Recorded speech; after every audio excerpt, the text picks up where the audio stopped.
I've got this one life, just got this one life. I'd like to think that it would go on forever, but I've got just one try. Yeah, I've got this one try. I remember when we were kids, you lost your parents, I heard the hymns. I swore that day that I would love you forever, if those were my last words. Evening all promos. If those were my last words.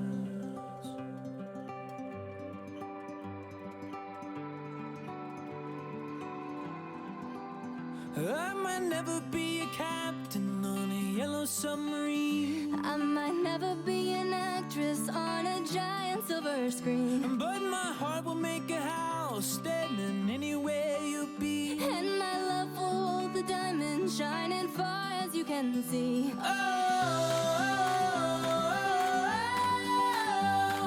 When we grow old, will grow old with me.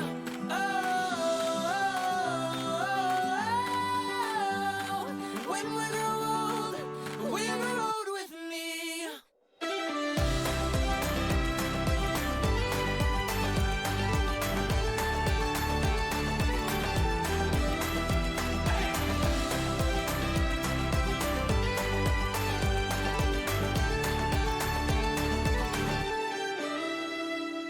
You've got this one light that shines all my life. Just like a rose blooming out from this desert. Oh, I saw these two eyes. Yeah, I saw your two eyes. I might never be a singer who's been knighted by the queen. I might never be a model in a fashion magazine, But my heart will make a house standing anywhere you'll be. and my love will hold the diamonds shining far as you can see.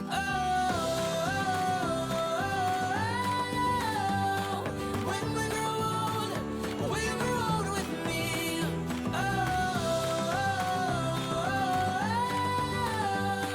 When we grow old, will grow old with me.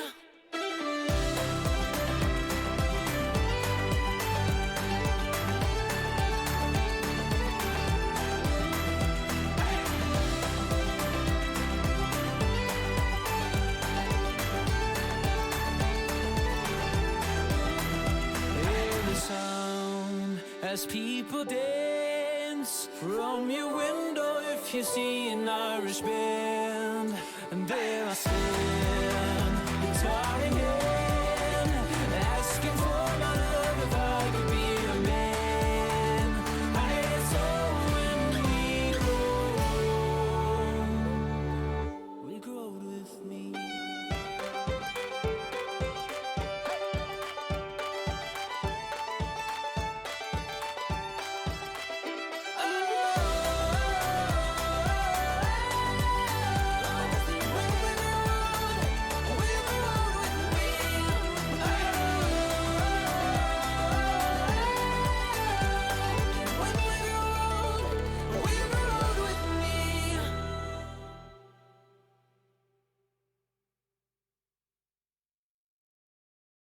I'm fed up with changes.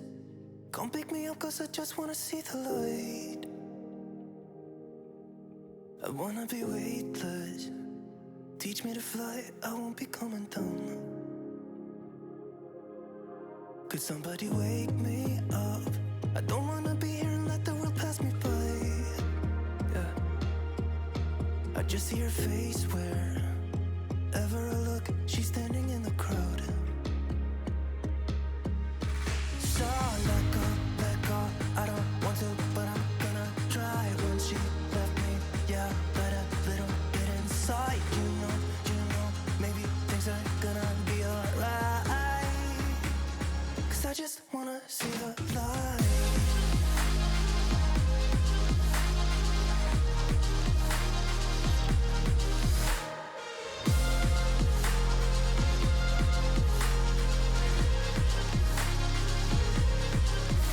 So sick of waiting and getting too restless to be in this dusty town.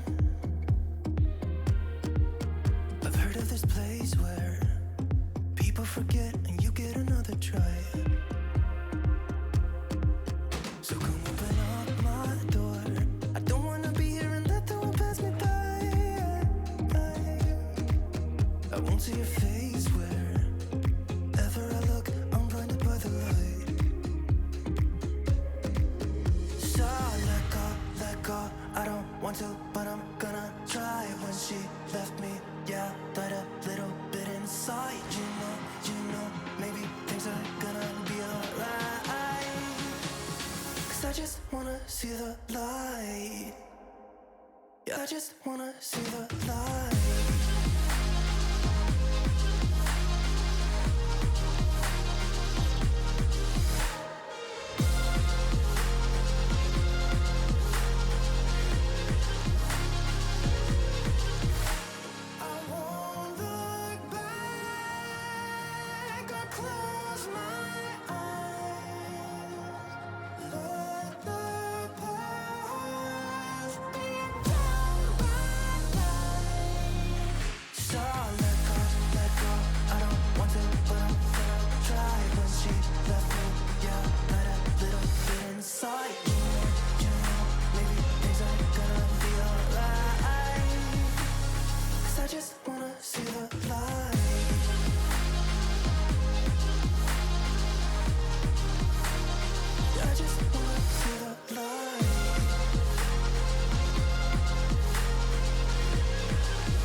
See the light.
Take everything we got, give it an honest shot. Turning it on and off, we've been sliding. Riding the highest dream, keeping the fire real. I call for you. Hold your gun, cut the wire. Aim for fun,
chatto! It's Thursday, and coming up today on Building a Nation with Treaty United, we have 4 Champions League group games remaining. Can we finally go and win a group that includes Chelsea? That's quite a task. Dundalk are also in action. They have a double header against Hibs. That is extremely damn important. I've convinced the board to get us another youth affiliate side. We've chosen Pushcast Academy. All that and more coming up today on Building a Nation with Treaty United.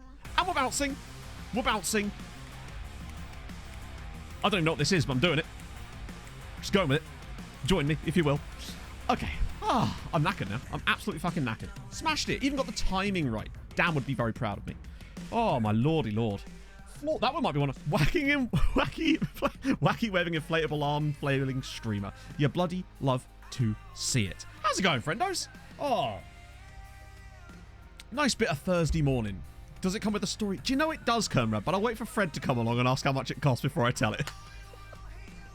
Oh, goodness me. So, yes, as I mentioned in the intro, we have a new affiliate side. I was just sat here before stream being like, oh, I wonder if I could ask the board for stuff. And we got to choose. I had a little look through because I had a little bit more time than I would normally do when we do that live on stream. Pushcast Academy. Look at the... Right, you're going to like this.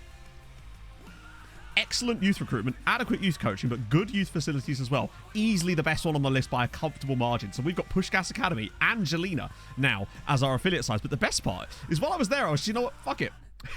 I asked the board to swap our affiliate agreement over with Strasbourg, and as far as I can tell, they have decided to go ahead and do it. So in theory, we are now the Strasbourg Daddy Club. Not entirely sure what that means for us at this point, but it's bloody funny nevertheless. Oh.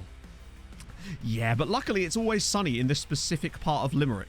Haven't you seen It's Always Sunny in Limerick? Some weird shit happens on that one. Useless. Oh. Some great future Chelsea players. We're basically Chelsea's unofficial affiliate club at this point, aren't we? And it's kind of a shame. The spam bots. Oh my god. Morning, Millennium. So, for those who don't know what Oldesby's on about, so I was reading the comments of last night's video before stream. I saw someone, because obviously it goes in chronological order, I saw someone saying something about spam bots having a conversation with themselves, so I'm like scrolling down like the 100 comments trying to find it, and then, there's your wave, and then there's like a full-on conversation between like 5 different spam bots. I've never seen anything like it. I don't even know why on that specific video they were like, yes, this is the one we need to promote. Whatever the fuck they were promoting. It was mad. I guess you know you're doing something right, chat, when the spam bots are arriving. You invested. Oh, I'm sorry, David. Enjoy your crypto or something. Or housing or... I don't know. What did you invest in? What were they even, like, peddling? I didn't even read them, really. You're a million. Oh, fair one. Hey, you know what? In that case, you're welcome. I demand a 1% cut. I will take that in gifted subs. That was a joke. Oh. Can't blame them. Shout out to the spam bots. Big up the spam bots. Spam bot, if you're a spam bot and you're watching the VOD of this, then hey, be sure to plug that crypto investment there when we need to see it too. It is sad to see Trump's end, but I can't think of a more perfect way for it to have ended than that video, despite how long it took me. Just as well I didn't have to do a bloody recap video afterwards, because I would literally not have had time. That took 5.5 hours to record. I actually got to the point where I was no longer able to record all of my face cam footage in like a continuous chunk. I had to keep stopping and starting it because I was just wasting footage. Outrageous. Hey, Cambrodia. 10 people were arrested yesterday for match fixing in the League of Ireland. Oh, shit. I take it this is like a historic case if they're all like related to Limerick players. Because that would have had to be from a couple of years ago, right? Ryan Allen. Thank you so much for the follow. What's the story with that then? Because I have not heard about that. Usually whenever something like this happens, people are always just like, yep, this is immediately going to Matt on Twitter. It's just how it works. I don't make the rules. Oh, so it's like they're simping for some kind of fake crypto trader. Fair one. Okay. Hang on. He processes he or her trade. He processes he or her trade. They're staying on topic, I guess, sort of. They tried so very hard. You know it was written by AI too, which just makes it even worse. It's not quite got there yet, has it? Meatballs. Yeah, sorry, we're all bots. Oh,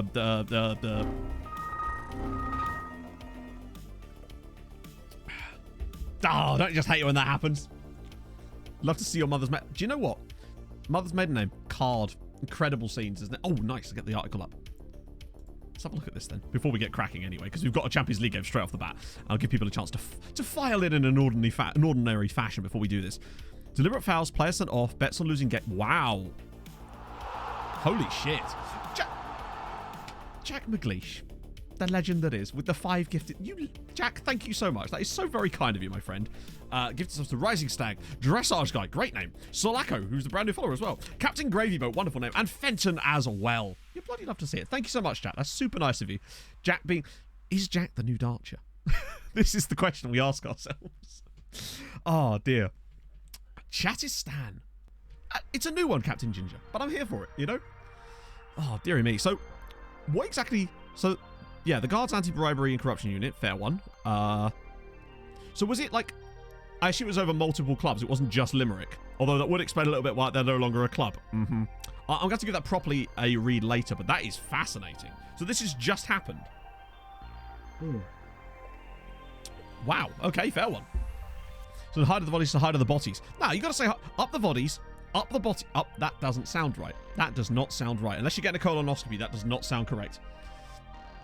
What I use, so basically, all the intros, whenever you see like graphic stuff that are a little bit like high end, it's all After Effects. So template from Video Hive or somewhere like that looks kind of like what I want, and then I'll just edit it all in After Effects to bring it together. Sometimes they're a bit more like close to what you want to what they actually are. That one, for example, was a bit easier because it was actually almost perfect to begin with, and I just had to slot in images and placeholders, basically. But some of them require a lot more life. Remember the art museum one that I did with Polonia? That took a lot longer because there was a lot of stuff I had to do to it in order to make it look like that. I can't watch that on stream for obvious reasons, but yeah, that would be interesting if everyone's curious about what we were talking about there.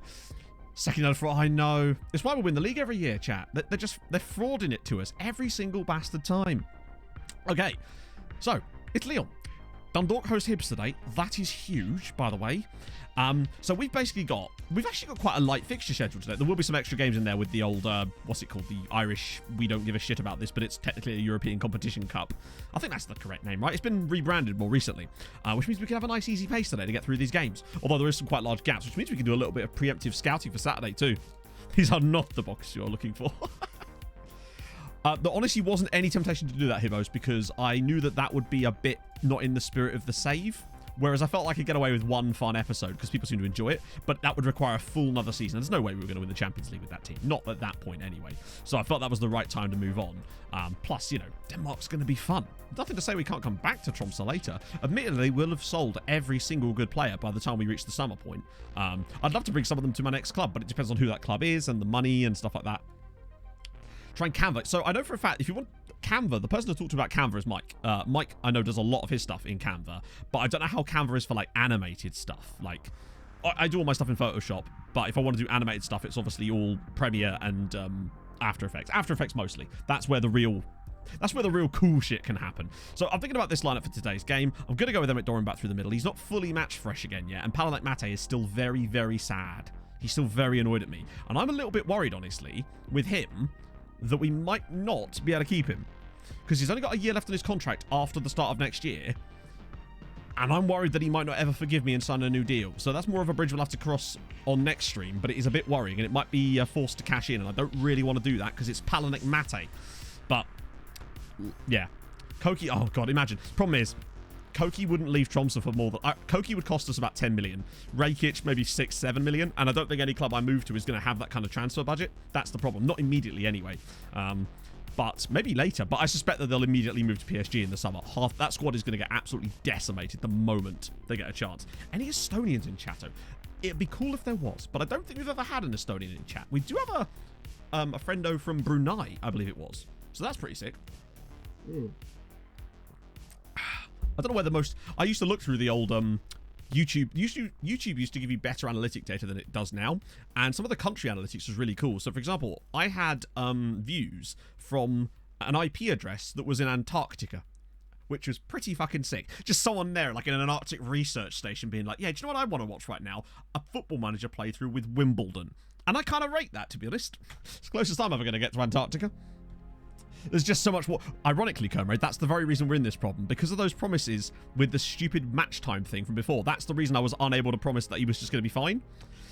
Didn't work out so well there. And because he did the too much water under the bridge thing. Yeah. Or a VPN kind of got... Now, this was years ago, before VPNs were quite as, like, mainstream.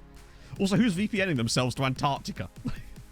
What the hell region lock are you trying to get round? That HBO show that's only shown in the Arctic. No, not the Arctic. The Antarctic. Same thing. Not same thing. Very different. Oh, dear. Hey, Heinzie. welcome aboard, my friend. Welcome back. How's it going? Nice to see you on this Thursday. Rangers fans, good lord. Wow. So I watched a big chunk of the match in a McDonald's car park on my phone last night. And then I listened to the rest of it on the radio on the way back. And then I caught extra time and penalties when I got back. I was kind of gutted for him, honestly. But it did kind of feel like that was the way. Then again, Ryan Kent has that chance, which Kevin Trapp saves. What a save that was. I couldn't believe it. It should have been a goal, really. It just should have been. I mean, I think I just wanted Rangers to win just because British side, I suppose, and like I think their story's kind of cool. But then again, one thing I do like about the final is that at least both sides had an interesting story of getting there. They were both underdogs through a lot of their knockout games. It's weird when you get like both sides in the final being underdogs. It's so awesome. It's international waters, true. You just got to stay on your boat. Hello, Mike. Big Pingu. We're all big Pingu fans around these parts. We used to have a player called Pingu, if I recall. Not on this save, on an old save. I can't remember what his actual name was. I think it might have just been Pingu, actually. Oh. Is it very nice with Mike here? Oh, dear. Did it not go so well then, Mike? But at least you suited up so you looked good doing it, right? Yeah, I saw the thing with the Billy Sharp headbutt. What the hell was that about? Firstly, also congrats to Nottingham Forest for getting there. Brice Samba, I saw like a supercut of some of his saves in that match. Holy shit. What a goalkeeper. Brilliant. He deserves it alone, but I have a feeling, I would quite like to see Forest go up, but I have a feeling that Huddersfield might just game manage the shit out of that game and win it like on pens or something. Highest audiences from Indian. Oh, okay. Interesting. To be fair, it takes me back to my SEO days where like traffic was valued based on the nation it was from, and you could get higher ad rates depending on what nation. And like, for example, UK, Australia's very good. US, those were the highest ad rate countries, but India was always the lowest because there was a lot of like click farms based in places like Delhi. And as a result, you would get virtually no CPM. This is not to do with like YouTube. This is more to do with like actual web traffic back in the day for anything from India because of the likelihood of it being fraudulent, essentially. Right, okay, so we got that up there, that's fine. Okay, I'd like to think that we're good enough to beat Lyon. They're better than Hoffenheim, clearly, but we're better than Hoffenheim. Hoffenheim? They've got a lot of possession so far, this is scary. Oh. Boring bastards. Who is the Huddersfield manager these days? Because it was the Cowley brothers for a bit, wasn't it? And now it's... Isn't it? It's definitely a name that I'm not super familiar with. Because of Cooper. Steve Cooper has done a phenomenal job at Forest. Like, from where they were, wasn't it like their worst start in like 100 years or something, to getting into the playoff spots and then potentially going up as Alaku's shot is well saved. That's a hell of an achievement. I remember when he first took over and Fulham went to the City Ground and beat them 4-0 in one of the most bizarre games. I mean, I was at a touring car meet at the time, so I didn't actually get to watch it, but apparently it was just a very un-4-0 4-0 as the Donut scores! Come on! Treaty 1, Lyon 1. That's a big one. That is a big, big goal. We've got to make sure we win our home games. We win our home games in the Champions League against Heidenheim. I'll be damned. They're in the third tier. Against Hoffenheim and Lyon. And we're in a great spot at the very least of getting third place. This is lovely build-up, by the way. Lovely donut on his left foot. Drills it home. 1-0. 1 point after 7 games. Carlos Carbaron. That's it. I kept thinking Carlos Carvajal, the former Swansea, I think, and Sheffield United. No, Sheffield Wednesday manager. Can't make that mistake. Oh, I like that. It almost looks like it's just a grayscale filter over a kit, doesn't it? But I actually kind of like that kit. Even if it does... Actually, no. From a distance, the more I look at this kit, it kind of just looks like old Pathé footage of the Hindenburg disaster. It's a bit of a niche reference, but do you see what I mean? Just a tiny bit there. Both Hoff and Heim. I know. You get to play against 2 teams. Because Cooper was at Swansea before, wasn't he? Why did he leave? Or was this another one of the weird Swansea shenanigans? Right, 1-0. We'll take that. How was it done? Still 1-0. Sorry, still 0-0. Yep, still 0-0. Something from the Punisher. It's not great, is it? I like it, but I also don't like it at the same time. It's a little unsettling, honestly. Oh, right. So 0-0 for Dundalk. That's good, but I would like to see if they scored. Oh, if they could score. Just win. But that's not quite what I meant. I mean, someone has scored, but it isn't Dundalk. Come on, win 1 game in Europe, or get something for us. Don't make us do this by ourselves, since the rest of the league have let us down so horribly. I mean, Hibs are quite good, and we've not been very good in this game, have we? Like, not even a little bit good. I'm going to get Pablo on. I was looking at some of the... Ooh, Emmett's not a good game either. I was looking at some of the stats, and Pablo's assist record and crossing completion is way better than Stojanovic, and I think I need to start trusting him a bit more, honestly. Alaku's looking a bit tired, so we'll swap those two over and bring on Lindberg. Oh, disagreements with the board. Ah, I see. Wonder what the kind of disagreements were. Damn it, it's 2-0. Okay, well, that's not happening, is it? It's all relying on us now. I assume Chelsea are winning, with Vulcan and Wozniak, obviously. I wonder how we'll get on at home against Chelsea. Oh, shit. Come on, no, don't do this. Right, sensible play. Nice. This better be 2-0. This had better be bloody 2-0. Watch Palanek Mate commit an error that costs us here. Maybe I shouldn't have put him in the team. Pablo getting easier games. Maybe, but the thing is, Pablo would have also been playing in a worse team a lot of the time. So, it's hard to say. One thing I will say, though, is that El Barto's record is much, much worse. Oh, Paulo Vinicius is through, and he scores. Wow. Glorious. Paulo Vinicius is I think he is the next striker. He's come in today, scored another one. He's getting better and better and better. And he's just scoring way more consistently. And he's improving dramatically. Lovely ball through from the donut. It's just not an easy finish from Paulo there. 2-0. Good stuff. Ball being dickers because they didn't want to invest 20 million transfers, wanted to cut some of our wage of his staff. Right. So I guess they would just kind of pinch the pennies and stick about. Trust the Swansea man that was very depressed. Because Swansea at one point, I think... Oh, hang on. Whoa. Come on. Oh, okay. Right. Don't fuck this up. We've got a minute to go. I think Hey, a 2-1 win's basically the same quality as a 2-0 win, I guess. But we don't you dare. Don't you dare. And we are good. Okay. Bit of a cagey game, but a win's a win, right? Imagine having a board.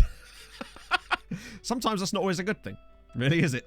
As we found out multiple times in this save, Lyon weren't that bad. And we weren't that good. They were surprisingly average there, to be fair. Yeah, I get the feeling that we're probably going to qualify out of this group. But, worst case scenario now, 3rd place.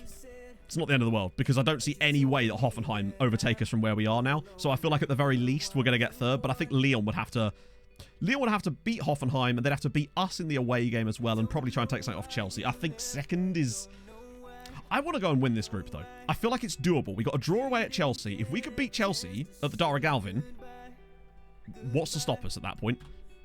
Heck, even a draw, technically. If it was like a 1-1 draw and we won the other games, we could technically win it with that as well because of the head-to-head. It's maybe doable. I'm just going to turn on the autosave because I forgot to do it. And I don't think we want to lose any progress today if we can avoid it. Hope this doesn't crash the stream. I always find the game goes a bit funny when you're doing this. 3rd is pretty much guaranteed, I'd say, yeah.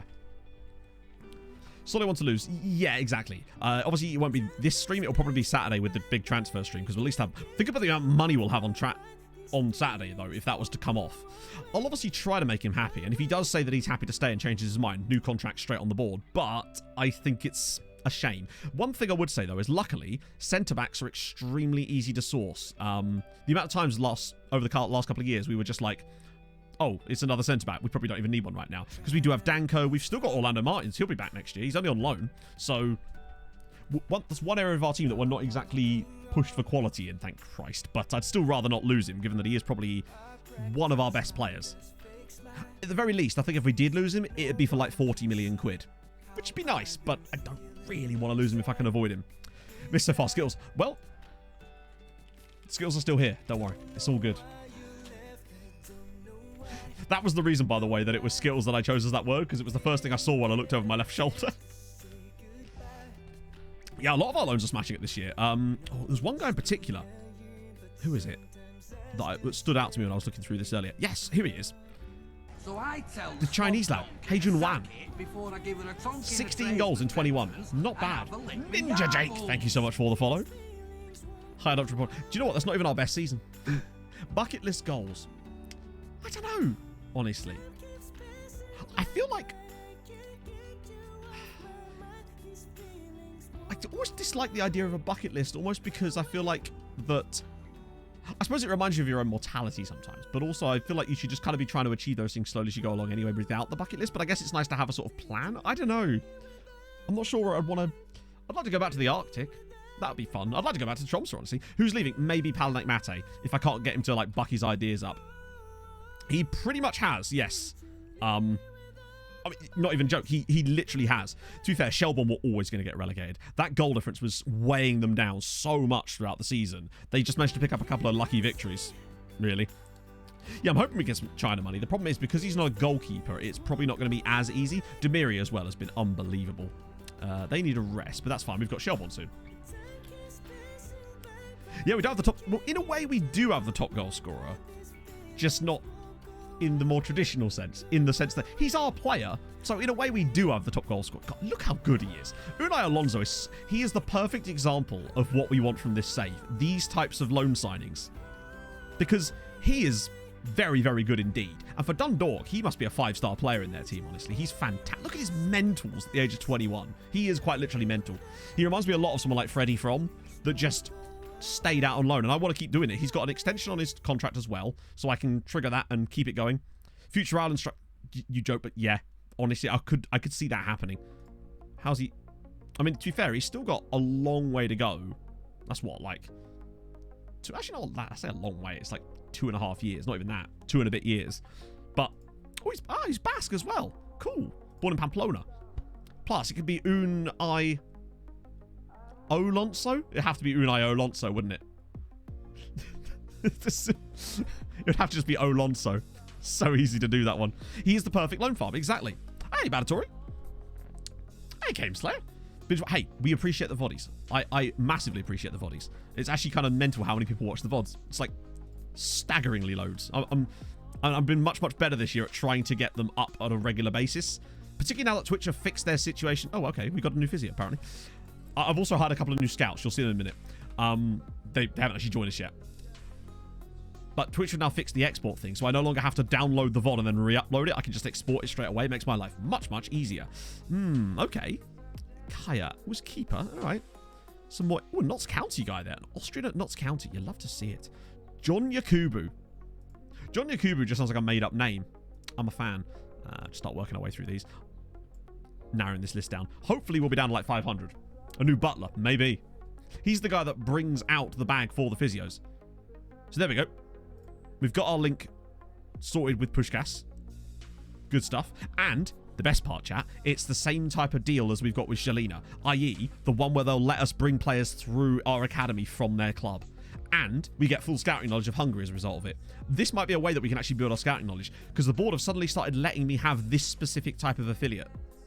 And that makes me happy, because if we could start farming loads of these types of affiliate clubs, we can get our own scouting knowledge just with that alone. It's going to be awesome. I love when they do that. I mean, you can't criticize me, Johnny Reed, with this mutton chop situation going on here. I realise that I don't think mutton chops has a moustache, does it? But nevertheless. Oh. Things are definitely improving. The world is healing, Anarith. So that's the type of affiliate that... it's hard. I can't show you the meeting because we've only just had one. But basically, it's the one where you say... oh, Christ. What, can anyone remember the exact parlance that they use? Because you don't always get it. But it's the one that says, like... there's two different types. There's one that says you can improve your scouting knowledge of foreign countries. That's not the one. There's another one that says build up a recruitment network or something in that league to get play. I can't remember exactly the words, but there's two very different ones. It's the one to do with recruitment, I think. In front of the Christensen goalkeeper now. I mean, maybe, but I don't think he was good enough, honestly. Can you remember what his name was?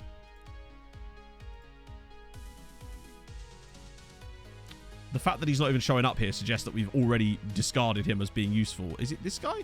No, he's 31. Ethiopian, sick. It's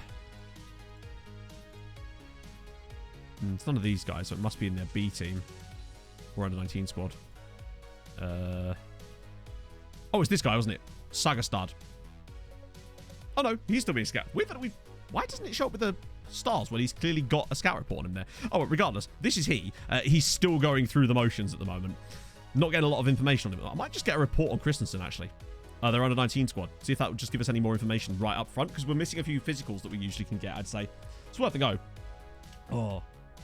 We're still getting a lot of that Badatori, but it's definitely improving, just not that much. Rather propose for the first seasons in Europe, go through be squashed. It's tough. It's such a balancing act, because you want... Oh, yeah.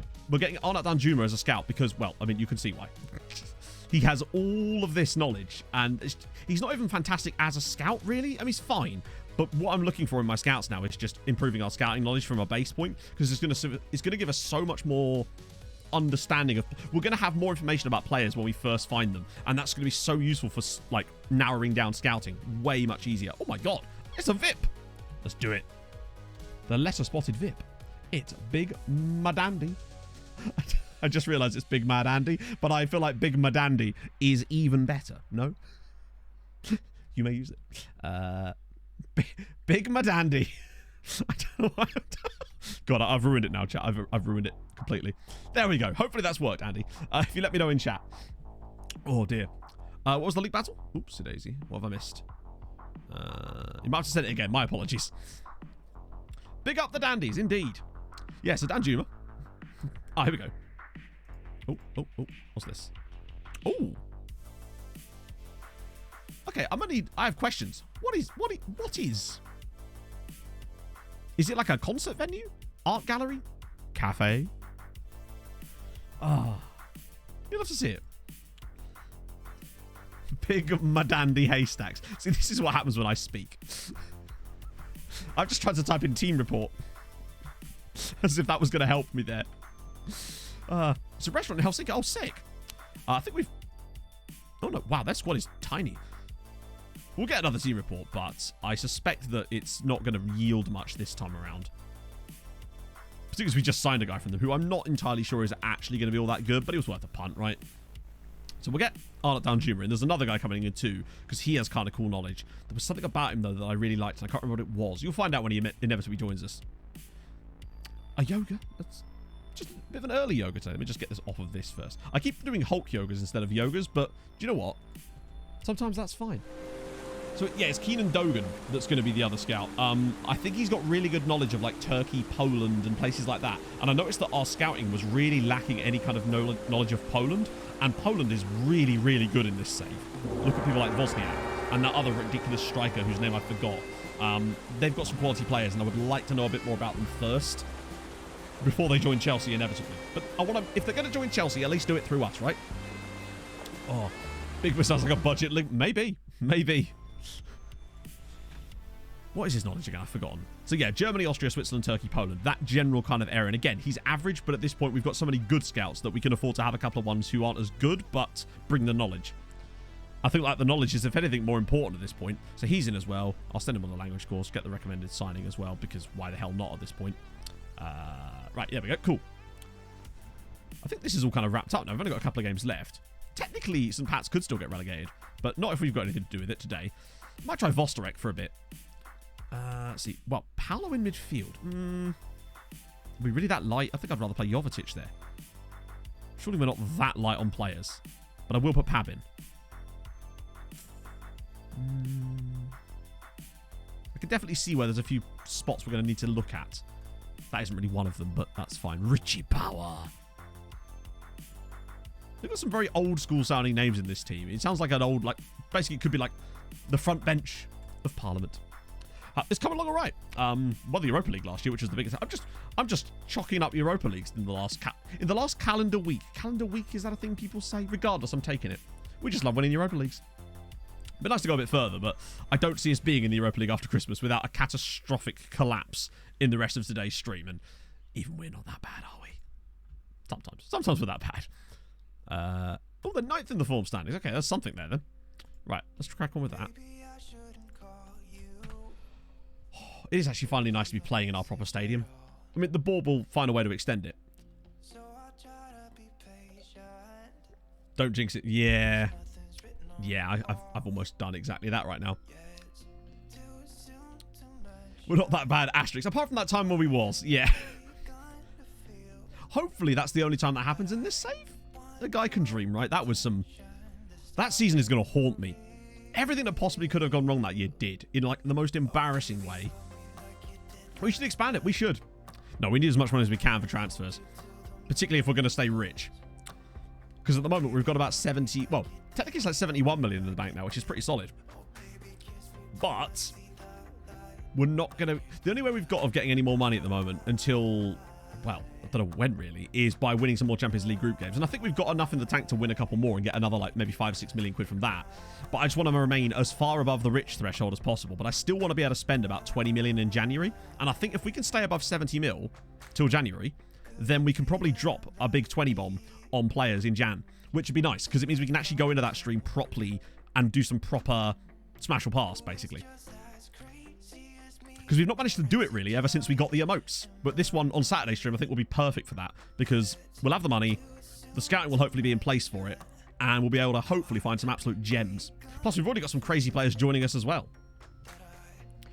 An arch and seats on the arch. I think they should fill in this bit here. They never do they? They always just expand out, don't they? They get into the knockouts. True. What's the prize money? It's not a lot, is it? I've actually forgotten. It feels, if I recall, the prize money for getting to the knockouts is actually like, oh my shitting balls. I am now starting to understand why Shelbourne are bottom of the league. This is the reason their goal difference is minus 52. You can't be doing that. It's just, what is he even doing there? All I want is corners. Damn straight. Yeah, the new rich threshold. We'll end up going up in rep again, and the game's like, well, I wonder what the next rich threshold will be. Because technically, is it another penalty? The next step in reputation would be continental, I think, which would be, if we're still not able to sign players when we're continental rep, then there's a bigger problem, right? Oh dear. It's 3-0 after 10 minutes. Yeah, that guy, Wolves scout in the ground, is just like absolutely wetting himself with delight. They finally found their next keeper to concede 100 goals in the Premier League. The burger vans, screw them. It's hot take. Fuck the burger vans. They can eat on the concourses. It's fine. To be fair, the last time we had a game that had loads of highlights like this, it ended up 8-6. That was the Derry City one on the last stream that I genuinely think oh no, he's off again. Look at this keeper. I think we might get a few goals out of him today if he keeps on. Goalkeeping is a strong word for what he's doing. It's sort of like, think of what dance is, right? Ballet stuff. What he's doing is sort of interpretive dance. It's interpretive goalkeeping, basically. Burger vans are more. It depends what they're serving up. He's got like 21 eccentricity or something.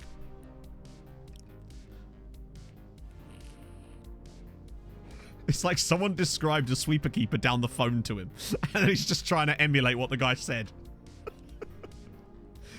It's been like half an hour since we last scored a goal. Can we not? We have got a plus 100 goal difference though.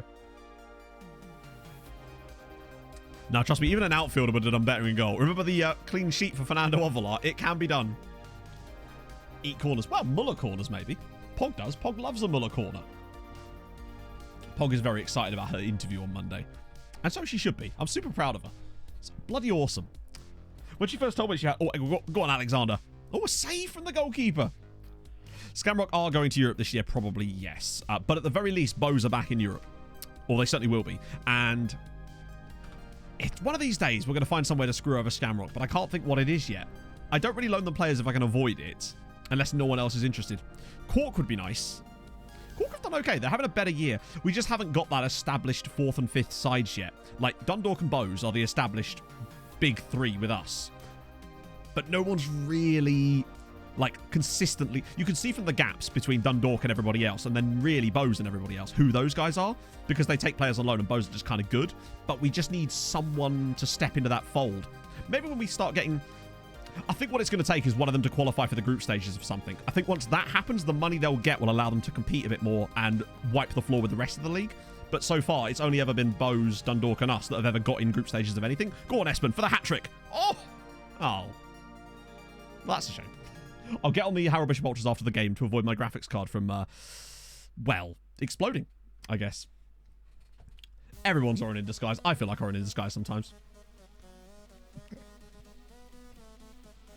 Who's really score from them? Yeah. Isn't it like 1 in 20 or something? It's basically straight up, straight. This year we thought it was going to be a bit different with the straight up, straight down. For a while, Shelbourne, the current residents of the straight up, straight down brigade, were doing okay. But they kind of weren't. They'd picked up a couple of victories, and their points tally was actually surprisingly inflated. The problem was, they were just shipping goals left, right, and centre. and occasionally would scrape a 1-0. But over the course of the season, they've not been able to sustain it, and, well, yeah, you can kind of see what's happening now. Cork are... I feel like Cork are probably going to become the 4th side. That's my suspicion. They just need to put themselves in the right position to get there. It's a shame that it's... I mean, to be fair, we're going to end up with like 7 at some point, hopefully. So half the league's going to have to buck their ideas up. Sligo have done okay in the past, but they're just so... The problem we've got is that they always change positions every year, so none of them make Europe all the time, and they don't build up enough coefficient to be like a pot 3 team or something, whereas Dundalk and Bowes have finally started to build up a bit of their own coefficient now, and then as a result, they'll get better draws in Europe and all sorts of other goodies, which is nice. That's what we need. EF47. Is he still number 47? I have a habit of doing that. Assigning players really weird squad numbers when they join, and then just never changing it. Brady's place. I don't know, honestly. Oh, wow. Well, Dickie Power scored a goal. You'd bloody love to see it. It's... So, generally speaking, it's been Bray, Shelbourne... I think Bray are top of the league again in the 2nd tier. Longford Town, by the way, bottom. Bottom of the 2nd tier. I mean, they were a top flight side in this save. So they've really blown it away. Oh, good stuff. It would be kind of cool if a side actually came up, stayed up. And the last side that actually came up and stayed up for a sustained period of time was Cork City. And that was like 7 years ago now, I think. Espen's had a good game, hasn't he? I should probably make some subs. Even though we don't have too many. Wow. Yeah, that's an area. I think we want some more... do that and then... Wow. Yeah. We need to look for some centre middies. Or like just midfielders in general, I think, in the window. That might be our next port of call, I'd say, in terms of signings. If we see any, of course. Particularly, and left-backs as well. But I can obviously extend the loan of Oliveira if Liverpool will let me. Not that we'll be able to afford him. He's like 50 million, I think. Versatile midfielders. Yeah, you know the type. The kind that can play in both of our roles. They can play on attacking mid or slightly deeper. That's kind of what we need. We've got a few of them. Admittedly, some of them are out on loan. Like, we've got Tobias Viggers and Fatmir Demiri as well. But I want to keep them on loan at Dundalk as long as I can. Bring them back at some point if they just refuse to go back. And they can slot straight in. Demiri would go straight into our first team if he came back. Viggers maybe not. But Demiri is easily good enough to be a rotation option in that midfield. Latest football cliches. Hell yes. I listened to it on my run earlier. God, what was it? The thing they were talking... Oh, the muted celebrations. My favourite thing about it was... the idea of Robbie Keane doing a muted forward roll and like finger guns or no finger guns. Easily one of my favourite podcasts. See you later, Pogs. What time do you finish? Bellingham bloke. Nah, never heard of him. We have to wait for the Bellingham fan club resident to join us before we talk about Jude Bellingham. I'm looking at you, Silverware. I know you're not even here, but like I'm thinking of you. We're thinking of you now. Go on, Vosti. Oh, this was looking like it was going to be an absolute demolition, and it's only 4-1. We're slacking. The classy touch 11. Yeah. So much. I just really prefer listening. Why is that man dead? I prefer listening to them than most other football podcasts these days. It's just a bit silly, but in a good way, I suppose. It's exactly my sense of humour. I'm so glad that... I can't remember who told me to listen to it. It was someone in chat, honestly. Bellingham fan club. Damn straight. You'll have to ask Silveretta, honestly. Hey, Pumpster. The Crouchy. Yes. Again, I really like the Peter Crouch podcast too. When I first heard about it, which was quite a while ago, I wasn't super interested because I thought that it was going to be all sort of BBC PG, not even PG, but it's actually not. And obviously now it's not on the BBC at all, but even back then, it was just genuinely enjoyable. I really like the direction they've gone though, by having the footballers on more regularly. The one with David James was really, really interesting. Was it you, Millennium? Yeah, big up for that. I realised just how many podcasts I listen to from The Athletic now. It was well worth the subscription, honestly. Not even for the podcasts, because I just listen to them on my phone, but their coverage. It's genuinely excellent. Hello, Danny. How's it going, man? They had Dracula on. Did they? They probably did, let's be honest. Hang on. Which one, Grateful Tree? The one I was talking about with the Classy Touch 11 and the Robbie Keane thing. That was it's called Football Cliches. It's from The Athletic. Basically, it's twice a week, usually, Tuesday and Thursday. And basically, they just talk about... They'll talk about, like, events in football, but not from, like, this is what happened. It's more like... It's... Oh, God, it's so hard to explain why it's good. Friend of Crosses? Maybe. But genuinely, he was really interesting on the pod because he was talking about how he ended up in Iceland because of Herman Hreidarsson. I think it was Herman Hreidarsson. If I was not a footballer, I'd still be a virgin. I'm sure all of you saw that, or that, I don't know if it's a TikTok or not. I saw it on TikTok. That thing of they're bringing out this like giant canvas, I think, for the pitch, and a guy's just like, "Oh God, I thought Peter Crouch had died." It's just... So at the end of the day, every day, Pog and I do a thing called TikTok time, which is basically where she'll snuggle up and we'll watch whatever TikTok she's picked out for me during the day. And now because I have a habit of watching TikTok too, since I ended up making content for it, we then share each other's TikToks like that. But then we both had the same Peter Crouch TikTok in it last night. Oh, dear. You actually call it the same... Mike, we are disgustingly saccharine, aren't we? That is so... Oh, dear. That's brilliant. Using low farms to promote teams. I'd love to, MD. The problem is, most of the time... A lot of the players will only join certain teams because of their squad value, their squad quality, and most of the time there's only one team interested in each player for some reason. So I just have to get them out as quickly as I can. So I don't have the pleasure of being so picky when it comes to who gets them. Dundalk, for example, will take anybody, it seems. It's great. Binged all of Nordic Nomads in 2 days, Ozza. Holy shit, that's like 68 episodes. And they're long. They're long now. I know they weren't as long, but god damn. Well, thank you for that. I'll enjoy those 68 views. Oh, dear. That's just like coupley stuff, innit? Just coupley things. Classy Falconhorse. Company. Does he ever actually spend any time managing Liverpool? Or does he just spend all of his time at the... Do you know Vincent Kompany has a box at the Dara Galvin Memorial Stadium? Booty happy with outcome.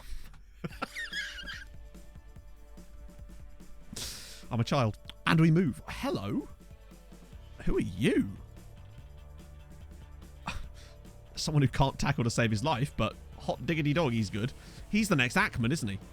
I say next, he's actually older than him, but... Although, actually, now that I say that, he's 50! So he's probably going to be the next great Danish left-back. He's 15! The fuck? No wonder he's got 3... What on earth? His mum's... I mean, yeah. His idea of a nutritious, like, sports meal is chicken nuggets. To be fair. And, you know what? I'm with him. God damn. That might be the best quality player I've seen at that age for a long time.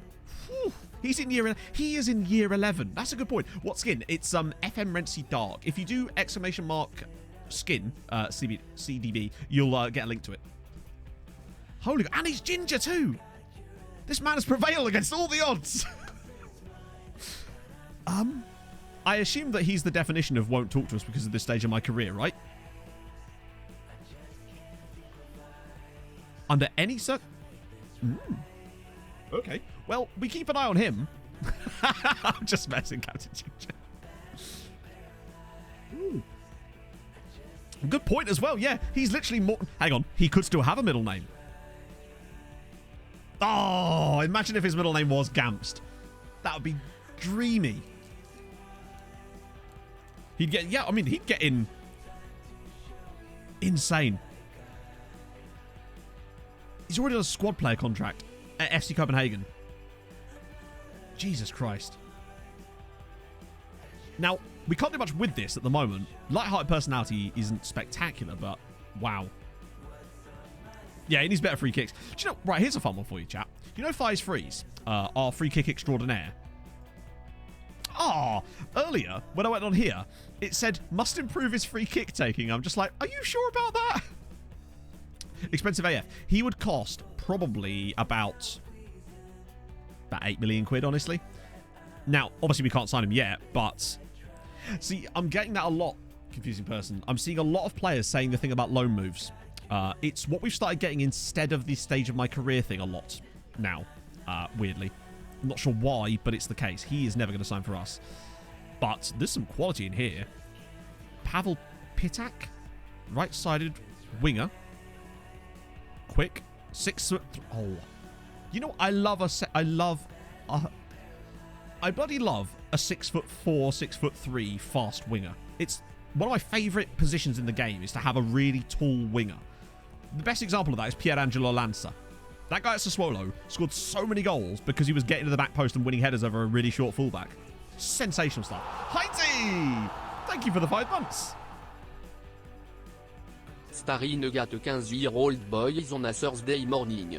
Can't beat it. This chatter here, officer. This one right here. Thank you for the 5 months. I hope you're well.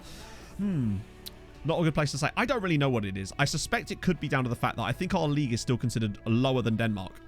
In terms of, I think we're still below the Superliga. Wait, how do I even... Ah, yeah, because it's not turned on, is it? Right, let me just have a look on here.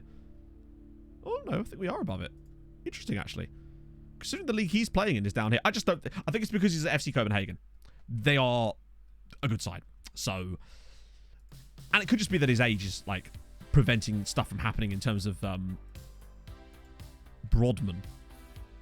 Does that... My first thought was that means bread man. It's a gingerbread man. Wait, please be ginger. Oh, we'll never know. Still, quality there again.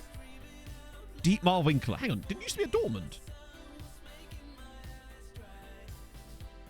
Okay, that is a fucking bargain. Holy shit. 700 grand. The problem with the low mandatory fee is that you end up paying... You have to pay even more money to make that happen. And we can try. But is that what we actually want to do at this point? Yeah, that is a hell of a bargain for Bayern. Hang on, did he leave? Or was he on loan? Wow, hang on, what the hell? He was released by Dortmund, went to Wiesbaden. Bayern and... The German sides in this save are super duper weird. They have this habit of releasing really good players. Hence the Dutinger, the guy we've got. He was released by Bayern for no reason. Louis de Winter is a sensational name. He sounds like he should be in the aristocracy rather than playing for Willem II, but still. Patrick Slavic. He could not have a better surname. Shipman. Shipman is very good too, to be fair. Unless you're a doctor. Then it's very bad. No Harold Bishop's ultras for that. That's what you weren't expecting today. Harold Shipman joke. Right. Let's do that Harold Bishop ultras while we're on the topic. Grateful Tree. Thank you so much for the prime. That's super kind of you. We will celebrate that with a cheeky little Harold Bishop ultras. Sort of. Very effective. I mean, you're not wrong, but fuck you. Right, let's find Harold Bishop. And a 5, and a 4, and a 3, and a 2, and a 1, and go. The minute you get uptight, you're dead.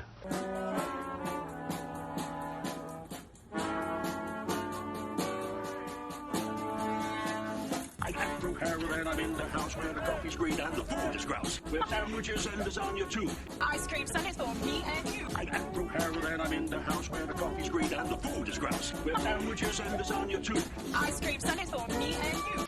I try not to lose my temper with myself. Oh, goodness sake and shit and balls. The minute you get uptight, you're dead. Listen to the man, all right? The minute you get uptight, you did. Right. Is this... You did? Oh, dear. It's ingrained in my memory now. Record number... Oh, really? Sick. Didn't think we'd do that this year. Same place on the inside. Ooh. Okay. See, the moment I see a place like this, my first thought is immediately, I am not classy enough to step foot in an establishment such as this. Wearing a suit at the wedding on Saturday, I was feeling immediately to myself like everyone around me is blatantly like some high-powered job, and I'm just like, hi, I'm a YouTuber. And I wasn't really wrong. The first person I spoke to was an Oxford University lecturer. So but still, I'm not a classy individual. Luckily, neither is Pog, so we're fine. Are we going to have this problem again? Yeah. When is your contract expiring? You've got 2 years left on it. No, you don't. You've got even more left on it. Nope, not happening. Challenge you. Go on. Put more... No, what is this? I can't believe it. Chat, I've just asked a player to get better at a thing, and he's gone, you know what, boss? I rate those leather chairs you've got here. I'ma do it. How big is this fucking desk, by the way? This is completely ostentatious nonsense. Oh. How much reward? In it. Swindon or Port Vale? I have no idea, honestly. Absolutely no idea. But I'm going to say Swindon because of you. Classy to us. Oh, if you knew me personally. My idea of a classy evening is Em and I ordering a pizza from the posh pizza place and then watching How I Met Your Mother in bed.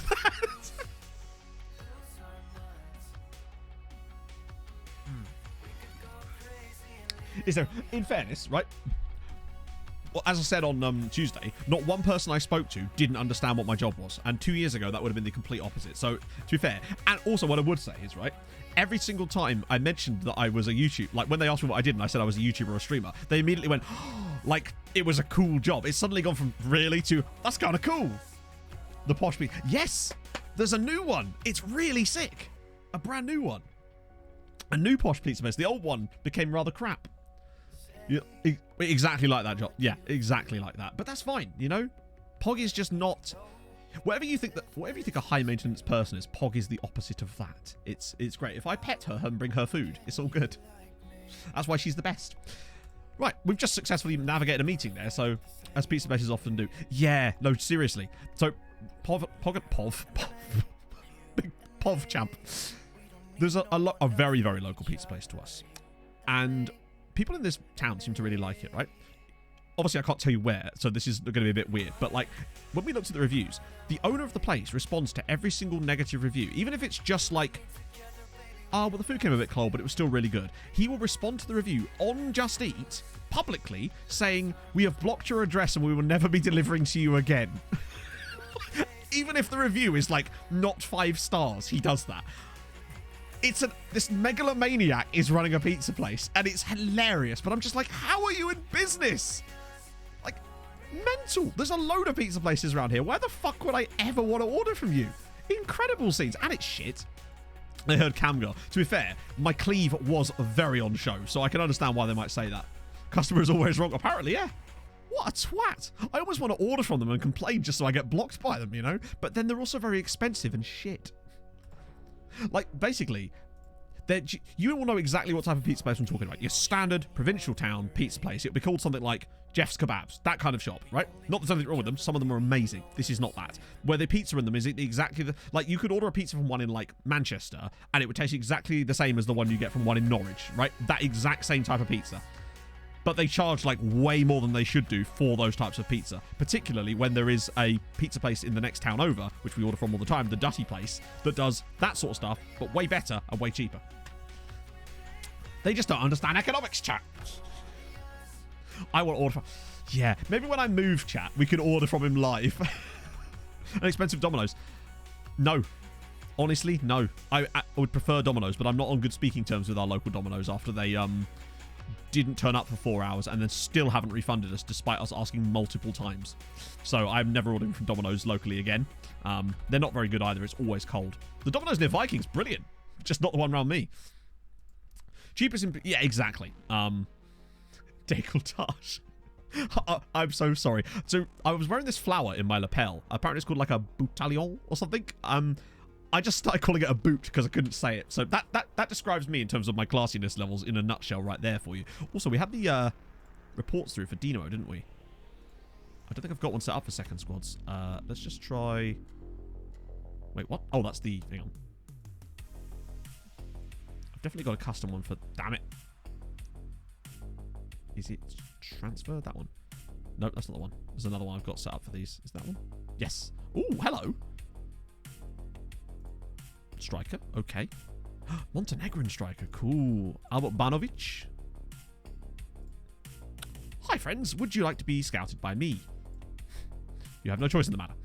And now this one is the same story, isn't it? We'll just have to... Oh, damn it. Any ridiculous players? Yes, please. Oh, he's a left back. No jumping reach. Weird for someone who's 6'2". Quite good, actually. And what about you? Oh, he's a keeper. Good... 29 again, but still quality keeper. Oh, so shit. To be fair, Norwich was just the first place I thought of that was far away from Manchester. Hey, just enough. But there he is, in fact, right in where I needed him. Right, Imad Van Lent. The problem is, this guy just disappears for like 40 days a year, and that is kind of a problem, really, and you can't really have that. Let's just do him as well. Cool. Get rid of the rest of these guys. God, there's a random Barcelona guy that was just worth 32 million for no reason. Oh. Domino's is so hit and miss because it's franchised, isn't it? So you're basically at the whim of whoever happens to be running that franchise and how well they run it. So the one around here is trash. Basically, everything arrives cold. They're belligerent about it if it arrives 3 hours late, and you're like, seems a bit excessive. Because I'm pre-seasoned to the desert. In it. That's been a good youth intake there for Zagreb. Love that. 100 yards from Domino's. Wow. Yeah. You'd be better off just picking it. Italian crust. No, see, I don't like a thin pizza for the most part. I like a bit of chunk on the dough. That's why I've never been a big fan of Pizza Express. A tikka pizza from Domino's and turn up with no tikka. That is just disgraceful behaviour. How? It's the main thing. Next youth intake, September. Supposed to be the same everywhere. Yeah, you'd think so, wouldn't you? But it doesn't appear to work out like that. I guess it's like you'll have consistency of ingredients, but unfortunately that doesn't make the service good. I guess if you've got people that don't give a shit and don't construct it properly, then yeah. Seafood. I don't... The closest... Honestly, I'll level with you, chat. The closest I come to seafood is fish and chips. But she's a lot closer than Pog will because she doesn't like... She can't even walk past the fish counter at Tesco's without going... Bleh. So, you know... Cookie dough. Honestly, maybe it's just because again I've had bad Domino's because the one I went to, I ordered their chocolate orange cookies one time. It's absolutely shocking, just absolutely shocking and overpriced. Do you know what didn't, Anarith? No. Makes me very happy. Yeah. See, most of these places are just pizza places, and that's good. Any graduates? Oh, but they came through, but they were shit, you know. So I'm really not doing anything special. So it depends, because what I'm doing in this save, Ozza, and what I'm doing on YouTube are actually very different, because in this save, I'm literally scouting the under-19 and under-21 sides of every major national team, and some minor ones too, for Europe, South America, and Africa. Occasionally I'll do Asia and North America as well, but I do those on like an every other year kind of basis, because there's less quality there. Although there is still some great quality in Australia and Mexico and Costa Rica and America. But for the most part, that's how I do it. And then I'll just wait for them to come through.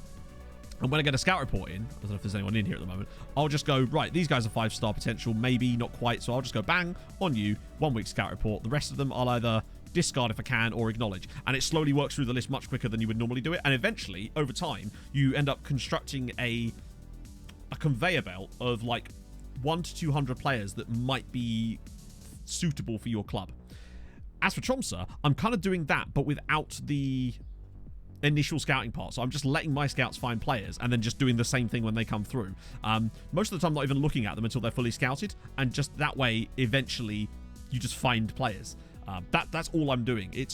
I feel like it sounds more complicated than it is. And it looks really good because you get great results. I've just typed in Algerian again. Why? That always happens.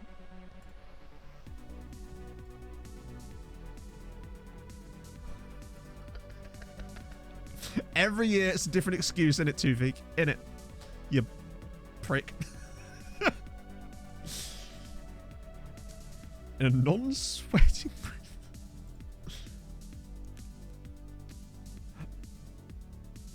So scouting every youth intake ever. I used to do that, but I realised after a while that it was... I don't think it was the best use of my time because it became more and more difficult to get scout reports through, and they come through slower than they used to on a few FMs. Before, a couple of FMs ago, that used to be really good because the reports would come through quicker. Now they seem to have slowed it off a little bit, and I feel like you spend a lot of time when you do that scouting teams that are never going to produce good players. Whereas if you scout the national teams, for the most part, you're kind of getting the cream of the crops of those youth intakes. Now, that doesn't say that you don't miss stuff, because you do. We've done that a few times where we've just randomly team reported a player and they've just not quite got into the national team folds yet, or the underage national teams yet. So you do have a habit of missing out on a couple of them, but I feel like this is the one that balances both time requirements and quality of outcome, I guess. Algerian. Oh, you've done it! No way.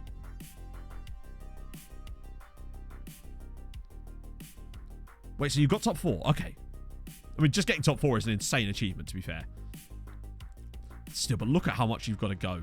Then again, at the very least, you've got Spain and Germany quite close. So But England are going to be the biggest one. That they are just so far clear in every save you do.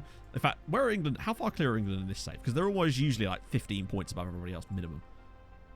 In fairness, weirdly, this save actually, it looks like it'd be easier to get third than it was on our previous ones. And oh, I don't know. It does feel doable, but not at the moment. Just wait till he's 35. Pretty much, yeah. Any kind of info on a player. So, always do 1 week scouting. I don't know why, and I've still not figured out why, but it seems to work better. Plus, you get more regular updates about the player, which means that... Actually, I'll tell you why 1 week scouting works for me. I don't think it actually is any quicker. It might be because reasons and strangeness. The reason I think it works better from what we do is because with a 1 week scouting report, you get regular updates on the player, which means if that scout then decides actually having more knowledge that that player is crapper, you can then discard them from the scouting sooner rather than wasting that scout's time with getting full knowledge on that player. That's, to me, I think the reason that the 1 week scouting works so well with the way we do it. Now, obviously, occasionally they'll get a bad report on people, and that will potentially cost you a signing every now and then. But I think with the amount of players that we work through, generally speaking, it's still going to be a net positive, I'd say.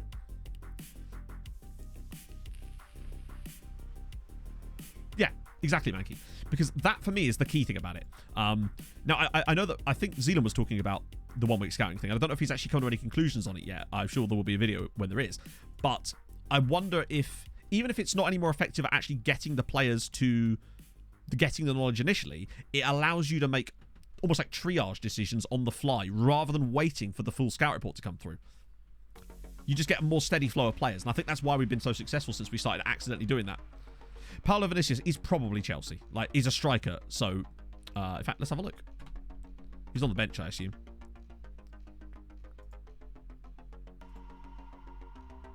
Well, I'll be damned. Everyone but Chelsea. That's right, Chelsea will wake up in a minute.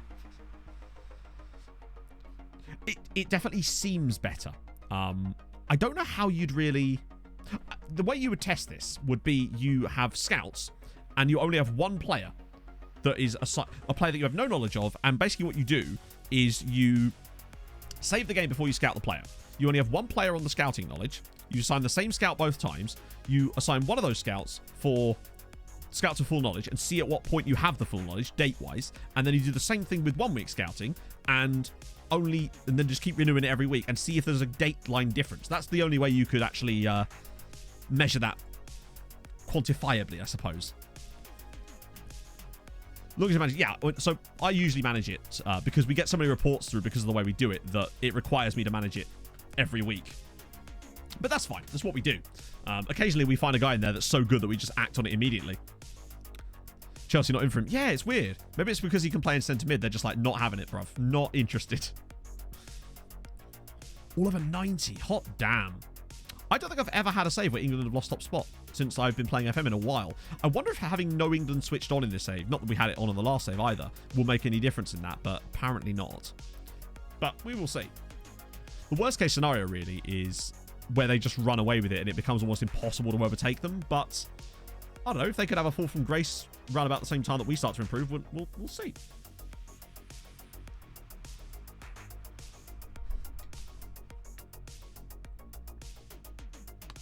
Like, scouting is one of my favourite things in FM. It's probably the best thing about playing Football Manager for me is finding those outrageous bargains and gems. And, whoa, close one. And then bringing them through over many years. That's why I like saves like this that become like dynasties, because you get the time to develop players. It's great. Offers Germany. Yeah, I feel like with Germany, it would definitely be doable. I mean, obviously, I'm hoping that it's going to be doable here too. And thankfully, we've still got a decent amount of time in order to make that happen. Based on the idea that the game would be coming out sometime in October, November, usually, I'm thinking we've got another sort of 5.5, 6 months to work on this. And obviously, now that we're at a point where, in theory, the seasons will be going quicker because we'll have less qualifiers to deal with and stuff. Go on, Paolo. Oh, not Paolo, Vosterek. I suspect that we should be able to get... I reckon we could get to season 40 of this save. Possibly. Oh, yeah, I'm definitely not turning on England. Hell no. Just not a chance. That would ruin us. I think it's so important if we're doing a building a nation to have your sides be successful in the lower competitions. That's the reason that Norway have started doing so well on my other save, because they've had so much success in the Europa League and the Europa Conference League. Might be earlier because of the World Cup. Maybe. Or it could even be delayed because of it, honestly. It could kind of go both ways. That's a good tackle from Jovetic. She's going to get sent off, though, because obviously this is Football Manager. Picked up in big clubs. Yeah. Well, to be fair, not in real life, because none of the players... I tend not to sign real-life Wonder Kids because I just don't find it that interesting. If I know a player is going to be good in real life, then I just won't really be that interested in signing them in the first place. Right. That's not great. I nearly made another sub there. So we're down to 10 men. Hang on. Why did I just do that? There we go. Right. For some reason, I was about to make substitutions for literally no reason there. That was about to be another one of those 3 subs in the 13th minute situations. Oh, yeah. Scouting is... I spend... I tend to... It's sort of... I triage my time on it. Like, so Saturday stream, we'll spend a lot more time doing scouting. Today, obviously, we'll still be looking at the scout reports and preparing it for Saturday. It's basically the way I do it. That way we could just spend a whole stream smash or passing. Like that stream we had before where we signed like 15 players. Go on, Yanni. Unnecessary. Maybe don't do that next time, eh, bud? Just shoot. Normal.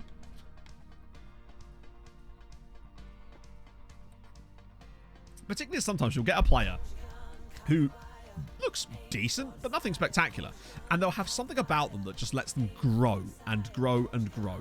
Maybe it's just that they have like a low CA and a high PA, but they have the personality that will allow them to max that out. And you just have those players that just keep getting better and better and better out of seemingly nowhere. They're the best for me. They just come out of nowhere. It's even more rewarding when they've actually come through a youth academy, but I don't think we're going to have that happen very often here. Go on, Jan. This is the one. No, it's not. One of these days, maybe, for lucky. I just want to get back in the Champions League, honestly. Oh, okay, we're going short this time.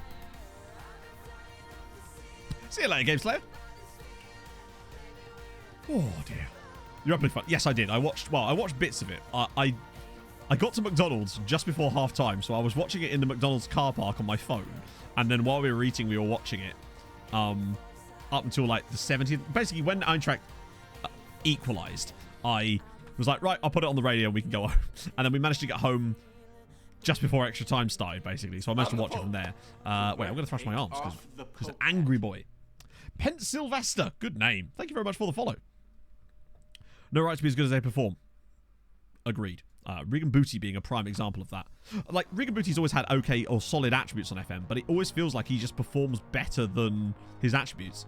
Another good example of that was Barry Fuller on my Wimbledon save back in the day. I had that guy playing right back for me all the way up to like the high ends of the championship, even when he was like a 1-star player, because he just did stuff. He was just so unbelievably good in spite of that. And Bruno Bridges, actually, in the Premier League. That guy from Stockport that was at the club, I think, at the very start of the save. And we went all the way from, what, the Conference or National League North to the Premier League. And Bruno Bridges was still in the team by the end of it. Oh, wow, we're losing. Okay. And still able to do a job as well, even though if it was like a half-star player in that squad by then. But that guy was a bit of an enigma. What a player. I think we might actually lose the game here. Thankfully, we've already lost the game this season, so it's not too bad. Hamzad Carbo. Jesus. I think some players are just excellent. Oh, God, yeah. I feel like the problem is, for me, the consistency markers. I've had players with bad consistency according to the scouting pros and cons that perform fantastically and never seem to show any consistency issues. And I've had other players that have got like green consistency that constantly have consistency issues, it seems. So that's why I tend not to be super trustworthy about it. Like, obviously, if a player has really good consistency, allegedly, it's definitely a plus mark for me. But unless they've got a bright red negative consistency, I'm usually not too fussed about signing them in terms of like being a negative. Well, Dundalk kind of have done this well against other Champions League sides. They beat Valencia last season. They took a draw with Chelsea and very nearly beat Valencia away from home as well. Right, we should probably make some subs, actually. Freshen this side up a little bit. Get Paolo on 4-bit, if we can. And who else is knackered? Both of you two, really, aren't they? But I think I'll probably get Oliveira on too. I really have to start... Yeah. I am worried about Emmett. I wonder if it's... I mean, I've said this so many times before in this save for like the last 5 years. Oh, I wonder if this is the last year of Emmett being effective, but I wonder if Paolo's finally starting to become the guy now. We'll see. Like, I'm having to bring him in games to make up for Emmett's misses, and that's always a worry. Let's talk about consistency. It'll be fun. Oh, God, we're down to 9 men. We're not exactly making this easy for ourselves, or are we? That'd be a 9-menner. Okay, right, well, who fancies coming back to play centre? Alaku's just slowly but surely been moved further and further back throughout this game. Eventually, he'll end up in goal. Right, there we go. 9-man OP. I guess we'll find out. Actually, what we'll do, is we'll do that, and then we'll do that. And then we'll do... No, we won't do that. We'll do that. Love me a Shadow Striker. Oh. Yeah, the old 4-4 die. It looks like a fucking TIE fighter. We're going to lose 1-0. The annoying thing is we've still been really good in this game. And probably don't deserve to lose. But when you've got 9 men, what more can you do?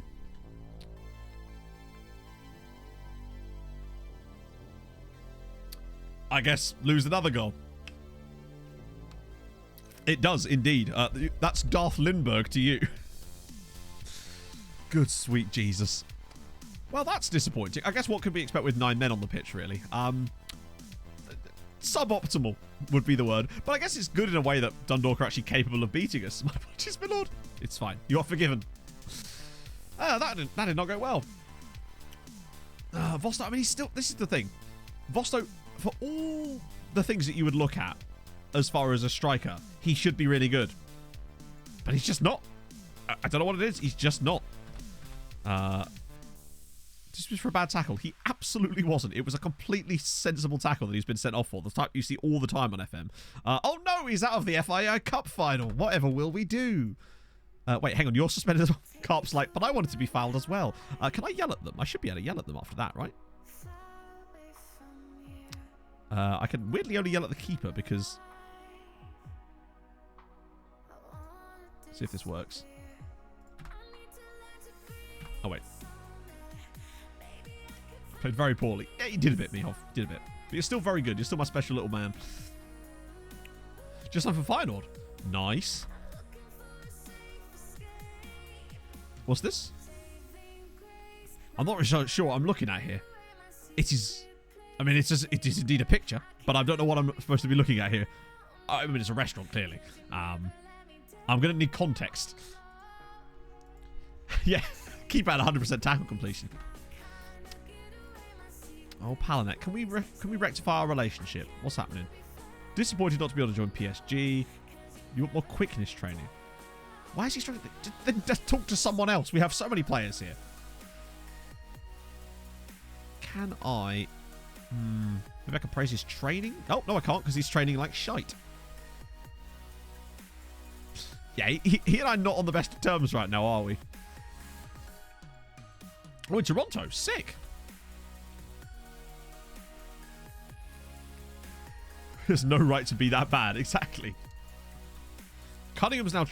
Well, how is Barry Cunningham getting on at Leeds? Is he actually playing for Leeds? Because if he is, that's fairly... That's Ricardo Cunningham. Panamanian, too.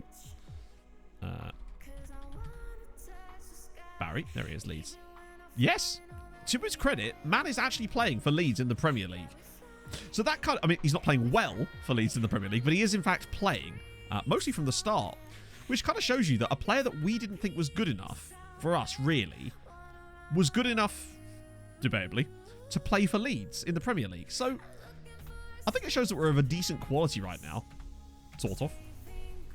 Our friendship. Oh, that's kind of cool. Oh, hello.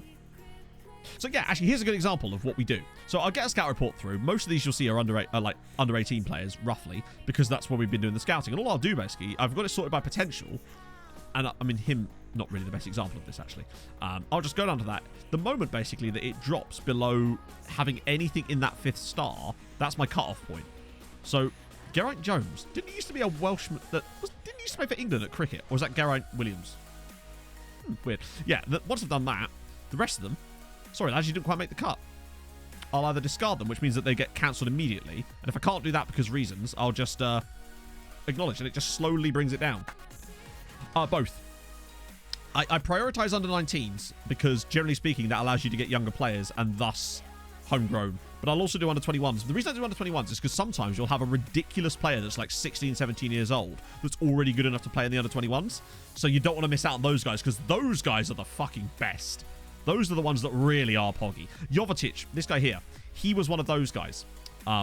He was getting under 21 caps for Serbia when he was like 16. So we found him in their under 21 squad and not their under 18 side. And then I picked him up for like, what was it? £2 million? £2.9 million. And what's he worth now? 7. And he's a really solid player, honestly. Just a solid all-rounder. Oh. Don't you feel sorry? I just can't. I just can't. Everybody, what I would say is everybody has their own relative measures of success. So what's successful for one team is not for another, you know. For Fulham, success is what we've done this season. But for, say, that's Man United, they'd be like, well, we've won the championship. Who cares, you know? Imagine if they were in that position, of course. But watch The 100. As in the TV show The 100. Was there a TV show called The 100? Or am I thinking of something else? The answer to both questions is no. But I was just trying to get the footing of what we were discussing. Oh, the cricket tournament. They're definitely not. I think I was more likely to watch the TV show, The 100, honestly. I haven't watched cricket in 15 years, maybe. And that would have been T20, probably back in the day. Being part Welsh and born in Papua New Guinea. The ideal regen. Thank you. We need some cricket regens. That's the plan. Only two was not... Yeah, a little bit, Ozza, innit? A little bit. What we need is model manager. You can manage a modelling agency. Every single save ends with you being sued and then arrested. But, you know. 300 with Joe. No, there was a TV show called something like The 100 at some point. Proper like E4 at 11 a.m. type of shit. Maybe. Some Pats of the Europa League. Absolutely not. Aren't they like 8th in the league? Yeah, we need to make sure we win this. Which is annoying because that. So we're gonna have to rotate. Leon is so much more important than this. Oh, no, this is the Europa League though. The new motorsport manager. Hang on. Like the F1 manager, or is there like a new motorsport manager as well? That's the one. The teen sci-fi apocalyptic drama. I swear it had some chick in it that used to be in Neighbours. Then most things do.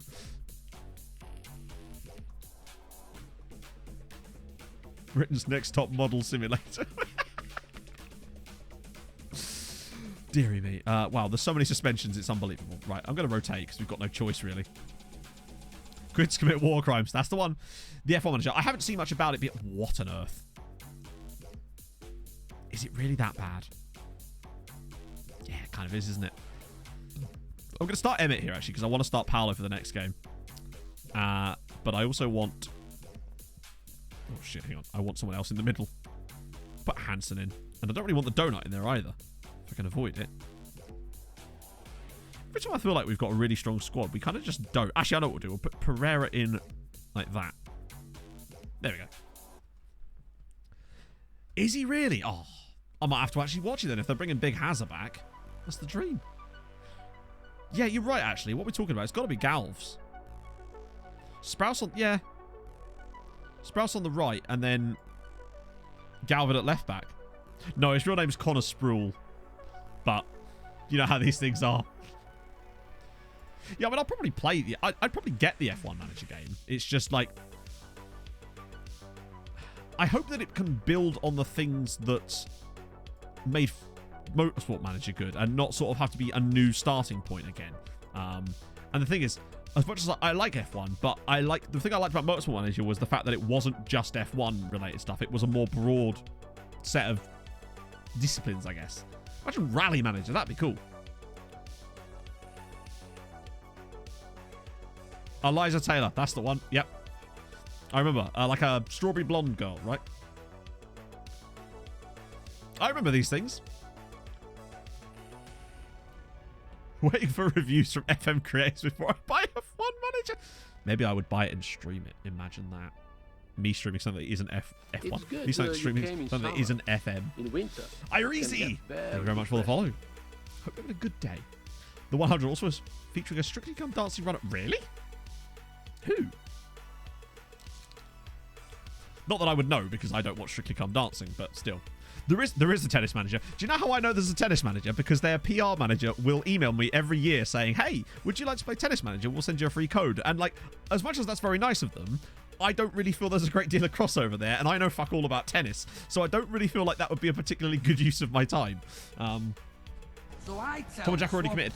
I'd quite like to. Before I give her a tonk in a tradesman's entrance. Imagine, And have a lick chatter. me Now, this yarbles. this is what could make it good. Shrill, thank you very much for the follow. I hope that's how I say your name correctly. Do correct me if I'm wrong. But thank you so much for that. That's very kind of you.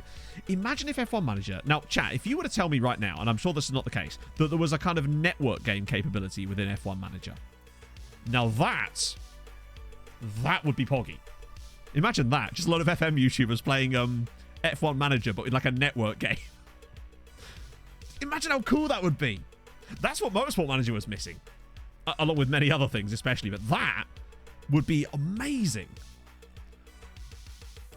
I'm excited about a thing that literally isn't possible at the moment, as far as I can tell.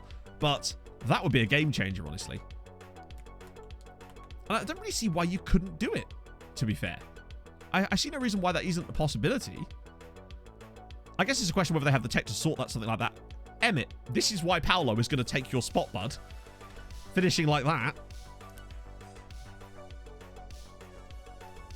But I'm assuming from the fact that no one's gone, no, that's in the game, Matt, that's probably not something that they've even said is going to be in the game, and it would be very unlikely to be in the game. Which makes me sad, because that would be sick. That would be very, very cool. The Rotator boys are actually doing pretty solid here, considering. Go on, Spack. Oh, nice. Just realised that Stanislav Spack's in this team, and he really shouldn't have been. There's me trying to rotate everybody out. I have seen Pro Cycling Manager too, yeah. Single player only. Ruined it. Ruined my dreams. I'd have been well excited. I mean, I'm still kind of excited for it, honestly. I'll probably buy it. I don't know how much it's going to be. As long as it's not, like, stupid expensive. I think you have to be reasonable with these types of games for the prices. If they come out and be like, oh, it's 50 quid, I'll be like, that seems a bit excessive for what it really is. Imagine how long races would take with Zealand pausing every second. But think how long Zealand's pit stops would be, chat. We'd be 3 laps up on him.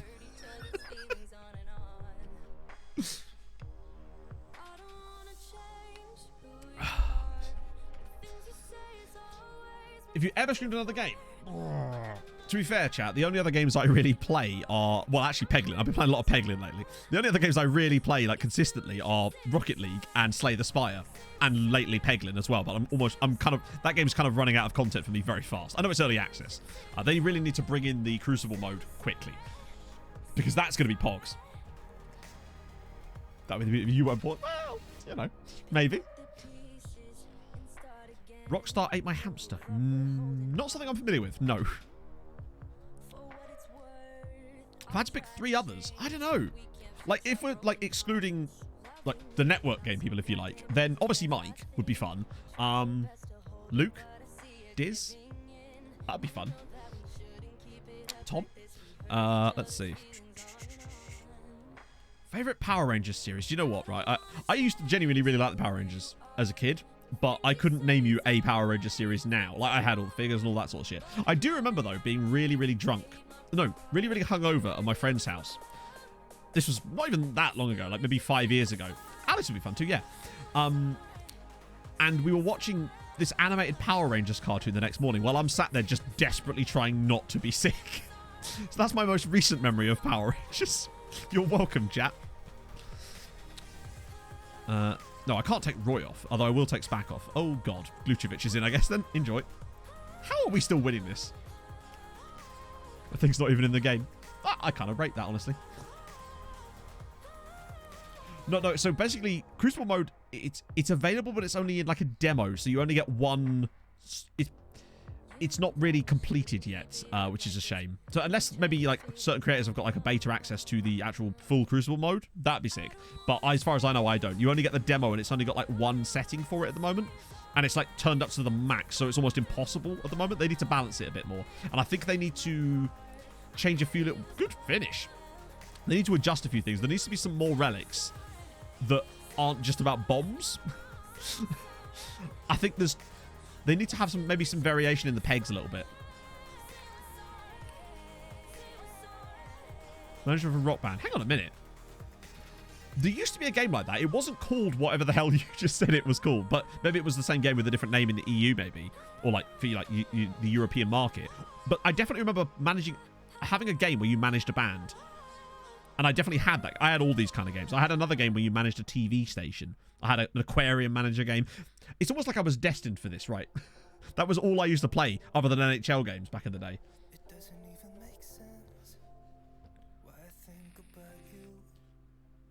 Apologies. But we're talking about the person who didn't know who Paolo Maldini was. It was Maldini, wasn't it? Oh, dear. Hey, Arbel.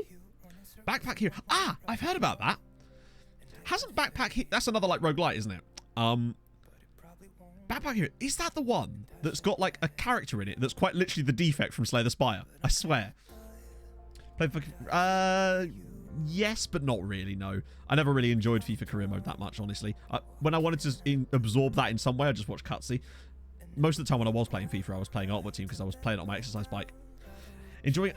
Most of the time, I can't watch it. That's the problem. I do wish they'd bring a NHL game back to PC again. Or, I want the ability to do that. Career Mode is the reason I play it. I feel like FIFA is a lot of the reason people play FM these days. Ah, this is the one. I wonder if it's got the same cover. I'll recognize it immediately. Oh, no. Yeah, so no, it was a newer game than this. It would have been like, I'm thinking between 2002 and 2005 kind of time. Maybe. That's the sort of era I'm thinking here. Sorry, yeah, EA Sports FC, of course. Chart Wars. I'd probably recognize it from the cover, honestly. Yeah, I mean, FIFA has been a good advertising tool forever. By the way, we won, thank Christ. Stopping St. Pat's getting into... Basically, we've just handed Bose Europe, which is very, very important.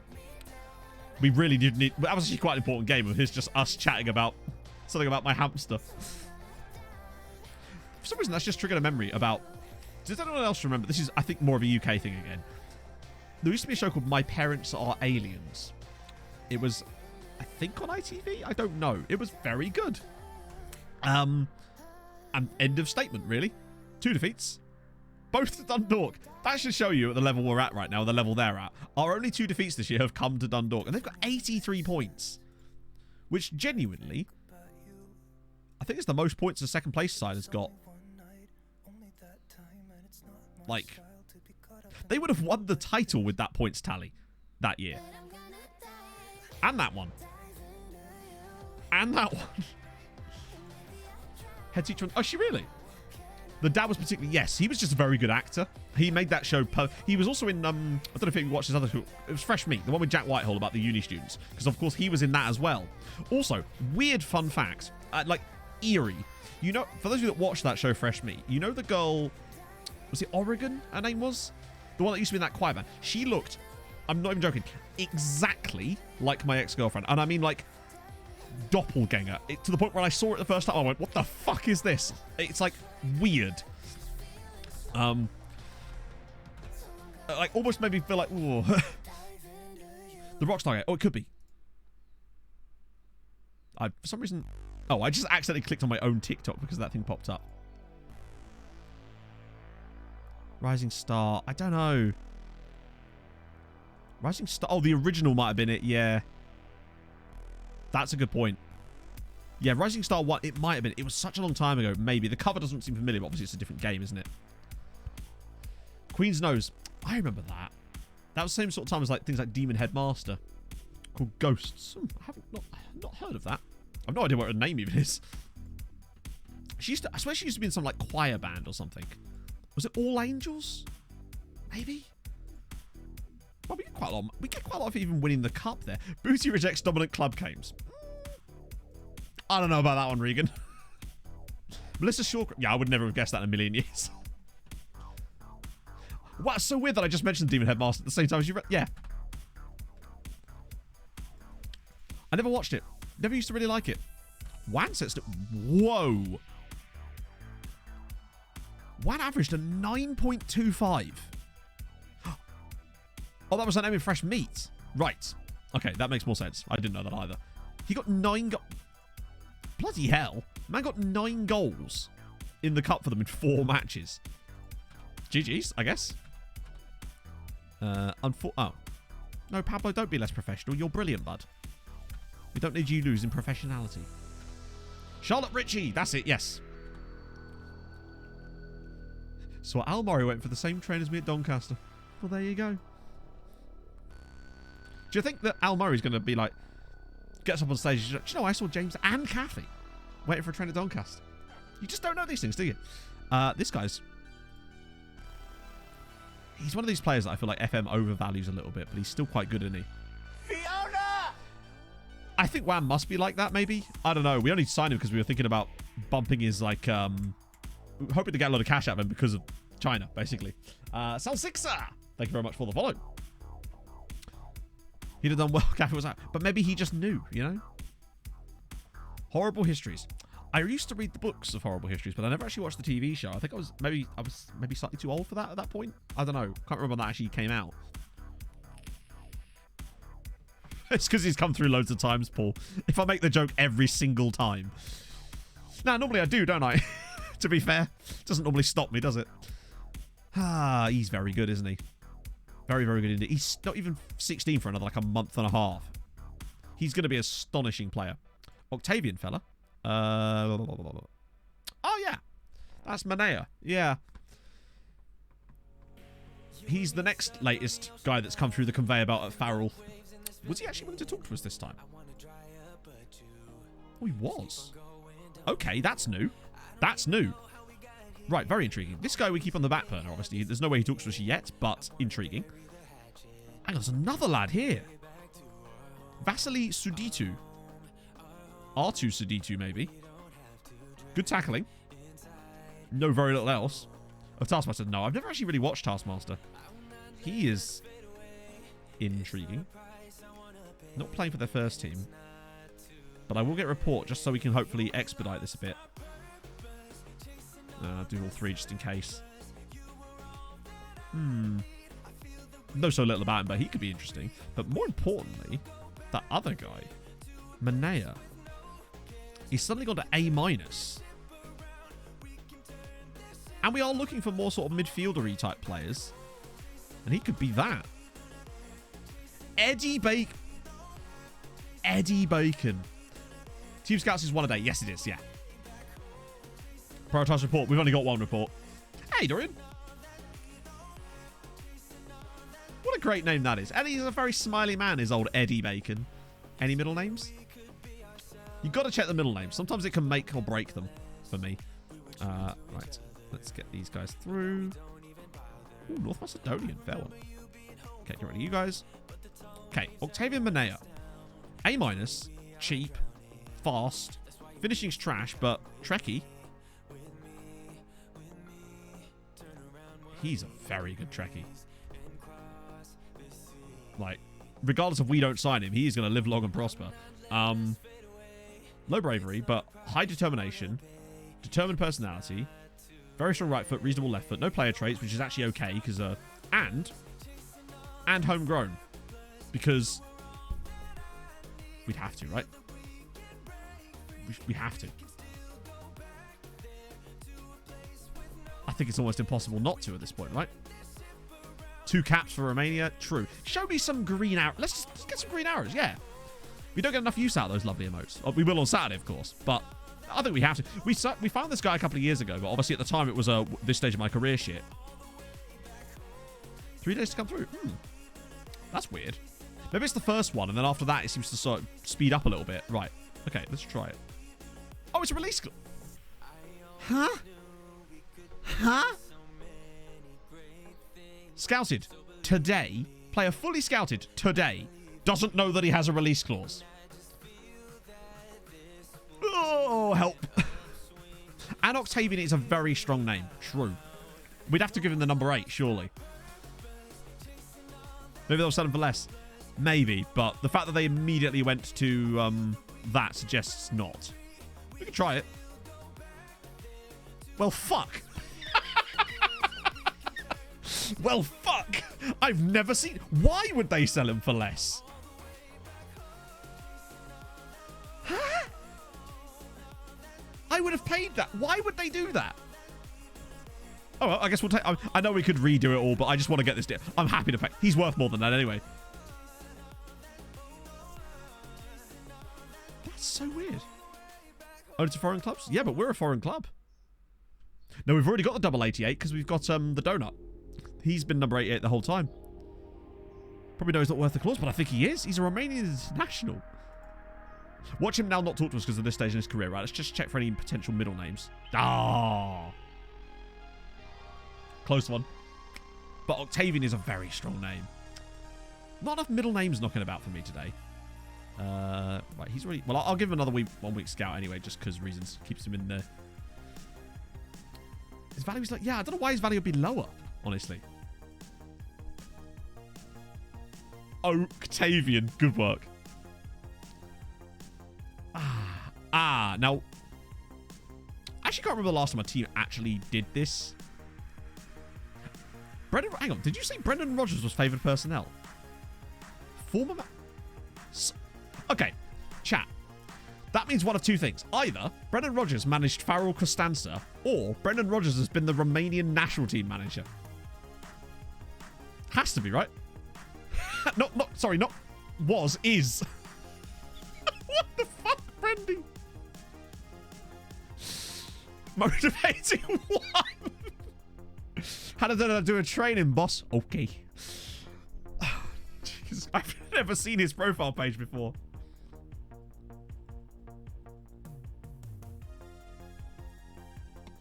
Fuck it, I'll make it. I'll do a manual one for that, honestly.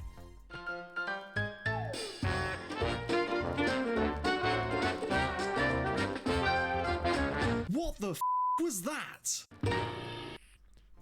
Brother Brendy out here. He's doing his own... He's doing a Balkan Nomads. That's what he's doing.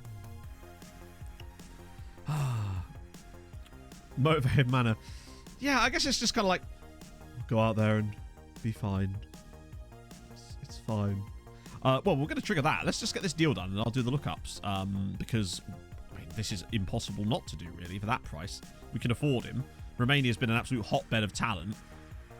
It's just perfect fringe player. I mean, insanity. Plus, because he's 18, we can hit him with the double whammy.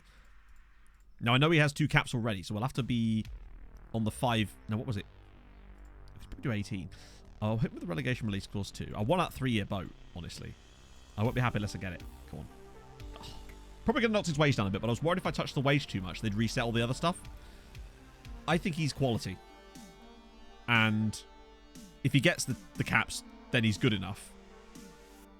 And I think he's the perfect Trek for us. And we've got a few guys that can sit there now, but he is very good. So he becomes, what, the 5th Romanian now? Or is it 6th? There's a lot of Romanians.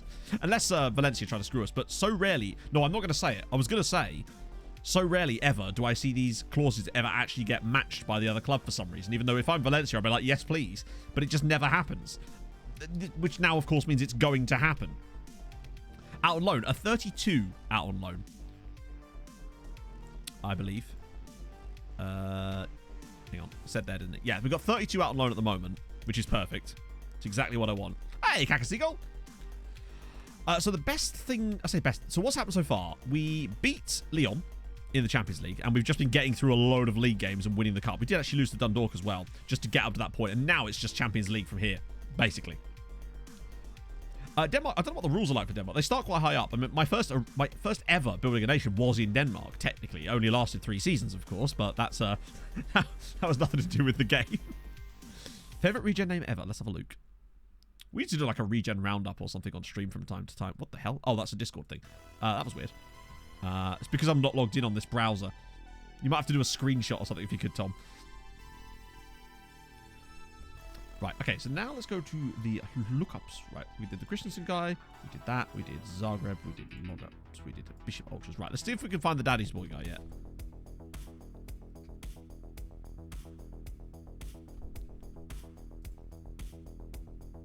This is him, right, isn't it? Franklin Daddy's Boy in your 2A. Sad times. I'll refund your points, that's not fair. Ah, dear. The work permits, yeah, that's barely fine. That'll be perfect, actually, for when I... rock up there with whatever the team... That's going to take so long to find a club tomorrow. I'm just going to have to sit there and listen to podcasts for ages. Is that the one? Ah, there we go. Got it. That's more like it. Shaquille O'Neal, Wormlitten Leslie.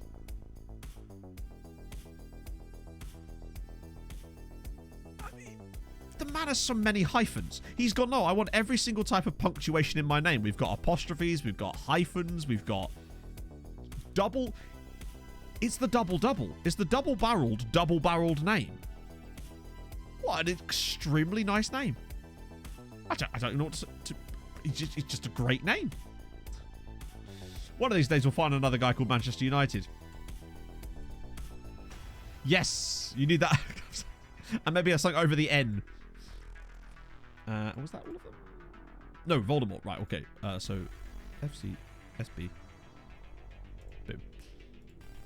Get a little cheeky T report on them too. It's weird, actually, considering all the cool players we've found in this save.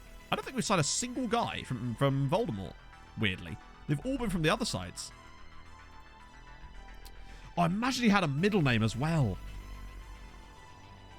6 months in prison. To be honest, like, fuck that guy.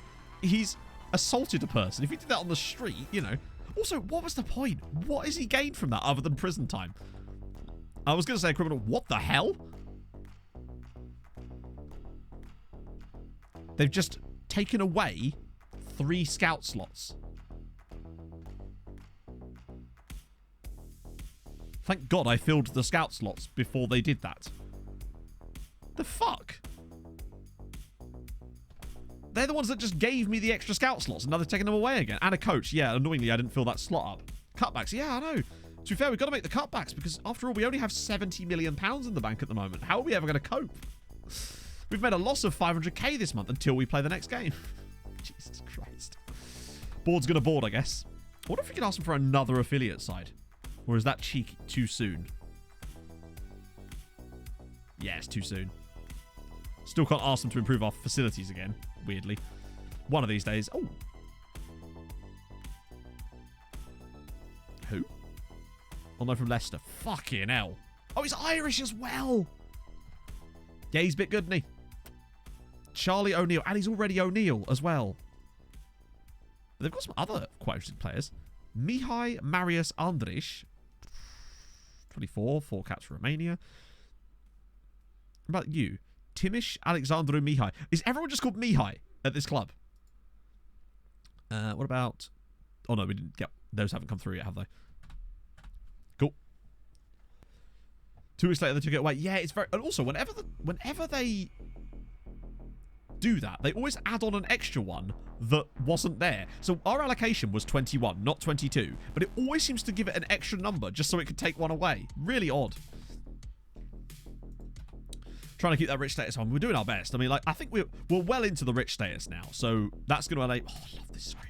That's going to enable us to get a lot of signings in January. Although, bearing in mind, we do have a few future... Like, for example, we owe 5 million on Preo Taser.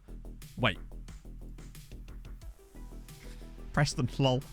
How's it getting on at old Preston? How's it going, Oren? Preston are just like, no, you are the backup goalkeeper. We saw what your record at Wolves was like. That season when you conceded 87 goals and didn't get relegated. He did okay for us over a few years, didn't he? It's fine.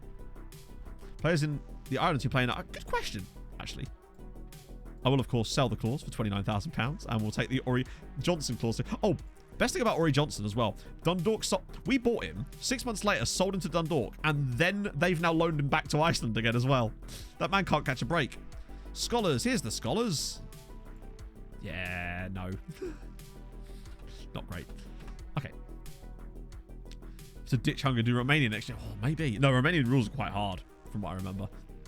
Being smart to prevent a downgrade to secure that when you get more reputation. Maybe. Maybe.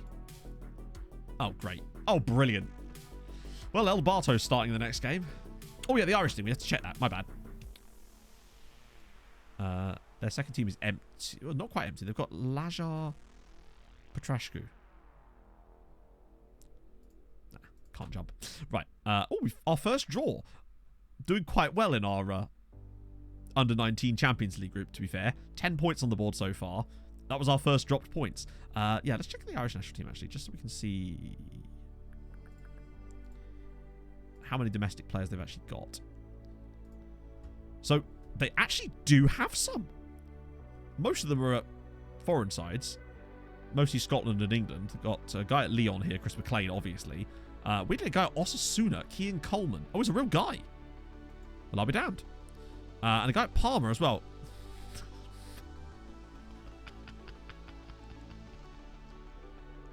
I completely forgot about him. 42 caps, my boy. Well done. He's actually gone from strength to strength, Zixley. We still have a 50% at next sale fee clause, but Palmer just refused to buy it off of us, annoyingly. Oh, dear. I forgot about him entirely. There's a guy at Toulouse as well. But Gavin Bazuna, of course, we already looked at him last stream. But the one big surprise for me is this guy, Nicholas Sorn. Sorry, Nicholas Som, who is part Cameroonian, part Irish, and is the Bows goalkeeper. Low eccentricity, fair one. Never got any caps for them yet, but still, 500 grand from Salford. Quite an interesting signing, actually. Oh, dear. Steve McLaren is Denmark manager. Wow. Slavisa Kanovic is England manager. Nick Olasum. They're all doable. Every single name can be Irishized. Jacob Carno was the toughest one. That was an absolute monstrosity. Wow. Fiddle Faye finally back in the Senegal squad. There's a player there. And there's a guy missing from this, I swear. There's definitely another Romanian. Oh, hey! Done. We've actually done it. I think for 2.7 million, we could have got him cheaper, honestly. I think he's a good piece of business. Another homegrown talent. He's got a lot of things I like about him. But, I mean, could even do a job here, honestly. Crossing's not good enough, really. He's got the speed, though. But he could cover all three positions, and that's exactly what we wanted. Just more guys that can cover those roles. Marco Silva.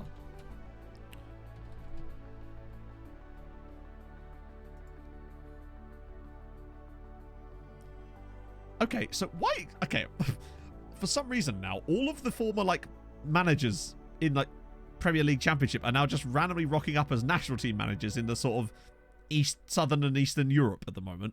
Marco Silva, currently Poland manager. Only just. He was managing Fulham for 15 years. Listen to the... Oh, that's extremely nice, Chili Cook. Wow. Oh. Might have to get a sausage roll just to stop myself from blushing. And I wanted one anyway. Thank you so much. To be fair, I do try to do that, and I think it's because of all the years of YouTubing, you kind of get used to describing what's on stream. Like, even when I'm not talking to chat, I do kind of try to at least show that. Do you know what? Chat, how about this? What do you fancy, right? How about we go through and look at who's managing every single side in Europe? And by that, I mean the national teams. That way we can avoid the inevitable amounts of lookups we're about to get. Because we haven't done that in ages, or ever, for that matter. That seems fun, right? Plus, I can read them out, so Chili Con Carnage knows what I'm talking about. It's weird, right? As much as I am the okayest streamer, of course, I think I'm okay at actually quite decent at my job. And the reason I think this, right, is because my friends spend far too much time in my chat than just being supportive friends. They're not that supportive, is my point. So... That's how I know I'm doing something right somewhere. Most don't even play FM. Right, okay, yeah. So we'll do Foden first, quickly. And then we'll incorporate Mr. Progress 1 into the big search we're about to do. So, oh, Phil, no. Wow, 540. I know, incredible. I have friends. It's an incredible... You sat there thinking, this guy has friends. And I'm as shocked as you are. He knows not what he speaks. You just can't let me have one thing, can you, chat? Not one thing. Soundtrack to my revision. In that case, I apologise in advance. Sorry, Captain Ginger's teachers. Right, okay, so that's Foden. At least we could maybe look at his... Yes. What have you won? Yes. Just in time to supervise what stories to it. Viking don't care. Viking brings them up himself. Viking's not... I think Viking's at work today, but yeah. There is something slightly different about Phil. You're right. I can't quite think what it is.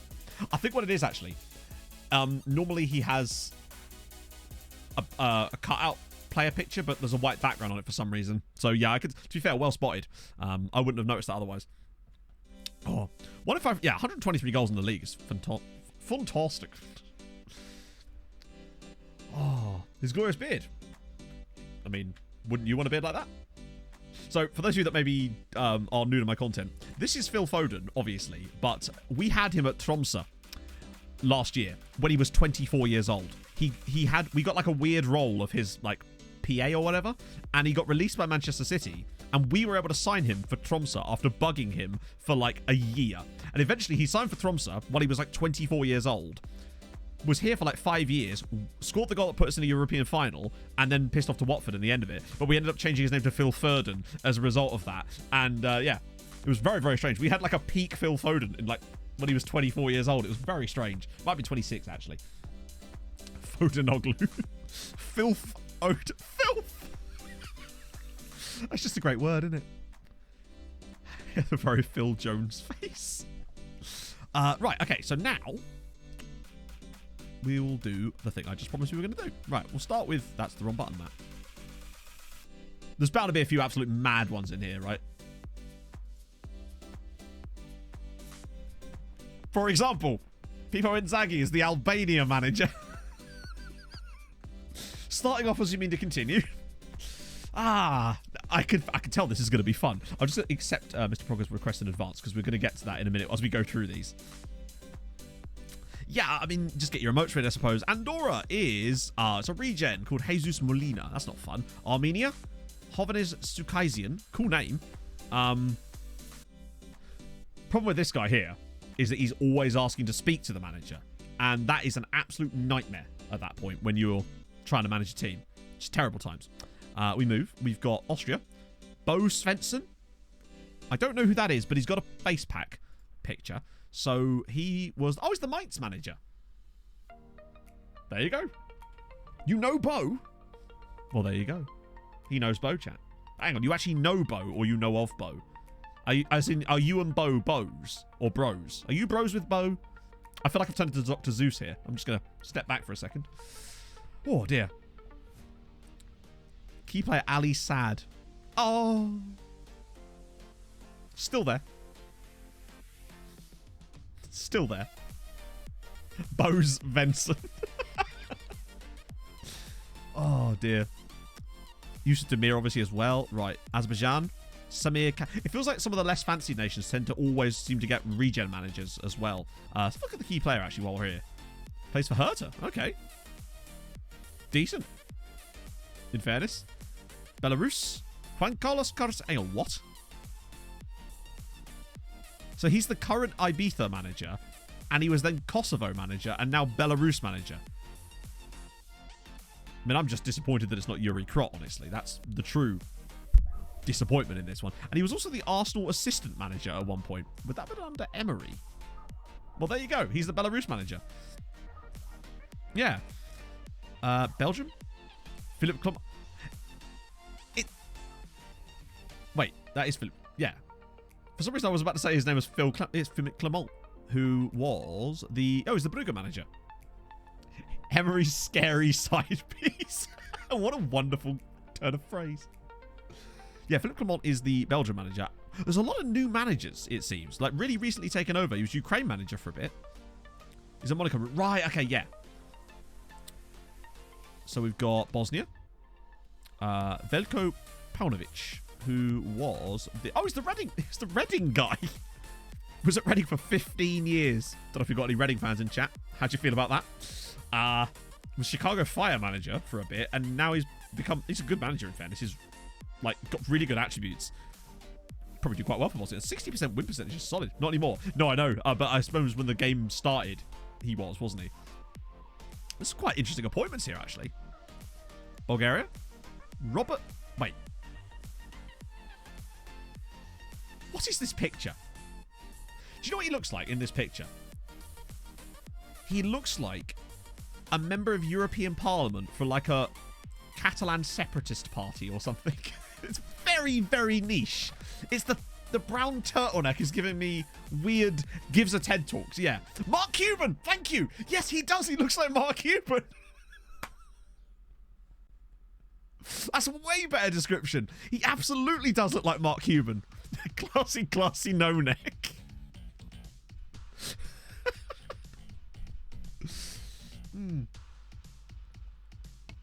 This man runs a tech company, doesn't he? You know, he's trying to disrupt the Bulgarian football manager market right there. Side-by-side comparison. Right.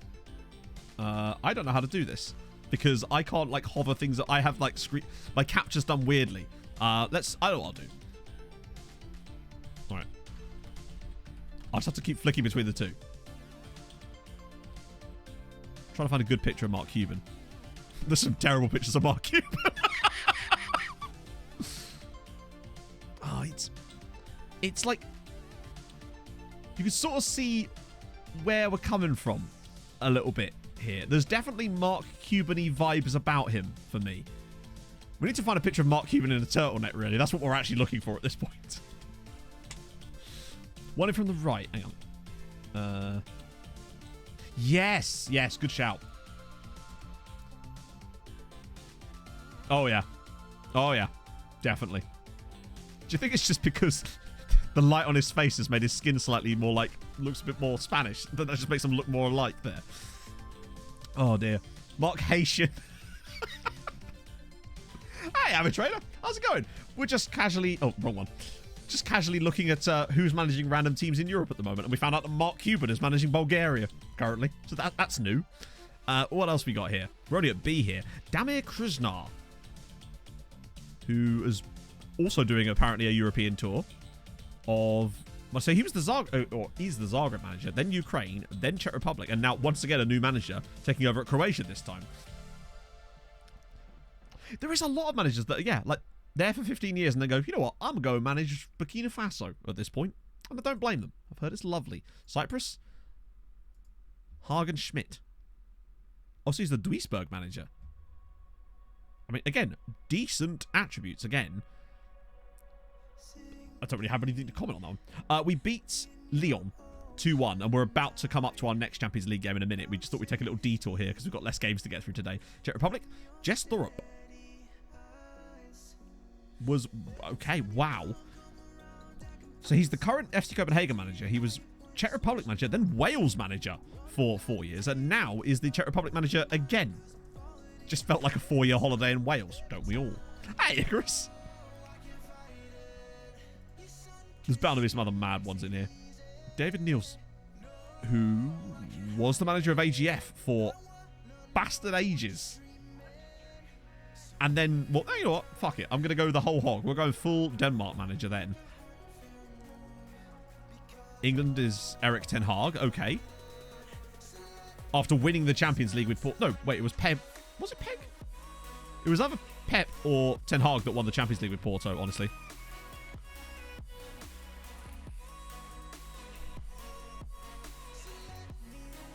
He got sacked yesterday. Oh, no. Hey, maybe there's an opening at the Danish FA. Perhaps. Yeah, they should just change them all after each Euros, don't they? Rani Hassan. Oh, Rani Hansen's a real guy. No, it's not.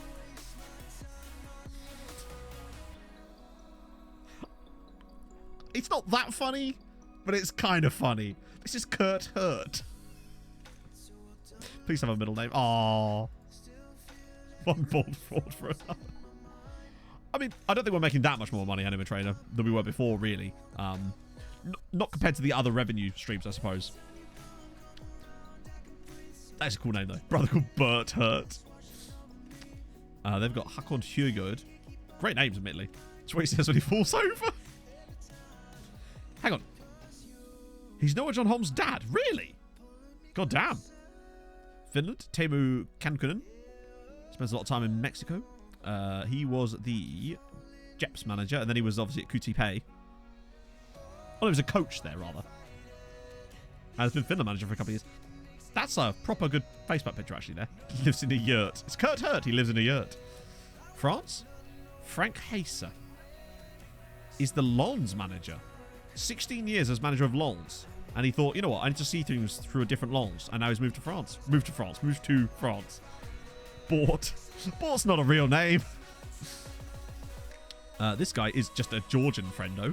Ucha Sosiashvili, who didn't have a job for 18 years and then just became their manager. Means hungover. Brilliant. Germany? Daniel... Really?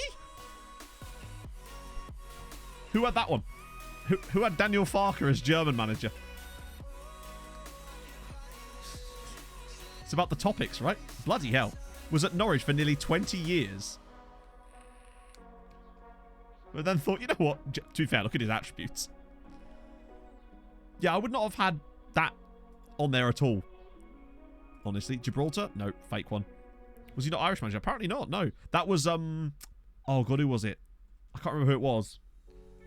There was a guy manager, I can't remember who it was. So that's Matt, hang on, it looks like an Olympiacos shirt. It is. He's gone straight from being the player at Olympiacos to being the Greece national team. Hasanhutel, that's who it was, yeah. That's kind of cool, actually, that Georgios Mansouras has gone from playing for Olympiacos to being the Greece manager. That's nice. I like that. We'll get a lot more of that as we move along.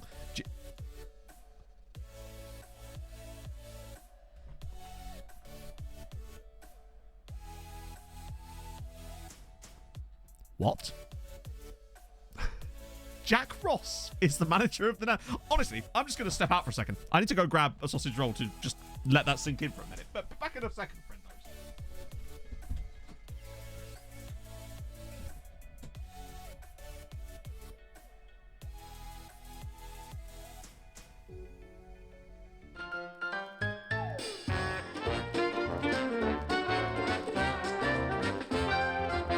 What the f was that?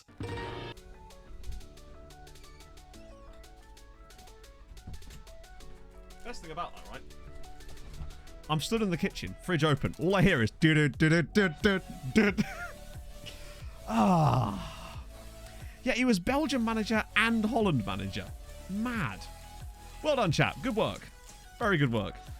I'm going to open this sausage roll. We can just... It's the perfect time for a sausage roll, really, while we're looking at stuff like this, so I can not have to speak as much. Why won't you open, you bastard? Have I just lost all power in my fingers? There we go. Where the fuck is Matt? I've just gone. I had to nope out. That might be the weirdest one yet. What about Hungary? Scotland truly is building a nation, isn't it? Not just their own. It's Stephen Glass, the Aberdeen manager, is manager of Hungary.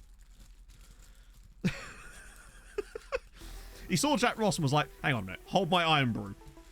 What on earth? Building a continent. Apparently so, yeah.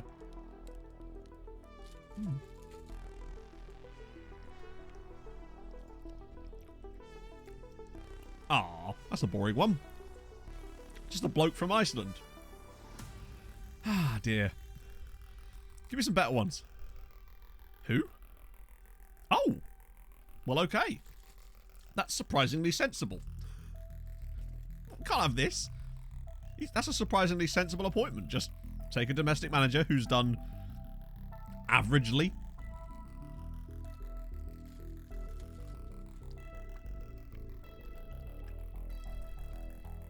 J. O'Shaughnessy. What else we got? Israel, maybe? Okay, so he was a manager, again, for like 14, 15 years at Hapoel Hadera. Hadera. Only an I here. Italy. Oh, this should be...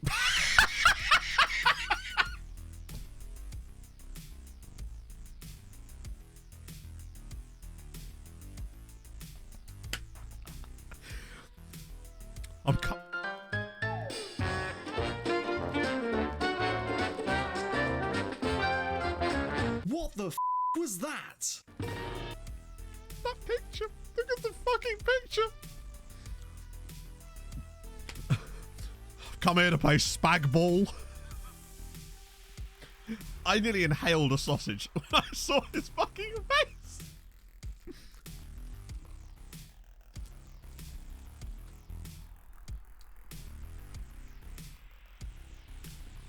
Man's fluent in Italian. Por favor. Like, at what point do you just like he stayed fully like Britishy here, and then he's like, I fancy Italy. I fancy Italy. Man just really, really wanted a pizza. That's the best one yet, comfortably. Kazakhstan? Nah. Kosovo? Okay. That's surprising. Daichiono. The gravelly Italian accent.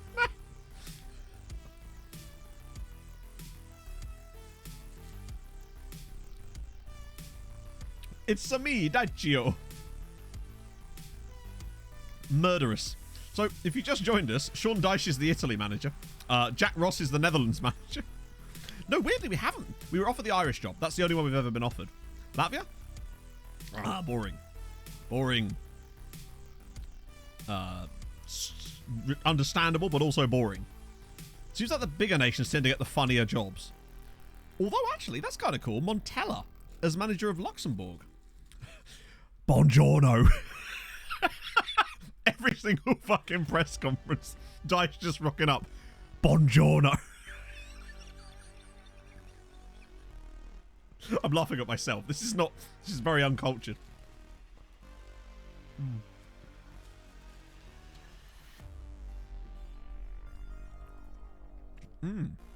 Okay. Gary Summit. There's Gary Summit. Moldova. He is Romanian. Was the Luxembourg manager actually? Wow, he's terrifying. Do not take money from this man. He will. That's not how a loan works. Oh, for a second I thought it said Alexander Mitrovic. What about Northern Ireland? Okay. He looks as surprised as me. So he was mostly managing in Turkey and Romania, but now he's the Northern Ireland manager. Was piloting in Italian.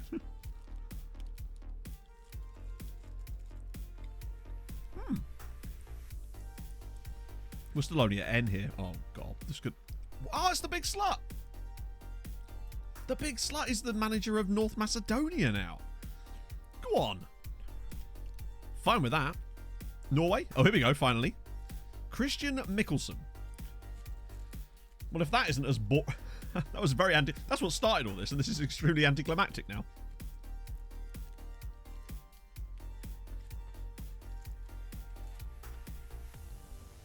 He looks a little bit like Mark Spate, that guy that used to present on Kiddies TV that sadly passed away.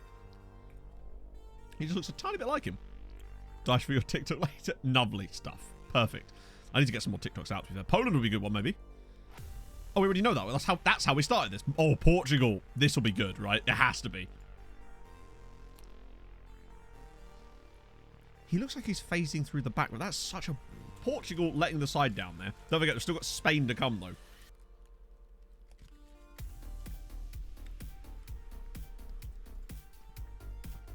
Romania? Oh, no, we already knew that one, didn't we? So, oh, he was at Northern Ireland manager at 1.2. Patrick Van Leuven. Cool. San Marino, that'll be Regen. Yeah. Scotland. Oh, here we go. Oh. I mean, that is annoyingly on topic.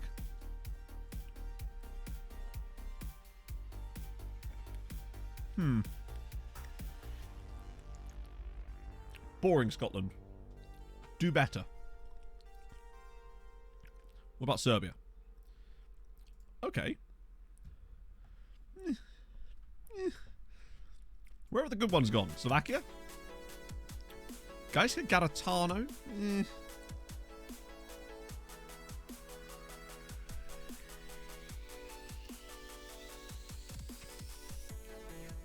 All the good ones are gone.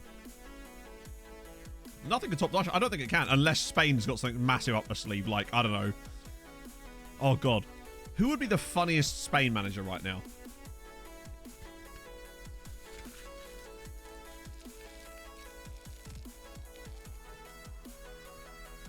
Joey Barton would be funny. Big Sam. Allegri. Boring. That's rubbish. Allegri, my arse. Sweden? Show me something good. Nah, it's not that good. Interesting either, is it? Switzerland? A Swiss man. Rubbish. Turkish dude. Ukraine. Pereira. Wales could maybe help us out here. It's just Sean Dyche again. Boring. They just ruined the mood. We started with Pipo Inzaghi and ended up with that. I'm glad we got at least Sean Dyche. Sean Dyche and Jack Ross definitely saved that segment for us right there. Oh. We'll have to do it again in like 10 years. Oh, finally. Anyone? Oh, no, we already looked at... That's Suditu. We already looked at him, didn't we? He's on the list. But these guys... presumably on the list as well, right? No? 5'10".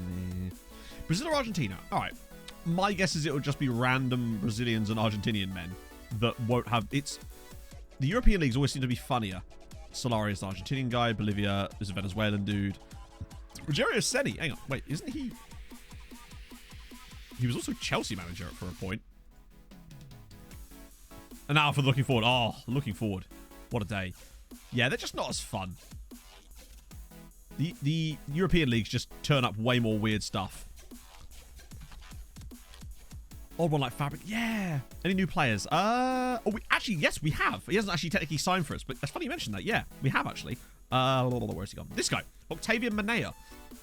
We picked him up for £2.7 million from, would you believe it, Farrell Costanza. Imagine us signing from them. What are we like, eh?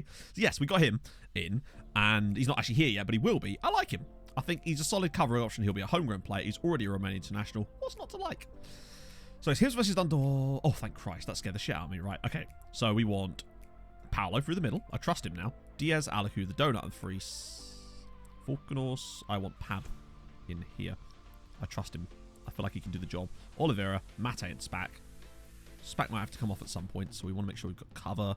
But Danko's on the bench, so it's all good. Barto in goal is my big worry here. I'll probably have Stanovic on the bench just in case. I am worried about Alberto. It's not ideal having to put him in here. But we make do. Plus, with how weird the game against Lyon was the first leg, it's... George Constance. It's concerning. But I think we're already in a position where failure here would be we slip into third place somehow. And that would not really be the end of the world. But we could actually secure qualification with a win. But I think if we don't balls it up, we really do need to go for the whole thing and come try to win it. The defender offered a contract too. Oh, Christ. I don't know who that was. I'm going to need a name. Or a club, maybe? 1,000 games. What a guy. That's a one-club man right there. Watch Alberto throw a couple into the net for us. I am a concern, though, because Dundalk lost they lost the home game against Hibs, and I think they've kind of had it. Which is weird, because they performed so well in the other one. The Zagreb 3 name dude. Oh, yeah, we got him as well. We signed him up too. He's not as... The one thing about him... Yeah, sorry, I remember who you mean now. He has 9 heading. So, not fantastic, but at least it's a trainable attribute. So I'll get him on aerial the moment he joins, and it'll all be good. Yes! Come on, Palais. Palais? Palanic. There we go. Leon nil, Treaty 1. We could be on for at least a record points tally as well for the Champions League group, because this would take us to, what, 10? And we'd still have Hoffenheim to play, and Chelsea at home as well. There's a real chance that we could get, like, 15 points in this group, maybe. And if we drew 1-1 with Chelsea at the Dara Galvin, we'd actually win the group, technically, because of the head-to-heads.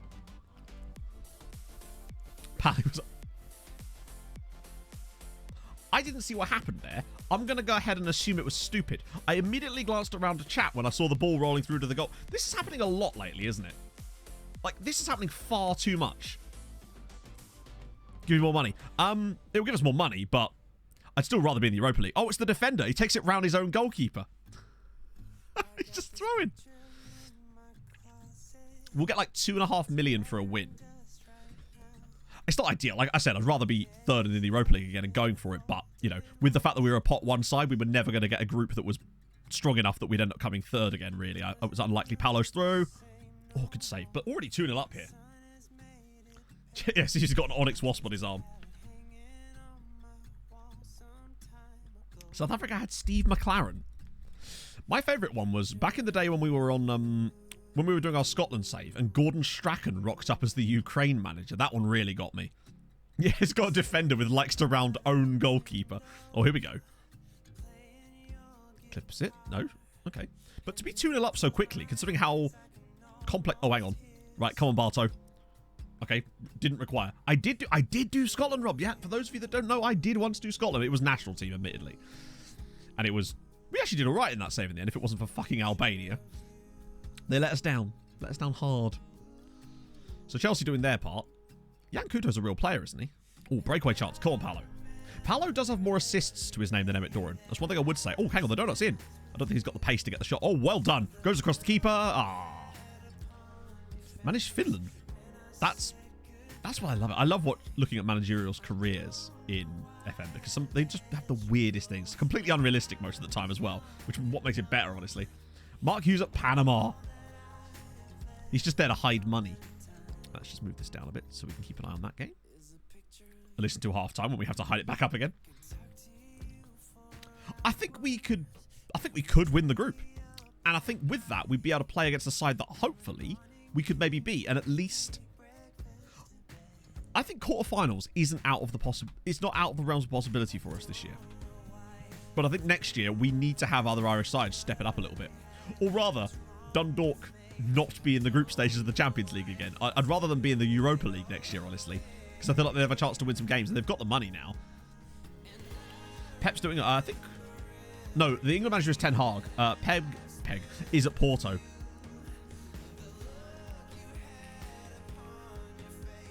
Bit of luck there.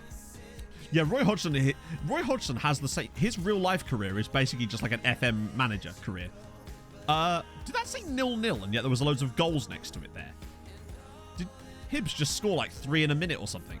Or was it just a glitch on that screen because when I was scrolling it? That was weird.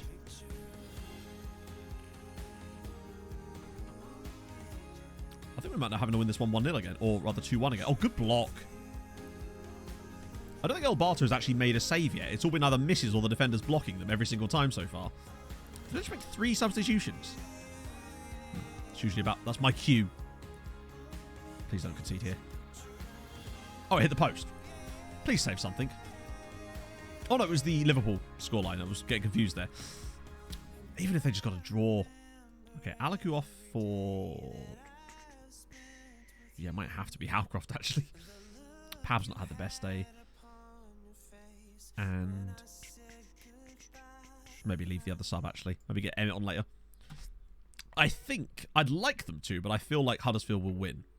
I think it'd be cool if Forest did, but I have a weird feeling that Huddersfield will just game manage it.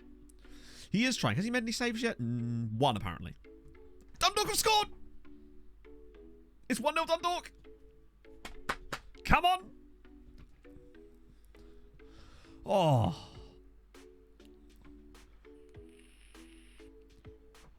They're going to lose 2-1 now. That's the problem. Up the dork. The dork? The dork. Oh, God. Okay, as long as we do our part now and don't piss this one away from 2-0. That's better. Because if they... Or they could get third. Provided Hibs throw away a lot of points away, maybe. Oh, no, because they lost the first leg 2-0, didn't they? Come on, El Barto, buddy. This is the same game as the last one. Don't listen to negative Matt. True. Never listen to him. I struggle to. Oh, it's Bobby Burns as well. Dundalk 1. This was almost identical to the first leg. Cagey game. We go to a 2-0 lead and then concede a random late one. Yeah, Alberto didn't have the best day, did he? Bless him. But we won, and that's what matters. Oh, okay. I hope they won. Sometimes you see goals scored after your game is finished. I've had that happen a few times, so hopefully we won't get caught.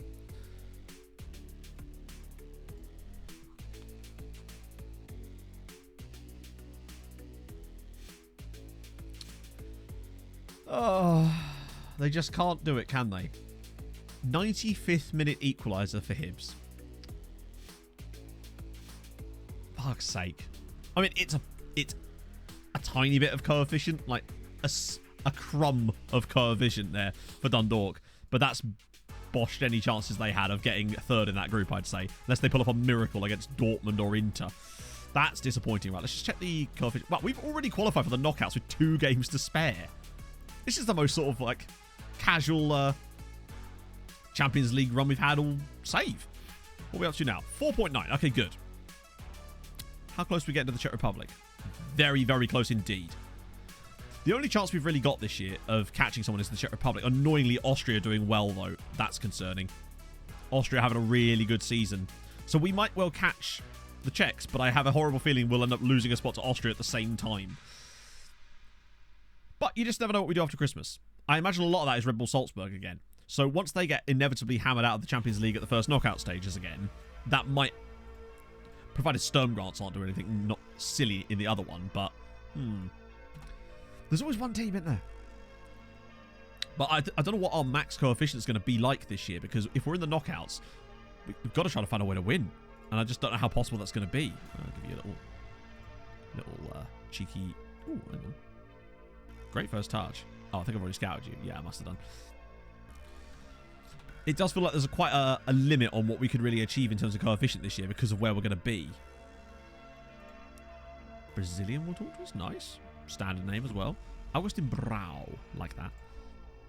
And all of you as well. Fair enough. We'll get another little cheeky look at you lot too. Rolf Nordederberg. Cool name. And the rest of you guys can go. Cool. We must be down to under 1,000 now, surely. Not by much, Jesus. Doesn't inspire confidence. Yeah, maybe. I mean, if a big bid came in for Barto, which could happen, honestly, he has a really high value for, like, no reason. I think it's because he got that one random Spain cap. There's a chance that we could just sell him for massive money. There's something about him, I just don't think he's perfect. Mihov is great, and I think we'd be able to replace him really cheaply, so it's something I would definitely do in January. If the right bid came in, I'd be happy to sell him for, like, 20 million. Like, obviously.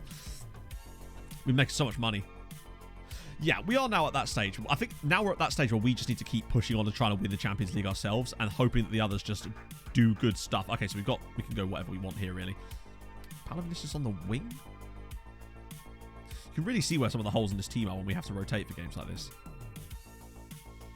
I love how even then... I'm going to start Emmett. He needs to show something. Look at the coefficient. Yes, we just did that. We did it straight after the game. Why? Was there something in there that I missed? So we just played St. Pat's. Was that the cup final? Yeah, it was, wasn't it? Right, okay. I'll put El Barto in here because Mihov, I don't want to get him hurt. Last thing we need is him being out. How are we doing? We're still where we are. We're closing in on the Czech Republic, but the Austrians catching us and the Czech Republic. So if they continue to have the season they're going to have, maybe, they could leapfrog both of us. So like, I feel like this year, worst case scenario, probably we stay where we are. Best case scenario, we get an extra point or an extra place. But the thing we're really missing this year is having another Irish side in a competition group stage where they can win a couple of games. It's so incredibly powerful. What a strike. It's so incredibly useful having those teams there because they get you so many extra points. Hey, Murph. That's why someone like Bose, for example, in like the Conference League group stages next year would be absolutely massive because we know they can get out of a group. Simulate games in the league. I usually do that in off-camera situations because when there's that big long bit where I go to... After we're knocked out of Europe and I'm trying to get us back to the Champions League again, that I'll often insta-result a lot of games just because it takes forever otherwise. That's another thing. Us being... Oh, wow. Us not having to do any qualifiers actually made it worse as well because we then didn't get the ability to get extra coefficient points ourselves.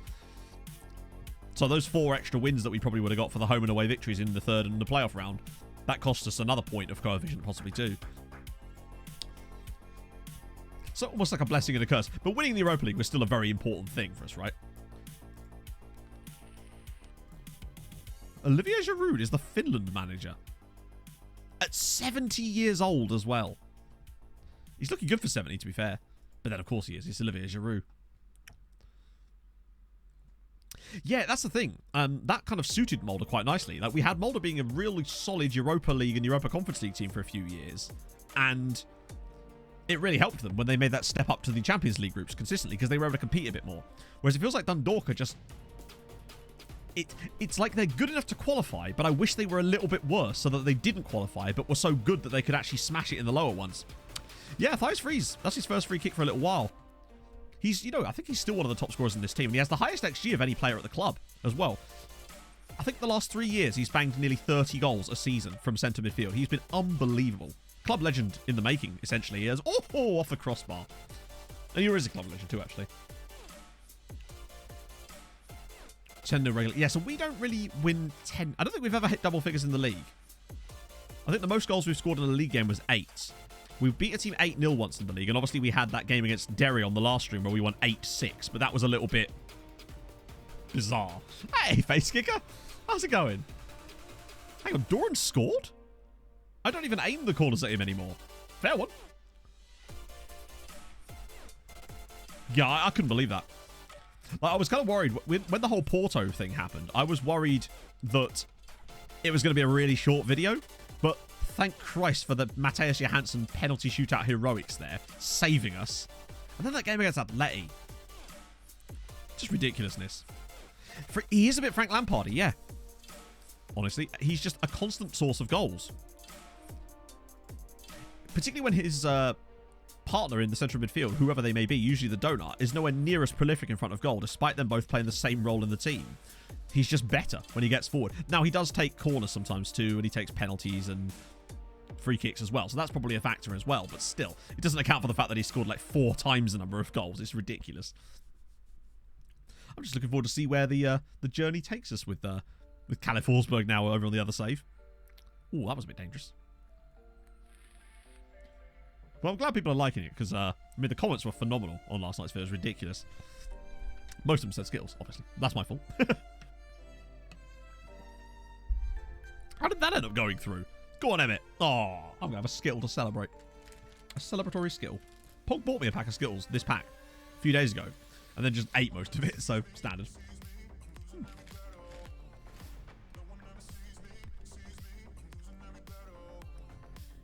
I do like a Skittle. Substitutions.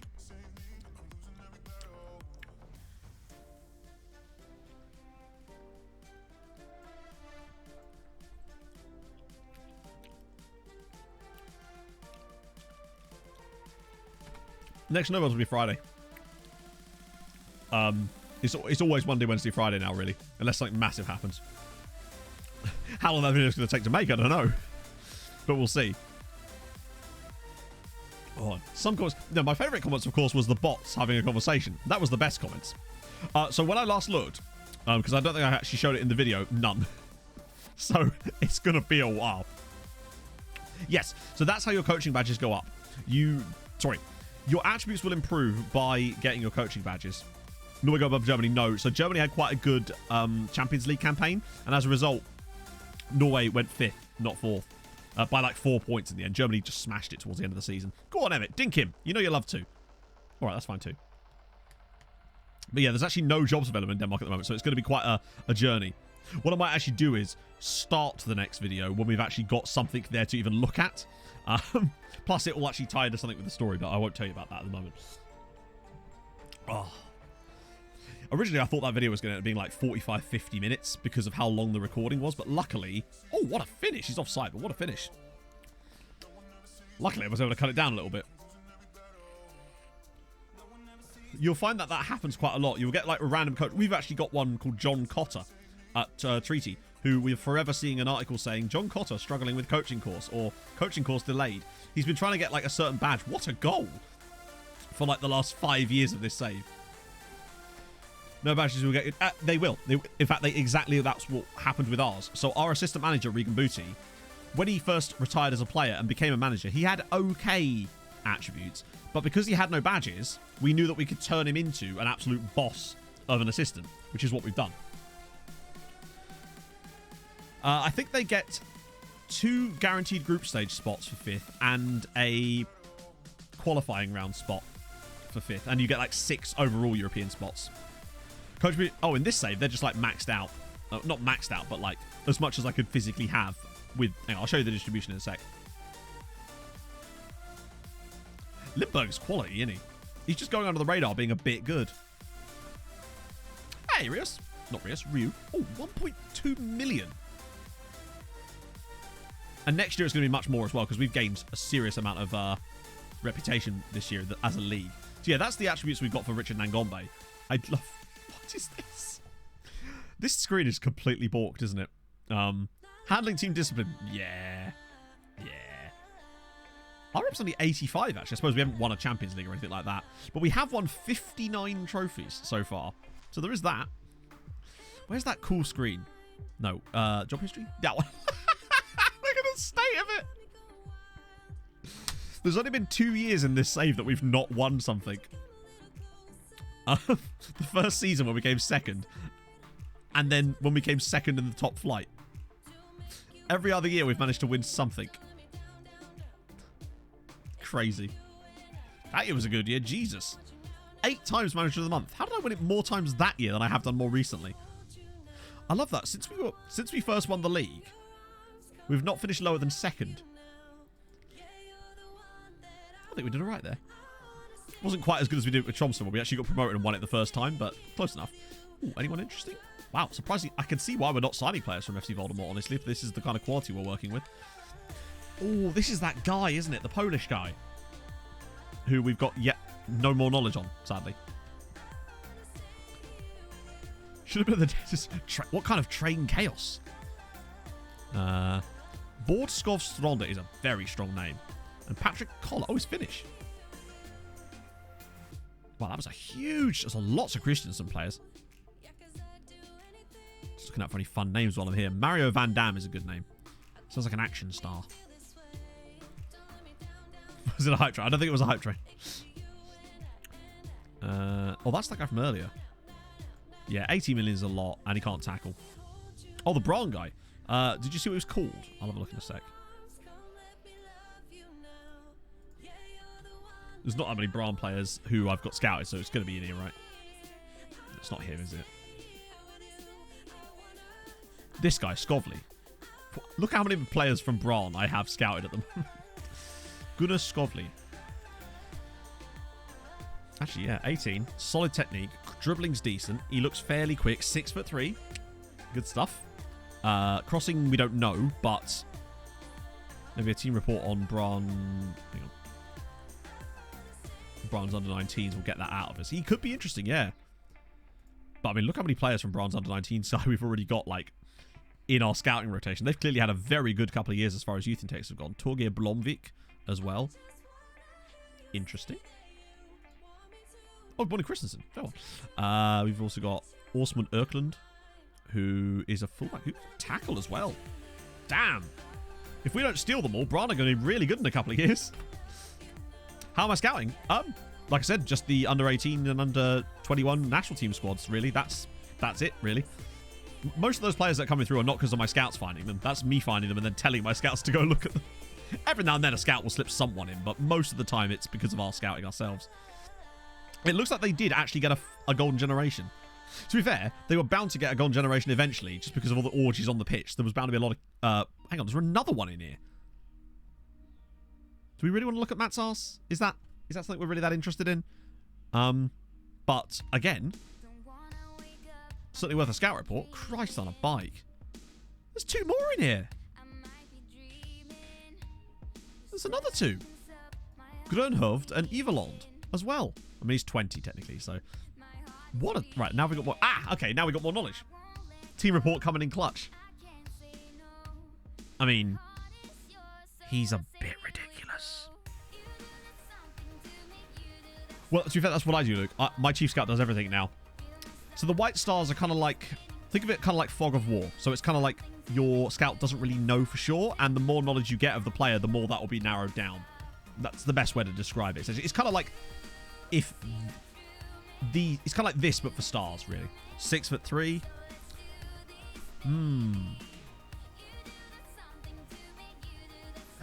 He's quite good, isn't he? Yeah, no, it's exactly like Black Stars. For some reason, they changed it from Black Stars to White Stars, and I don't really know why. It does the exact same thing. Although the one thing I would say is that with the White Stars, there's now...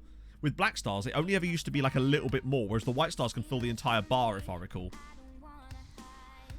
He is... Should we ask his agent?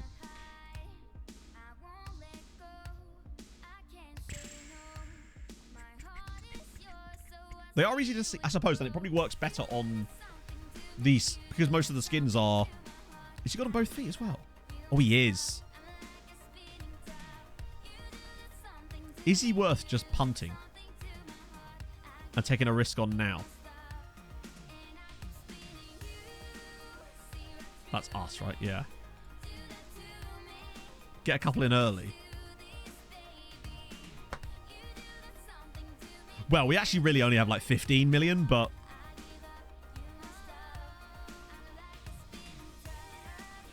It's good you came in summer. In winter, it can get very depressing. £1 million for him. Augustus Caesar, 99. Thank you very much for the follow. Yeah, it seems like Runeberg has got a bit of a cottage industry going, just managing the careers of bronze youth players. £1 million. Like, that's insane. Whilst represented a fraction of a single yellow star. That makes sense, actually, yeah. Then, of course, you've got the grey stars underneath that as well. Is he going to be homegrown? Right. Let me just finalise that, and then we'll have a look. Yes. Because he's not 19 till March, and he'll join us in January, so he'd be homegrown as well. I'd like to hope that he's on the higher, like a 15 pace, 13 acceleration, hopefully 11 crossing kind of thing. Dribbling, if it's 14, it's 14. Like, think of how much room he's got to grow there. Technique is solid. Passing, it'd be nice if it was like an 8. Some okay mentals as well.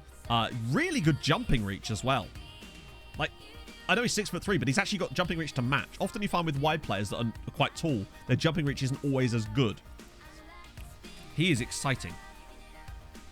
And it doesn't appear like he's going to want a shitload of money. And what a cool name as well. Gunnar Skovli.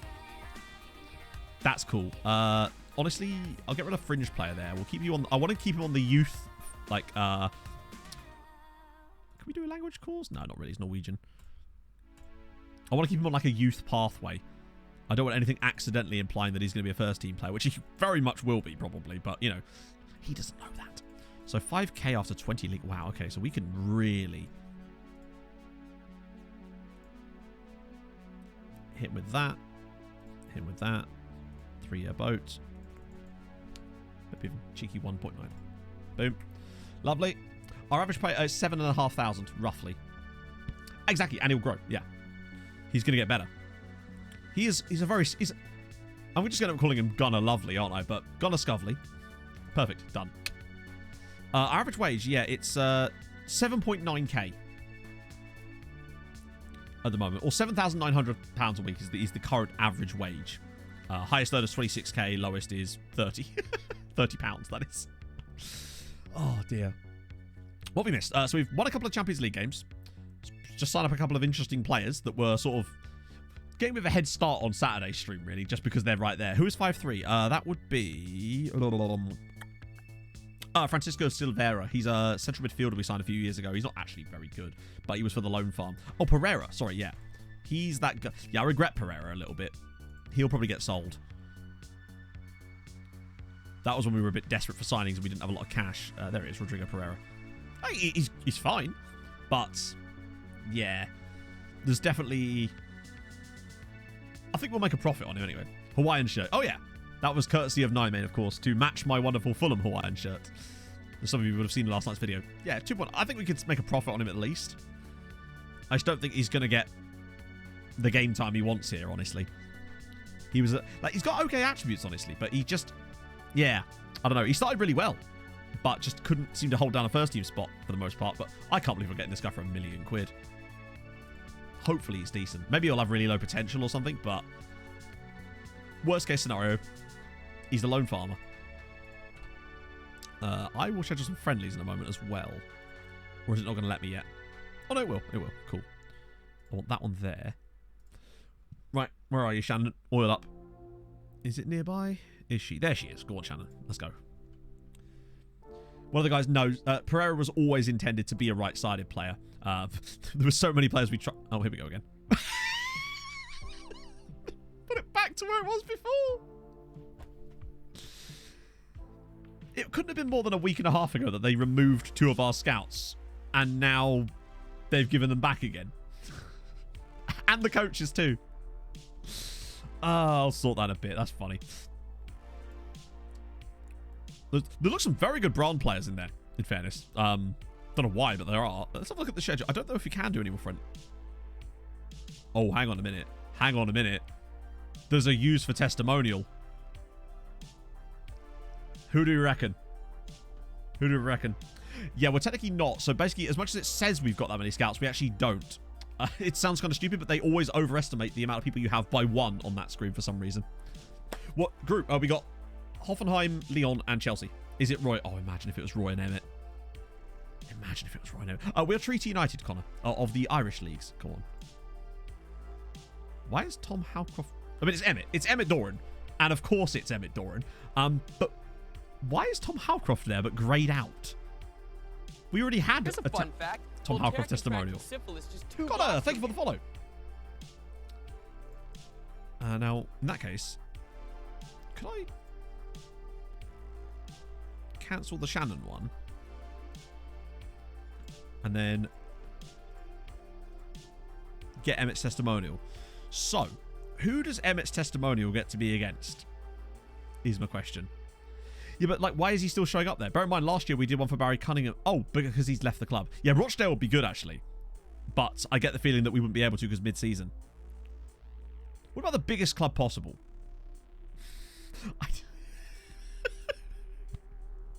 Chelsea.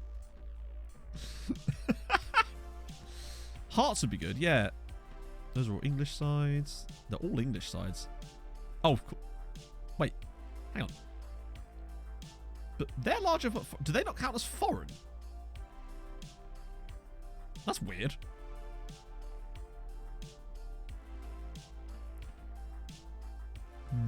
Stonegrat's lol. Paris's B team. Ha. Yeah, I don't want to bring Chelsea. The reason I don't want to play Chelsea is just because I don't want Chelsea coming anywhere near our players. Honestly. But we could do Man United. His seven goals were scored against Shakhtar Soligorsk. And, oh wow, they really aren't going to let me scroll much further than that, are they? Unless I filter it, maybe. Oh, wait, hang on.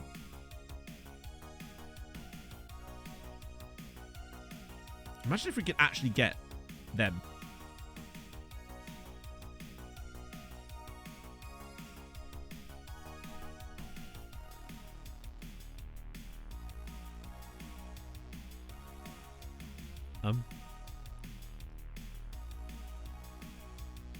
How do I... Oh, do we have to, like, right-click or something?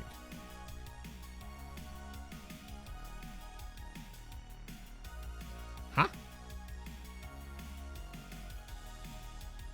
How do I... do? That's kind of weird. Maybe senior squad? Yeah, maybe. Unavailable. Yeah, but then why are they showing up here? Shouldn't it then say that then?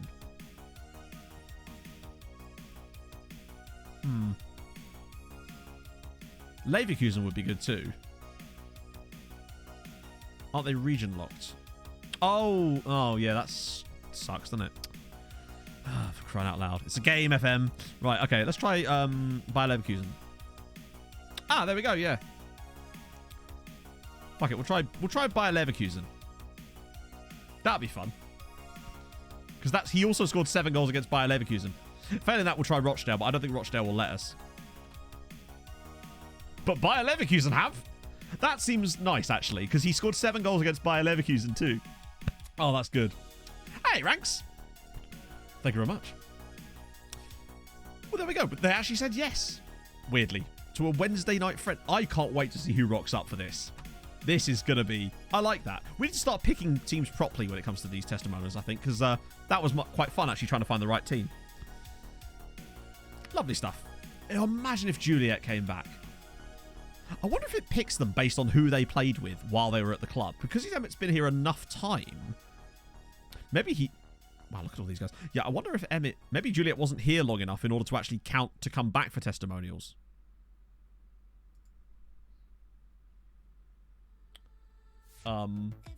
Okay. So apparently it affects new saves as well, Ryu. I don't know. But there's Mohamed Salah. So... Oh, Rakov's blatantly back, yeah.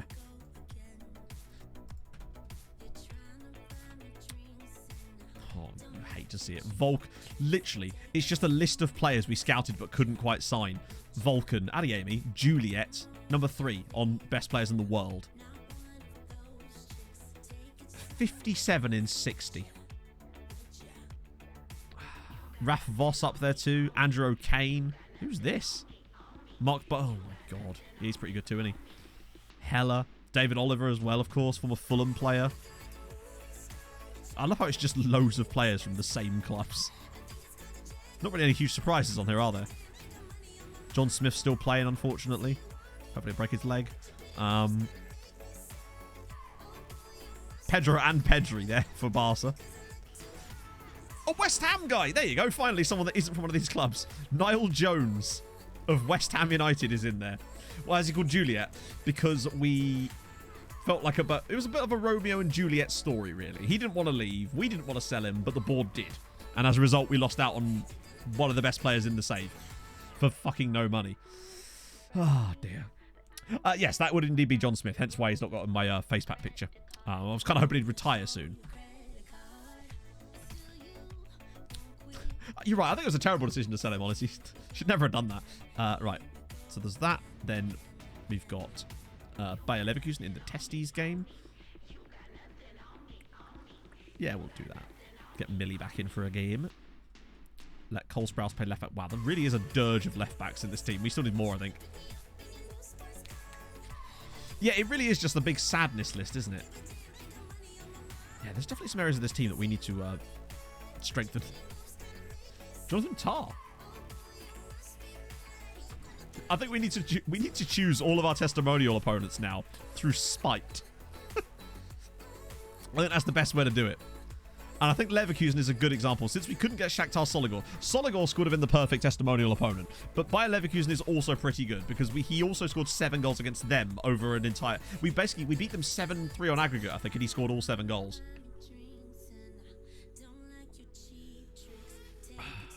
It was satisfying beating John Smith's team, though, in the final. And the fact that he didn't contribute to the game at all, other than being subbed off. It's the first time anyone thought about him.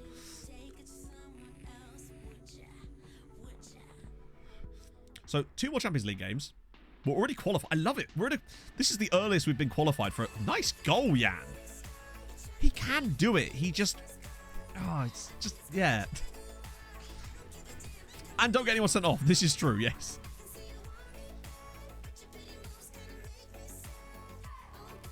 Conference League group stages are so lucrative in terms of coefficient points and saves like this. It's so good. If we could just have a year where we get 2 or 3 of them even, maybe in a group stage of the Conference League. Statistically, as a group, they're going to get so many points just from little wins and draws here and there. Esbern, oh, he could have squared it. He didn't need to. It's a goal. Winning the playoff final, I'd like to see Forest win. I think Huddersfield will win. That's what I'm going with. Same as what I thought last night. I would like to have seen Rangers win, but I thought Eintracht Frankfurt would win. It's happened. What can I say? I'm Nostradamus. 2 in 2 minutes. That's a good start. Now we can start rotating the squad.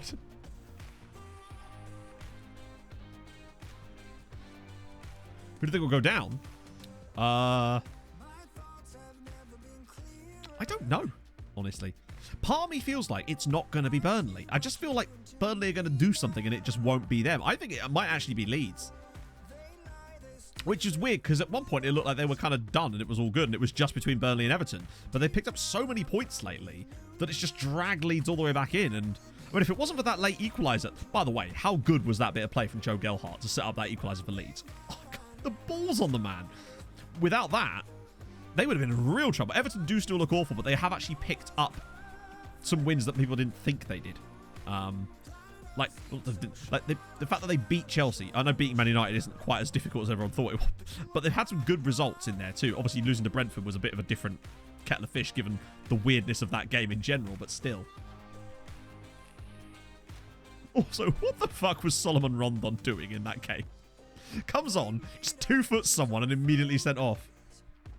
Yeah, no, Everton were really good against Brentford to begin with. The red card, they had to change their style.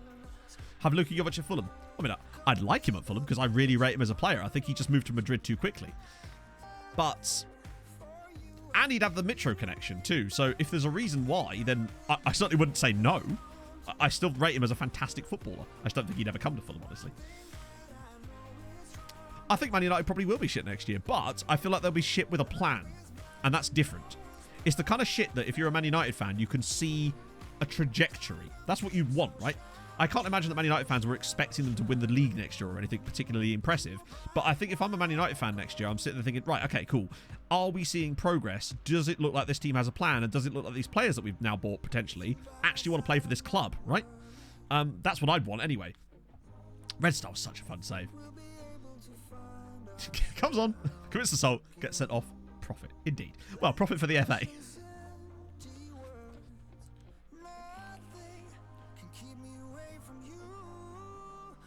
They shouldn't get relegated, no, but then teams that shouldn't have got relegated have done in the past because of just dropping like a stone. I think there's at least one of the times Newcastle have been relegated, they had no right to be because of some of the players they had in that squad. Shit with a plan. Yeah. That's what you want, right? Go to charity. I don't know. They need to offload the dead wood. They need to have a full-on... They need a tactical ethos that runs throughout the squad and that players are buying into. And then bringing in players who will then buy into that even more. Rather than just signing players based on marketability and for a paycheck, you know? That's been their biggest problem, it feels like. That's not to say other clubs don't do that too, but they had other stuff surrounding it too that's made it a bit more... It sort of offset it a little bit. Good save. Frankie de Jong. I'd love to see Frankie de Jong playing. I love Frankie. Not as manager. I thought... Yeah, but let's be honest. I guarantee you Rangnick will leave midway through silently because he's already got that... Isn't he now the Austria manager or something as well? He'll find some way to just disappear. It's all been a bit of a shit show, hasn't it, really? I guess Sneezer in there too. She decided, like, yeah, why not? She was like, have you been... I hope not. Honestly, it's got to the point now where I kind of just actually wouldn't even mind them being good again for a bit. I just... She just get Mitrovic. Can you imagine Mitrovic up top for Man United? That'd be quite funny, actually.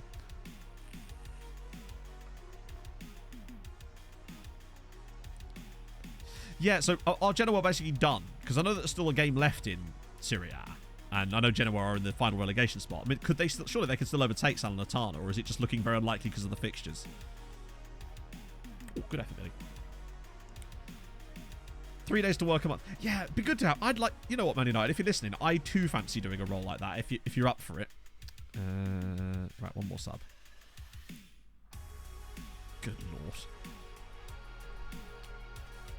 Leon, no, we did a whole segment about who was managing each European nation for a bit, which lasted a good 25 minutes, but it was good fun.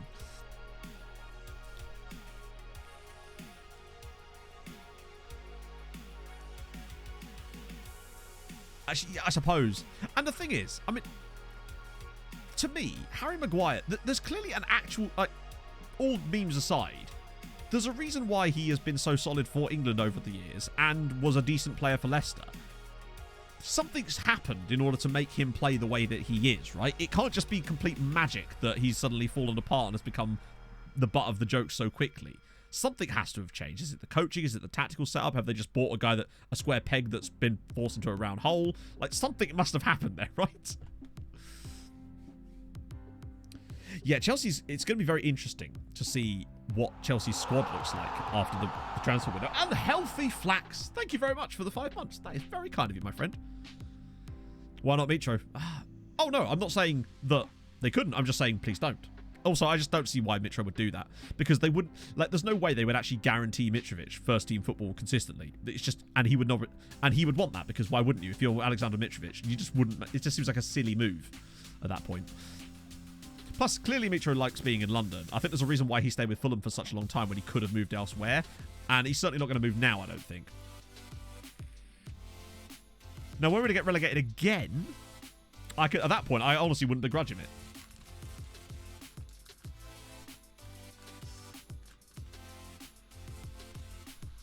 Yeah, it is a bit. Well, look at Haaland. That's the thing. I actually feel a bit sorry for Maguire in a way.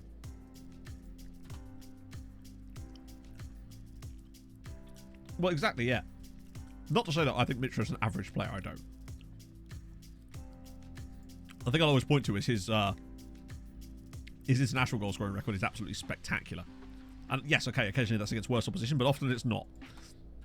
The guy can do it, he just needs to be used properly. He's a very different player to what he was a couple of years ago. The way that he... Okay, we always get that, don't we? His movement and his athleticism, he's a lot less... He's just skinnier, like, in general. And he's far more athletic than he was before. Only 25? Wow. Oh, 17 seconds. Jesus Christ. Imagine Chelsea sell Lukaku. As long as they sell Lukaku to Fulham. I should have tried even. Oh, yes. There we go. We've done it. Gunnar Scovely. In he comes. We got any more knowledge yet? No, that's fine. He's still very good, though. Do you know if We'll there's a take that. train coming? Harry Williams, thank you for the yes, follow. very soon. They are building it now. But replaced with who?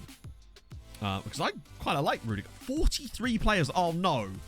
Chat, we've scheduled a testimonial while there are 42 players on international duty.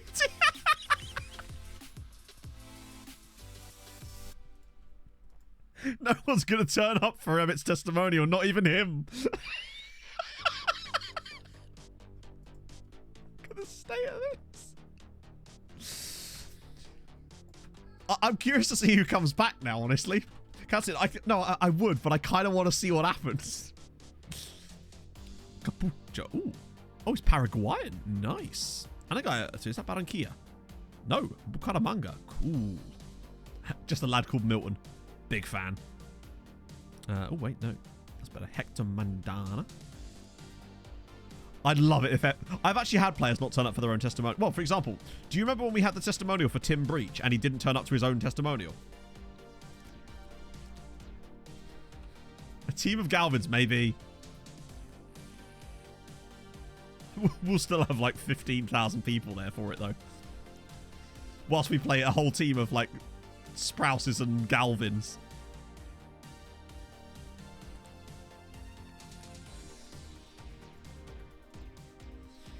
I really rate for... It does feel like there's still this weird stigma about players when they leave England and go play well abroad, that they just seem to have a real difficult to get back in the national team, and it seems really stupid. Because Tamori seems to have done really well.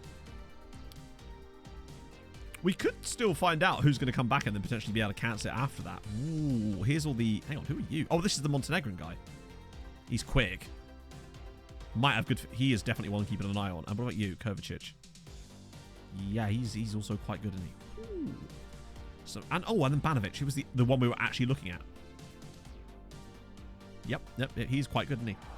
David Fell, thank you very much for the 4 months. That is very kind of you, my friend.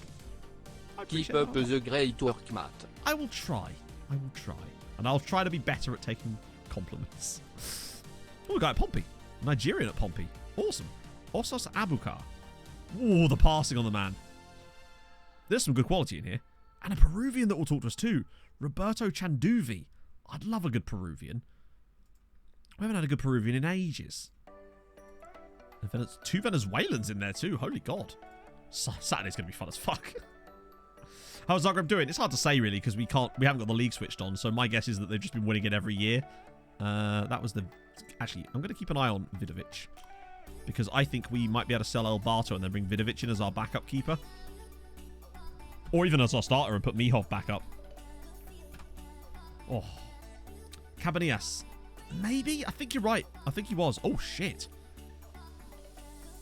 Well, so Lindbergh is... I mean, Lindbergh is fucking outrageous, isn't he?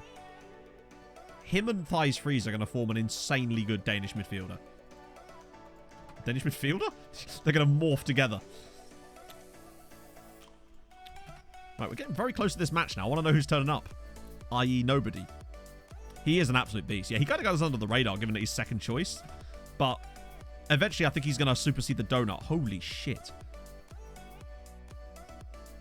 5 foot... yeah, he's definitely a ball midfielder, and I'm glad the game knows that. Ukrainian? Ooh, actually, an affordable Ukrainian. That's a rarity. There's a guy that just plays for a... Hang on a minute. What a name. Aristides Escobar that plays for General Diaz. General Diaz?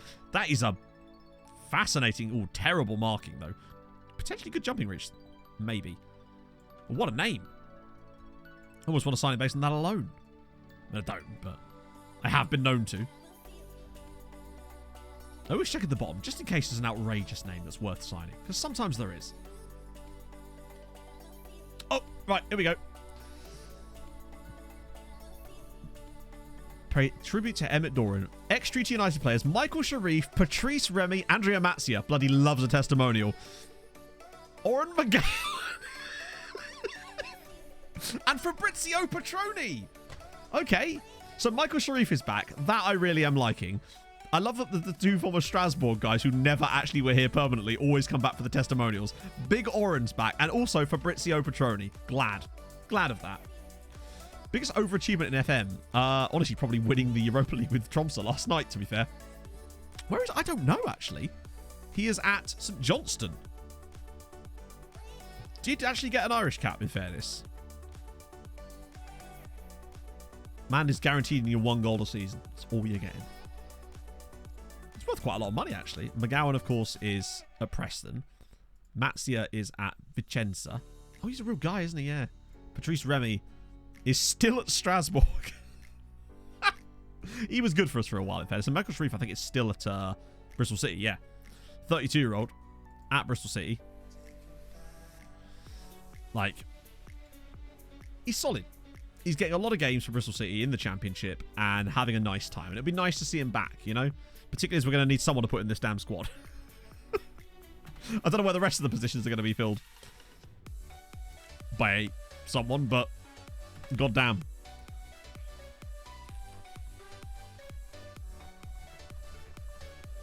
Dear, but I mean, very well probably. In fact, no, let's be honest. He's probably not even doing that well. They're probably not even playing him. 10 appearances for Bayern. He was the guy, wasn't he, really? He was just the guy that could have been our left back for the entire save, in fairness. Yeah, he made 8 appearances the first time and then 2 this year currently. He's done well for him. It's just such a shame. What really irks me is how little we lost him for. Like 14 million quid for this guy. Absolute joke of a sale. That one almost irks me, not more than Juliet. I mean, nothing will ever irk me as much as that, but we could do a team report for Generational Foot. I've already been scouting them, but can't hurt. Technically, they don't even have the... Okay, so we want... Hang on, how many games have we got left now? Is it just the 2 Champions League? No, we've got... Oh, that's fine. We can actually watch the game. Match. Take over that. There we go. Just wanted to make sure we could actually play the game. Wasn't sure how much time we had left. We've got an hour, so we've got plenty of time to actually watch it.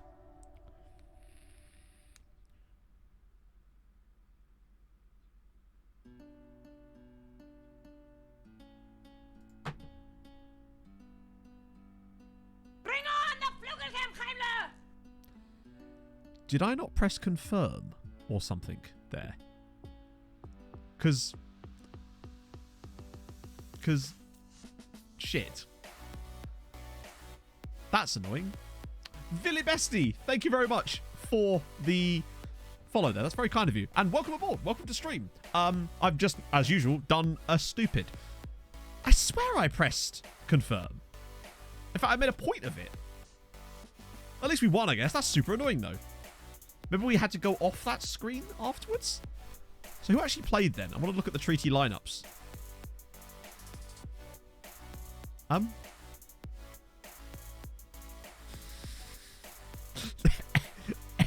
Anyone look missing to you?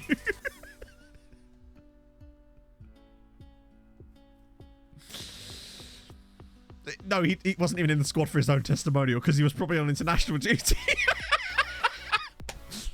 Let this be a lesson to you, chat. Don't organise someone's testimonial while they're on international duty. Oh, dear. Oren McGowan was back in goal again. We're definitely going to have to get an ED7, though, right? Surely, chat. It's not even like a send-off for him because he is still here, Big Emmett. But we'll get him up on the screen so we can enjoy his majesty. 31 years old. He's got over 400 goals for this club. And let's get some ED7s ready, shall we, my friends? I think he deserves it, does Big Emmett. And a 5, and a 4, and a 3, and a 2, and a 1. And Emmett, this is for you, buddy.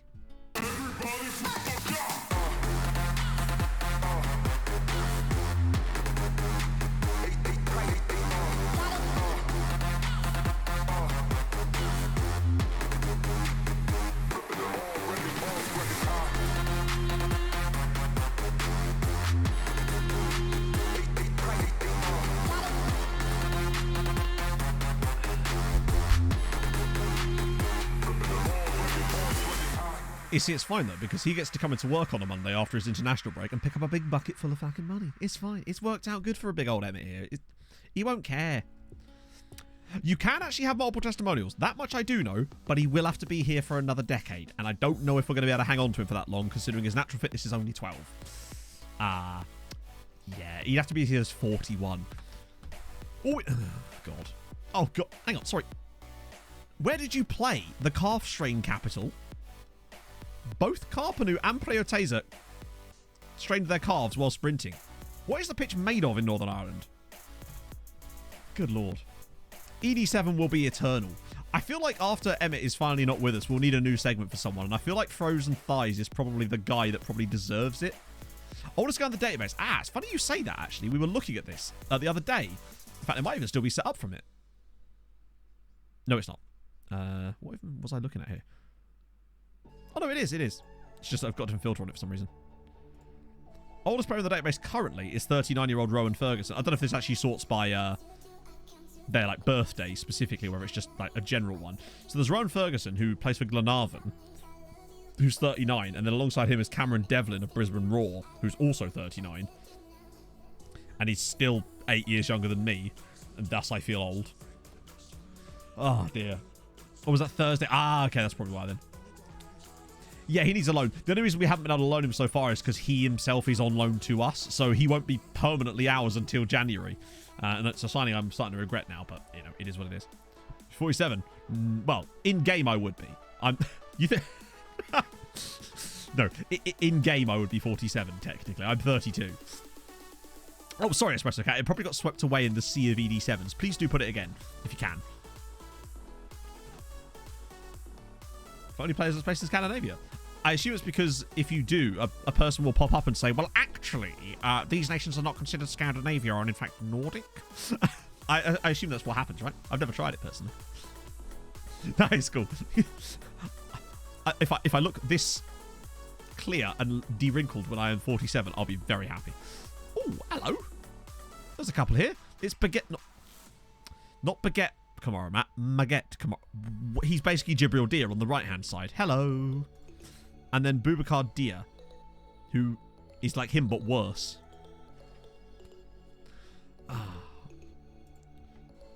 Five players good enough for... Wow. Oh, yeah, you'll get absolutely destroyed. But it's fun, isn't it? Really, that's part of the fun. Still a lot of NAs on these guys, right? But we move... Oh, wait, hang on. Oh, wait, most of these guys aren't even worth talking. Daniel McDonald is a good name. It's a strong name. God, Vlasaros is still knocking about. One of these days, I might actually go back in for Vlasaros because he's just quite good. Get rid of these guys. Nice. Oh, dear. This is why I went with Nordic Nomads in the end. I'm curious. I'm looking forward to seeing where we end up in Denmark. Obviously, it'll be a top flight side, but I can't remember who's in the top flight in Denmark in that save at the moment. I know that the strongest side in Denmark at the moment in that save that hasn't won the league in the last 20 years is Esbjerg, which would be weird. And by the way, Jacob Windholm is not at Esbjerg anymore. I checked. He's actually at Werder Bremen, not scoring for them. Oh, it's Farps versus... And this, my friends, is the reason why no side will ever come up through the playoffs ever again. St. Pat's, with just the 5-1 victory away from home, Wan has now got 20 goals for them in... I hope they want to extend his loan. I hope they extend him. He's so good. So where else? No, because basically what I'll do is we'll just go until... So I'm actually going to start the next Nomads episode when there is a Danish team available, even if I have to go like a year into the future. So, trust me, it's going to work with something else I've got planned. Yeah, Wan is just one of those players that seems to... I think what it is the match engine just likes him. So it just kind of works for whatever reason. Like, he's fine, but something about him just seems to work with the match engine, I think. Hello, Marius. How's it going? Yeah. I know we've kind of haven't done much story stuff on Nomads for the last little while, but I just wanted to concentrate, honestly, on the story of that we were telling ourselves through the league. And before we revisited Calais' journey. Calais journey. Who? I assume this is a guy whose agent I spoke to once. Because it automatically shortlists them. Our Champions League group is Hoffenheim, Chelsea, and Lyon. Which we've currently already qualified out. It's kind of going on the run. Maybe.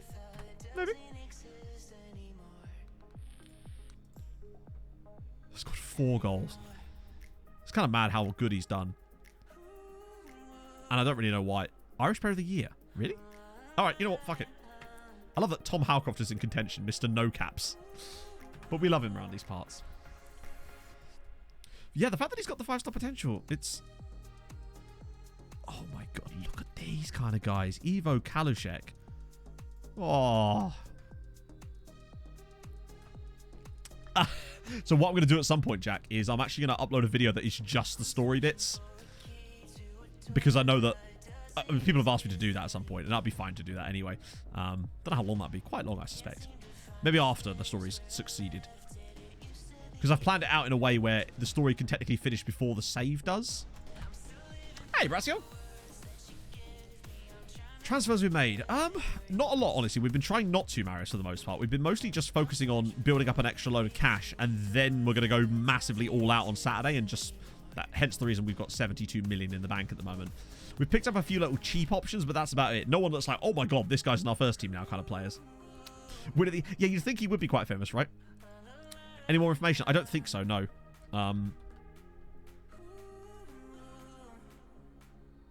Or, yes, we did, actually. 16 pace, 11 crossing, 16 dribbling. Passing's not brilliant, but for 18, good, very aggressive too. Surprisingly good physicals, actually. He's 6'3", 14 jumping reach as well. Technique's decent.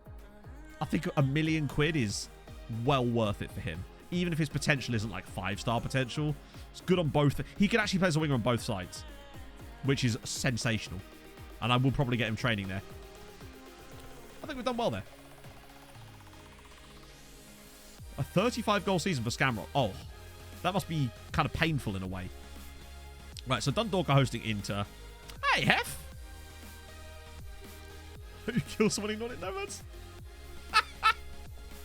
I had to sort of tread a line with stuff like that because I wasn't sure if YouTube would start getting funny about it. Which is why the most sort of explicit it's been was that time when they went to the cabin, him and Astrid, to rescue Henrik that time. And that was probably the longest bit of story segment I've done. And I was trying to straddle a line with that, honestly, because I didn't know if YouTube were going to be arseholes. So we've got rich status back again now. But I wanted a nice buffer. So now we know that rich status for us at the moment is about 45 mil. So we can spend about 20 million on the Saturday, and it's going to be funky. That way, if we do find an awesome player that's like 12 million quid, 15 million, we could actually buy them. It's nice to be able to do that, because I don't want to lose out on another one of these guys to Chelsea. Right, I'm going to go Paolo. We're going to go Diaz, Alaku, Falconors, Donut, Freeze, Oliveira, Palnek, Matic. Yeah, that's pretty much first choice, other than Pablo in as well, maybe. Niehoff's back too. We'll get Sinise from the bench, and we're good to go. Watch Dundalk just smash it. No one's going to tactically disappear. Well, I couldn't possibly give stuff like that away, could I? See you later, Espresso Cat. Right. It's worth a punt for £1 million, that guy, exactly. Wow, these guys have really struggled a bit as of late, actually. Interesting. Now then, this is Tobias. Oh, at least Tobias Bremer's rating's gone up a little bit. He had a trash rating before we played them, and it only got worse when we did. And there's Moses, of course. Feel a bit. He's probably been their best player this season, it would seem. Hey, Masuto. I just said Masuto instead of Masuto because I'm an idiot. It's the problem. I don't read the whole word, man. Welcome aboard, my friend. Non-stop party since Toronto choked in the game 7. Oh, dear. I am worried about Mate. I think there's another way we end up in a load of money in January is being forced to sell Palnek Mate, and I'm very worried that we might end up in that position. But at least we'll get 40 million, probably, because I'll be the one trying to sell him, not the board. You're right, yeah, he got the high rating because he saved the penalty. Yeah, Moses is there. It's sad time. I wish he was still here.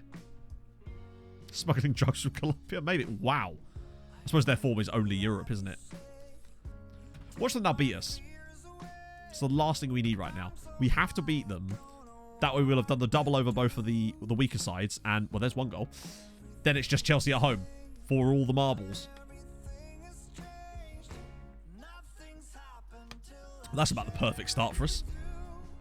I'll happily take that. Particularly if, amazingly, maybe Lyon could do us a favour. I think not. Chelsea will almost certainly win very comfortably in the end, but still, we're getting there.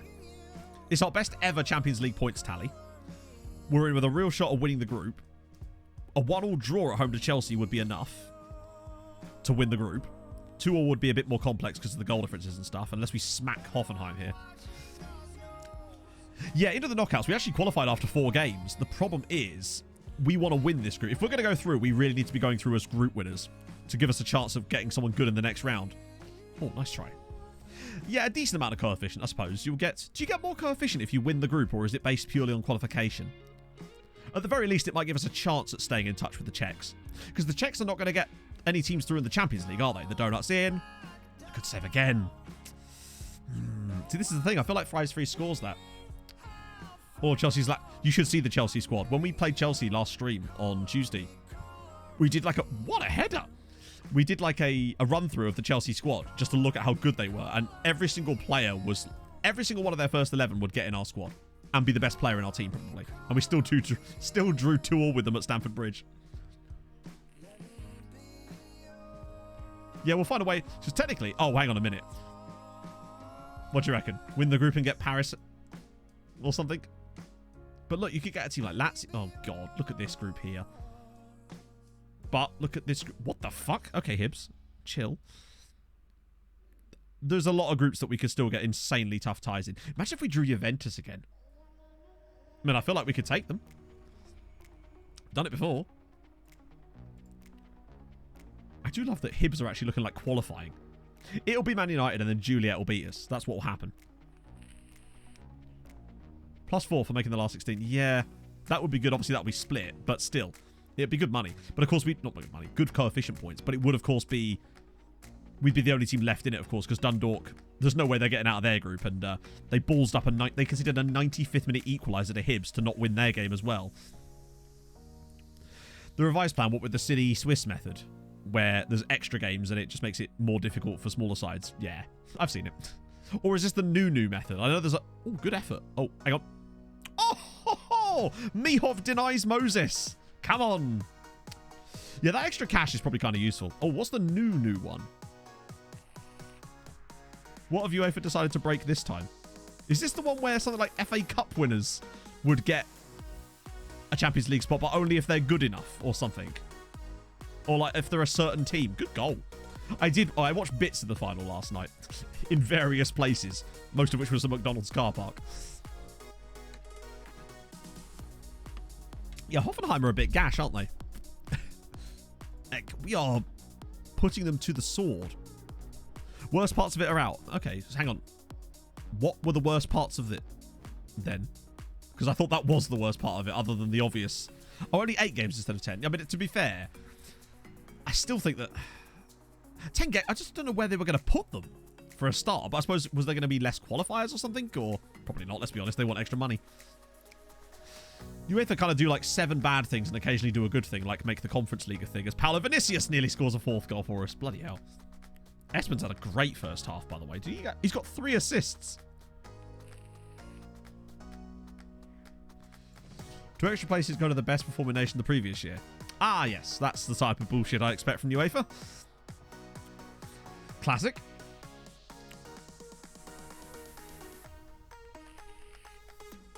Not based on the team specifically. Yeah, I know. But to be fair, it's still like, to me, you want to be in it, do well.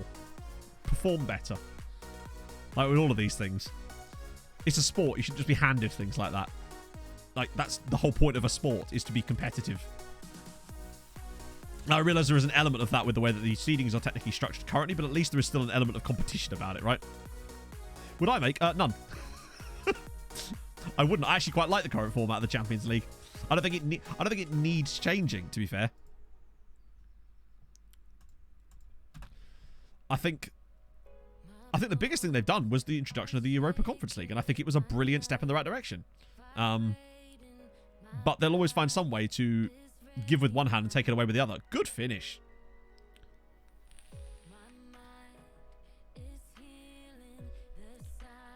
No relegations to the lower knockouts. I kind of like that, but then I also kind of like the ability to do that in these safes. Great Britain hockey jerseys. Oh, I've got to see this now. I do find, I mean, to be fair, I feel like Fulham would have had a better chance in winning the Europa League that time when they didn't have, because we got knocked out by, well, we lost to Atleti, who of course had dropped down from the Champions League. So there is a bit of that. But I don't think they'd ever change something like that, because the extra draw, the extra attention on it they get from that just is too much, is worth it to them. Oh, so Moses has gone off. He's not had a good... God, Espen with a 9.9 rating. Yeah, you'd have to change the whole coefficient system. Have Hoffenheim got a player called Ball Itch? I swear they do, next to Friedrich in the midfield. Haven't released all the details yet. Yeah, that's usually the problem. They'll find a way to release it when there's some other scandal going on. That's when all the bad news is released. When something insane's going on, they'll slip everything else under the radar.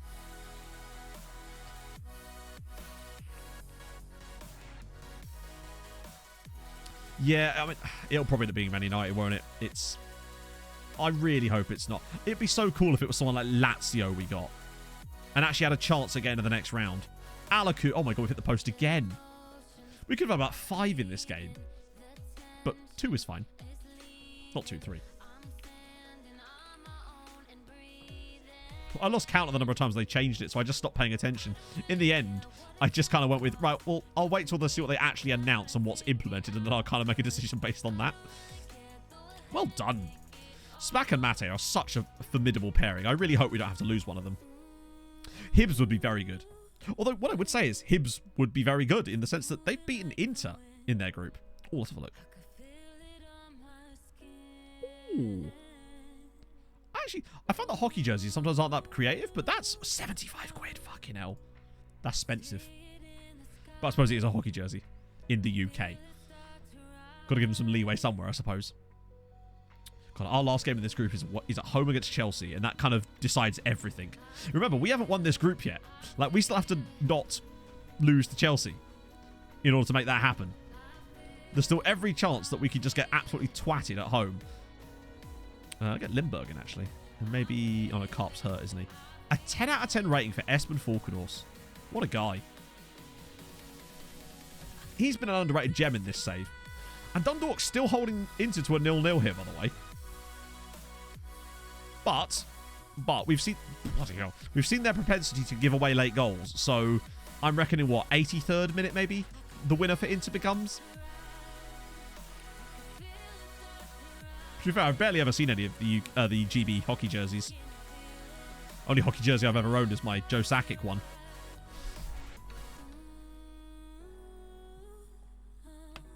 That was expensive enough. And that was in 2004. Go on, one more goal. One more for luck. Oh, Emmett. So close.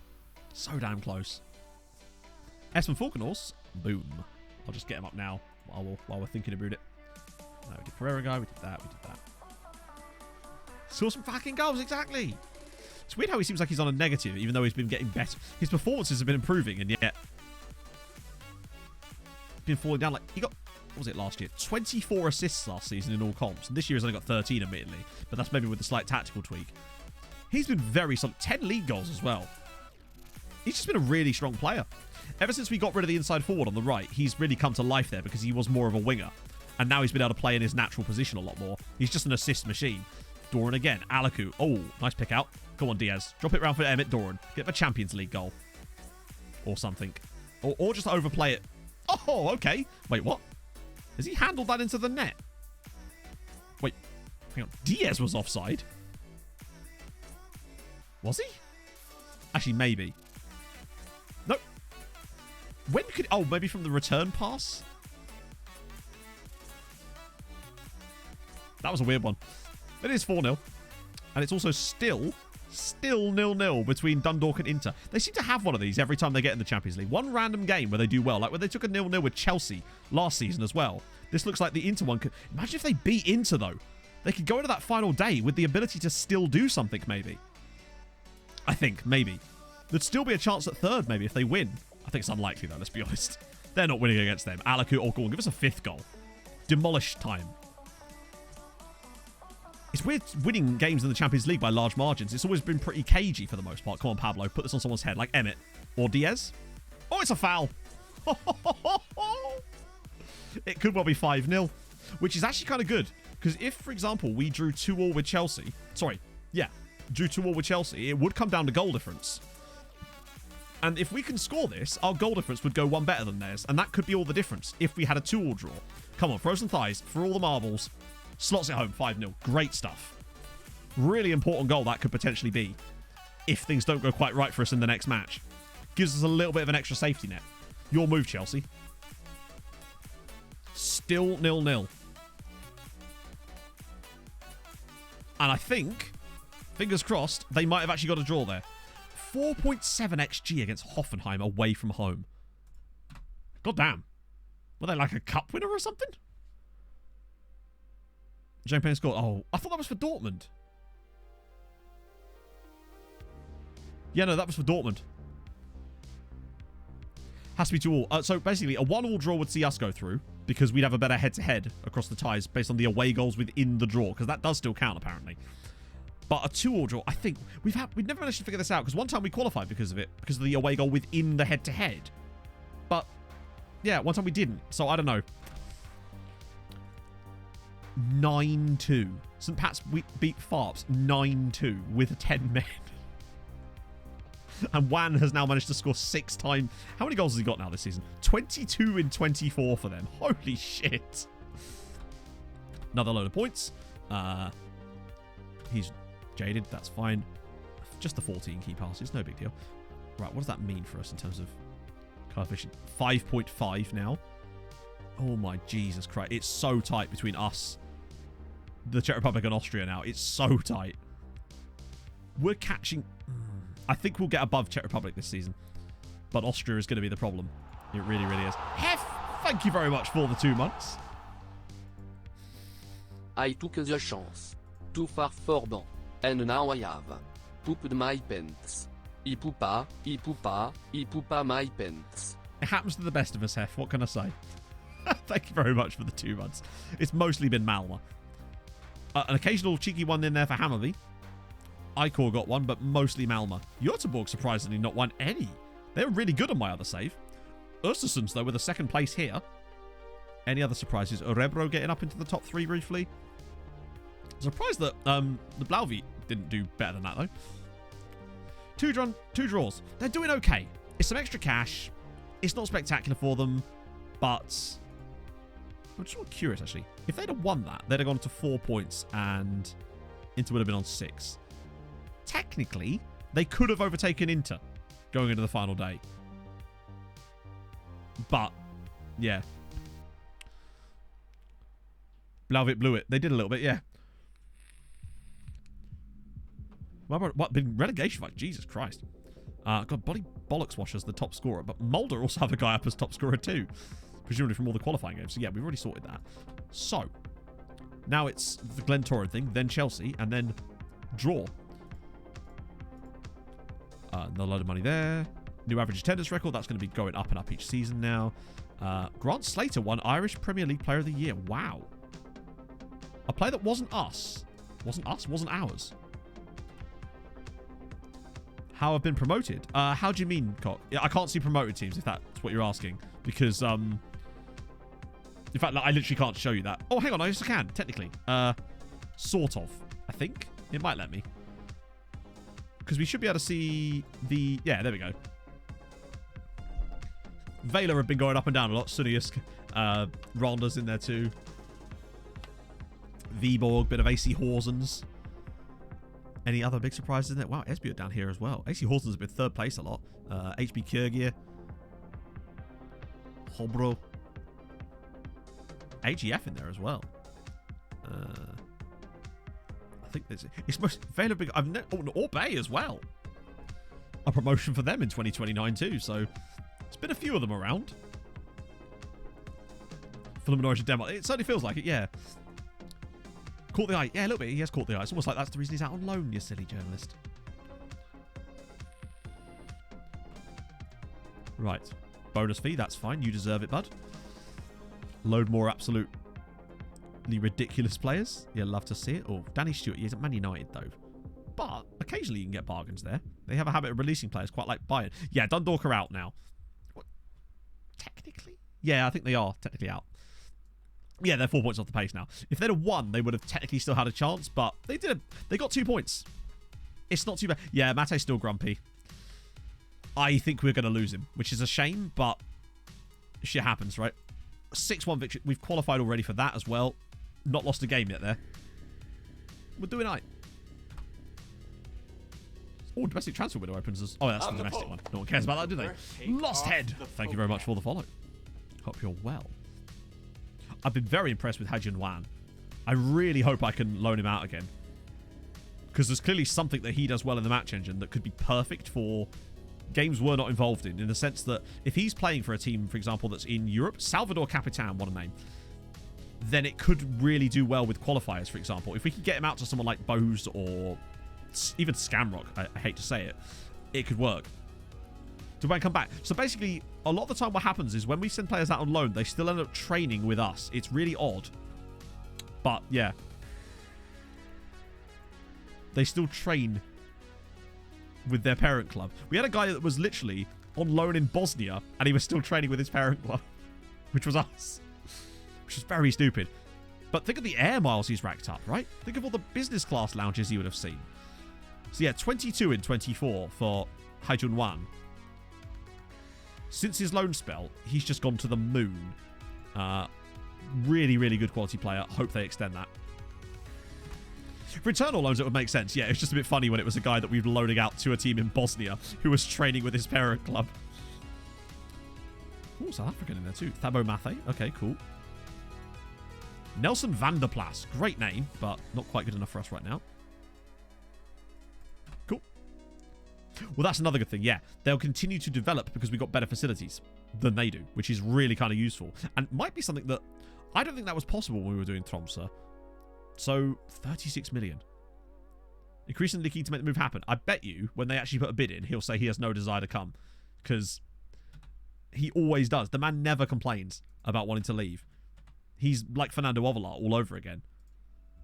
Yeah, he's now become the top average rating player out of all the loanees. Rastislav Sluka, he's been out on loan for like 6 years now. What a guy.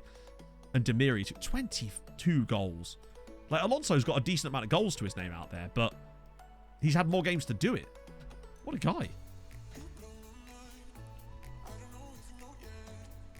Parent club. Yeah, no, it's a really cool thing. Big up SI. Good feature. Really like it. I think it's going to help us build the loan farm.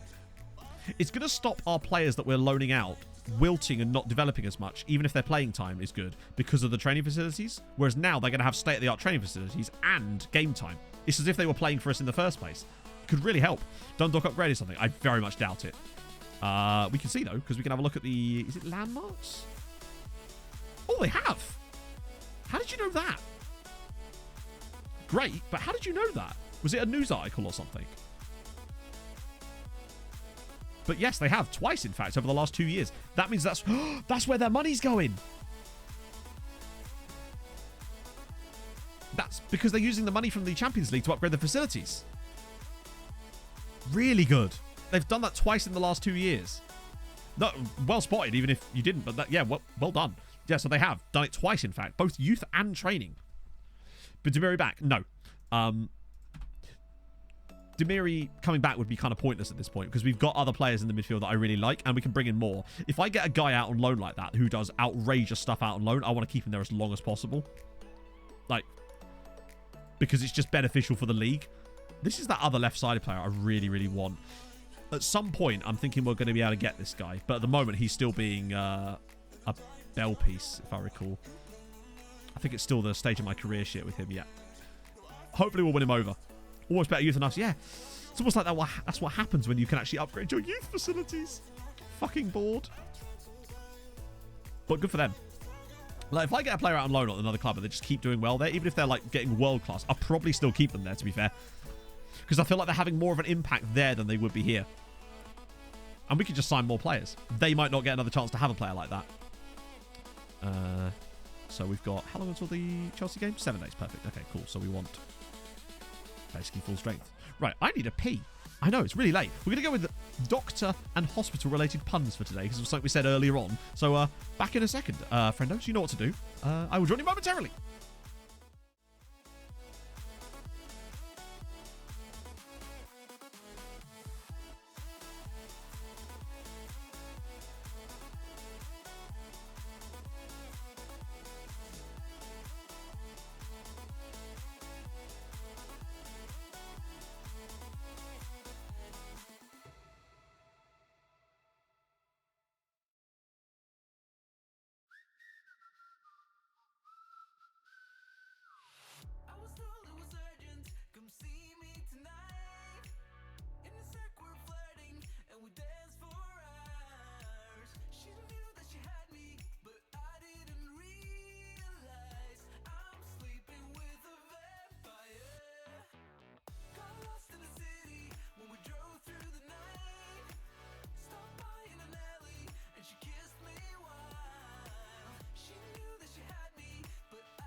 First one I saw was Pepe X Rayner.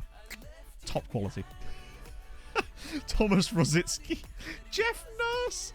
Michael NHSian. That man's name is just ever the versatile name, isn't it? It really is. Earton. Esteban Cambiasco. Marco A&ER. Oh, it's so close to being something, isn't it? It's not quite LNE Arnautovic, though, is it? John Panskill? Big fan of that. Borussia Mönchengladbach, and there is the daily mention of Borussia Mönchengladbach, but that is a very good one. Borussia Mönchengladbach. OBGYN. Very good. Ouch finger hard back. You've really gone for it there. I rate that. Oh, that's good. Dr. Jekyll and Micah Hyde. Moses My A&E was very good, in fairness. That is a top quality pun. Oh, Borussia Mönchengladbach is very good. John Pantsill is very good too. It's hard to pick out these. E. Arlinghorn. Michael Owen. Someone didn't understand the assignment. Gas and Airdrie United. Insulin Gambiasso is very good. Heartburn of Midlothian was scored. Charlie Adams Apple. Surgeon Gnabry. Wow, these are good ones. I tell you what, yeah, Saturday we'll just do Borussia Mönchengladbach puns.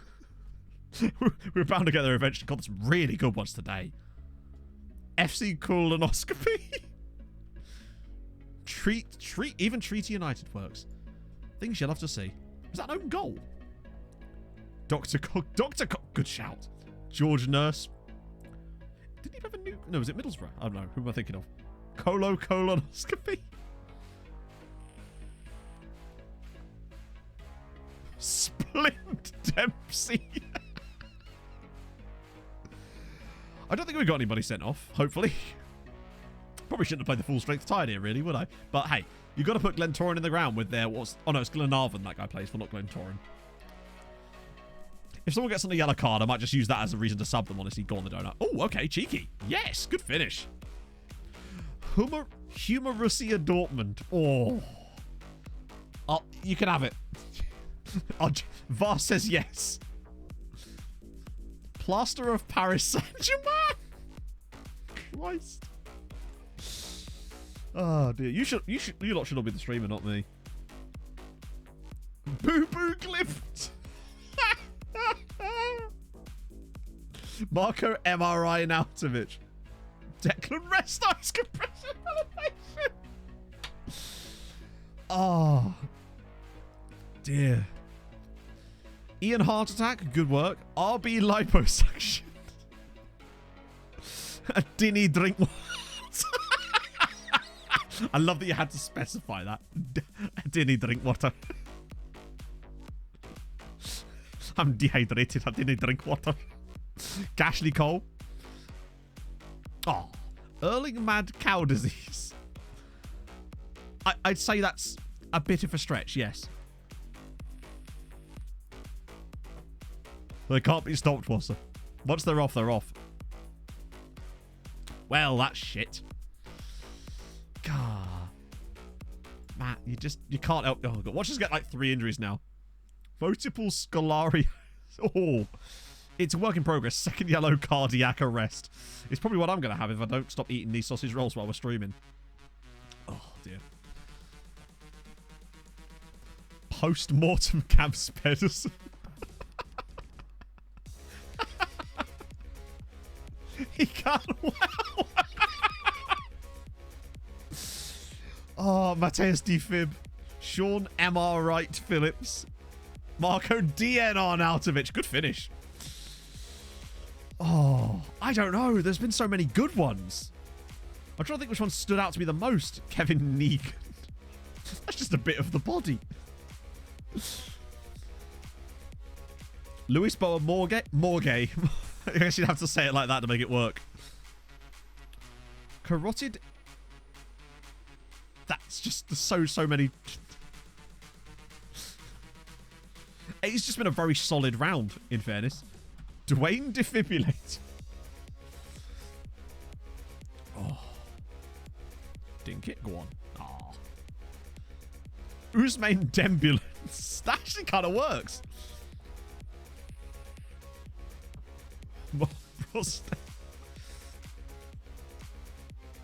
Singing that I love sausage roll song. Oh, yeah, I know what you mean, yeah. Whatever. I don't sing when I'm drunk. I sing when I'm not drunk as well. Do you know, for someone who does that, I've never done karaoke, to my knowledge. Aaron Cresswell. That's after he's recovered from the injury. Torn hamstring flow. Ernesto Valverde dead. Tylenol Morton. It was actually him that did the Tylenol murders. It's true. After all these years, they found the culprit. It was Tyler Morton. Allegedly. I mean, not even allegedly, it just wasn't. Ricardo Vazd Ektem. Where does your mind go that you've been able to come up with that? Oh, Steve Bruce. Lee Paracetamol. Sean Wright Syphilis. Oh, God. This was a good one. This was a solid pun round. Very solid. Great Ian Ormond Street. It's so dumb. I love it.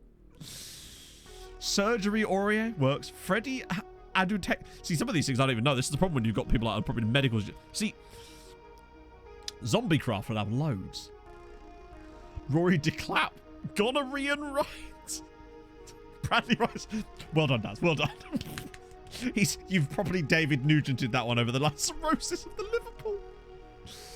Oh, dear. And yes, you're right, Ironic Christian. The reason we're doing Doctor Puns is because I mentioned Harold Shipman earlier. It actually is. I knew there was a reason, and there it is. Freddie Collapsed Lungberg. Em's dad had a collapsed lung. I say did. I think he technically... Part of it's never actually fully reinflated again. David Newhipton. This is far too versatile here. Arthroscope Mellow. Kidney Minster Harriers is solid.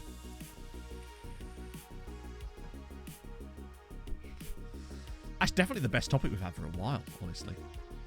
We need to like spin a wheel for topics or something so that you guys can come up with topics. We can put them on the wheel and we'll spin it before I need to piss. Benadryl Davis. Pneumothorax. Wow.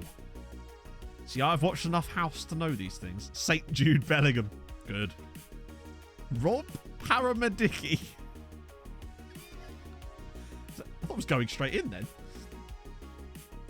Yeah, I imagine it must be quite difficult if you're not a native English speaker. But to be fair, some of the fun ones are IFK not coping. That's me sometimes, honestly. That's more of a mental health one, that one.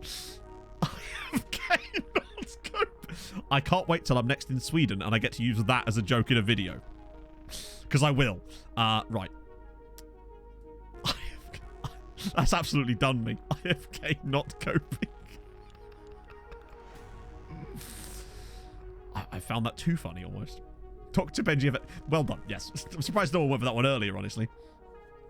Oh, Stroke City. Co-Videoton. Oh. Bipolar. I mean, the second Shadow Amiobi related one.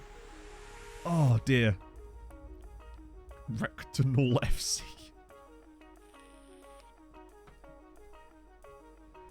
Can this Chelsea game hurry up and come along? What a goal! Lindbergh is starting to become a bit of a filth merchant.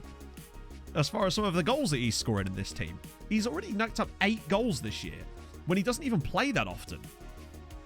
Like, he legit seems to score a lot of bangers, like Regan Booty-esque type of goals. Just gets on with his right foot and just delivers it. Just hearts. Fair one. I can't argue with that. We're 10... Is it 10-1? No, 9-1. Damn it. I want double figures. It's the least they can do. Speaking of Hearts, I wonder if Wayne Rooney's still managing him in this save. Cold Chester United. Go on, one more. One more for luck. We need the luck against Chelsea. Plus, we're going at the best possible form. Go on, Espen. Do your thing. Oh, Emmett Doran. 30s. I mean, there's me criticising him. He has still banged 32 goals this year, Emmett Doran. The man still can't be stopped, can he? 6-1. It's 10-1 on aggregate. And Emmett's got a nice goal. Pontifractured collarbone. Whenever I used to drive to Scotland as a kid, and by that I mean be a passenger, the cooling towers you'd see at Pontefract was always like a landmark you'd use to know how far away you were. Surely not another one. Okay, I guess another one. 28th goal of the season for Frozen Thighs. Just the 7-1. Anesthetic Bilbao. None-eaten disorder. Is that a lack of eating disorder? Which is the best kind when you don't have one. Mark Coviduca. Hearts attack. There we go. Another trophy that we definitely cared about. Off we move. I'm still gutted we didn't get the celebration, the trophy presentation for Tromsø. I don't know why either. Toherto Carlos. Are they going to make me watch it again? No. Lee Dixoff. Oh. Please don't be too serious. Oh, good. So it looks like Millie's in for the Chelsea game. Freeze on Thorm again. Another 2 goals. Good stuff.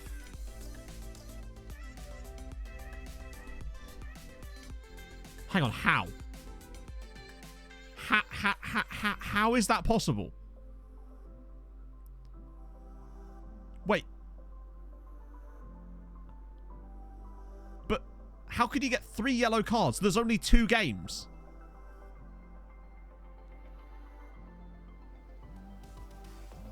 Huh? Stanislav Spak has been picked up on automatic 1-match ban after collecting 3 yellow cards.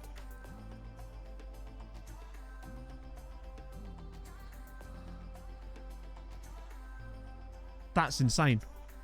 Like, that's actually even worse than the red card one. The red card one made sense because it was a European... It doesn't make sense, it's still stupid, but it was a European competition. But how could it be counting his... That's utterly ridiculous. That is absolutely ridiculous. So he gets booked in a game. Work of calendar year. No, it can't do. My point is, a red card I can just about make sense of when they think that it's a European competition. But this is him getting a yellow card and being suspended from a different competition because of it. That's absolutely ridiculous.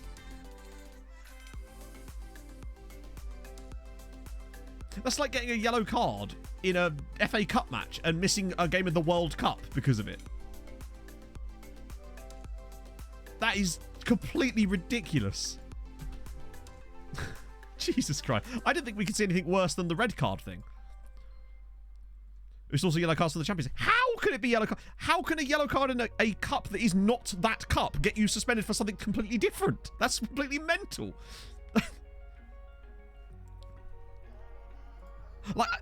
But he didn't get booked in the Champions League. He was booked in a different competition. So why would you get suspended for the Champions League when you're booked in a different competition?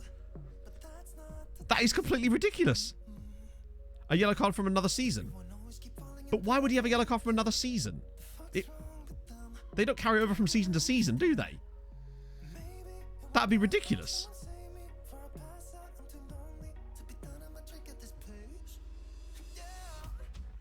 Super Cup's domestic. Yeah, no, it is because of that. It's because he's got 1 yellow card in the Champions League, and he picked up... Wait, is it that? Yeah.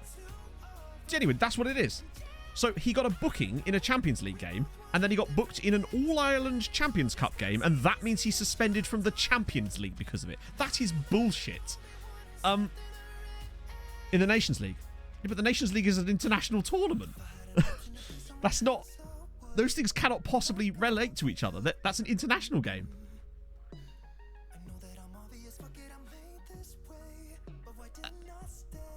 But it's UEFA. Yeah, but that's not how it works, is it? That's not how it works. You don't get booked for an international team and miss a Champions League game because of it. That's just not how that works. That's just programmed wrong. It does work, actually. It really doesn't. I promise you. Show me one example of a player getting booked in a Champions League match and then suspended for getting another booking in an international match. That just doesn't work like that. It just doesn't. There's no way that's how that works. Surely. That would not make any logical sense. You can't get booked for an international team and then be suspended for a club team because of it. That's just simply not how that works. It's just basically programmed wrong. Imagine. That is absurd. Same federation. Yeah, but it's not. But but he didn't get sent off. He was booked. So bear in mind, very different. Booked. Oh, that is absurd.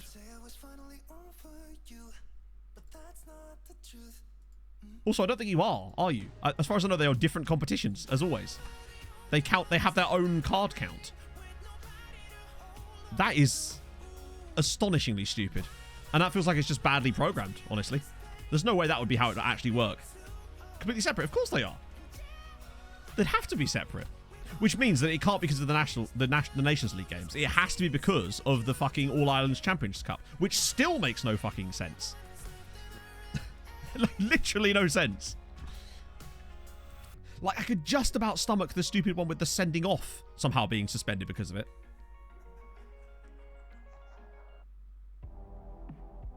Major Cups, not realistic. Okay, sure, but it pretends that it is, as they honestly trash out all the time. It's realism, remember? That's what they constantly bang on about, how it has to be realistic. Yeah, look, Mate's gone. He's just being a bell piece now, unfortunately. Blunt Force Tromsø is pretty solid.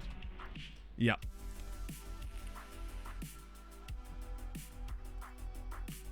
We have a Super Cup.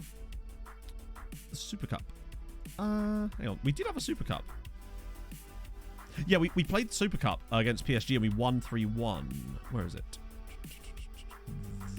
There. And he didn't actually play in that game as it goes. So no. Any other UEFA club competitions? No. We were in the Champions League the whole season. We came in at the group stages and we're here. That's it. So we've only ever been in the Champions League this season, other than the UEFA Super Cup, which he did not play in, which means it has to be because of the All Ireland Champions Cup, which is not affiliated by the UEFA, by the way. So, weird. That is very annoying. It's been good, Caffeine, actually. We're in a position to win our Champions League group as it goes, which is pretty damn solid. Wow, look at this. Oh, you get eyes at Bristol City. It's just a bug. Yeah, it's just super irritating because it's it could cost us, really, because they can't program a game correctly. Like, that would never happen in real life. Ah, well. What can you do? Yeah, we actually did. We beat PSG 3-1 in the Super Cup. It's always because of the Irish Champions Cup. Yeah, I'm probably going to have to just not play our first team ever in that cup again, just because we can't risk a random booking suspending them for a Champions League game. It is fucking stupid that a glorified friendly would ruin your Champions League run because of a booking in it that has nothing to do with it. Mental. Also happens in real life. Okay, but I'm not sure what point you're trying to make. They claim the game is realistic, ergo it should at least follow the rules of football, you'd like to think. Oh, okay, another loanee. Cool.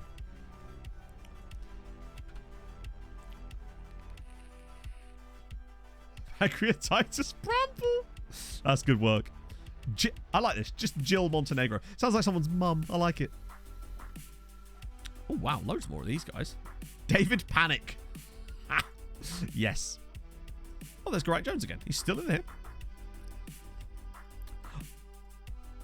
My point is that me finding a bug isn't like suddenly, it doesn't suddenly become not a bug because FM has other bugs. I guess.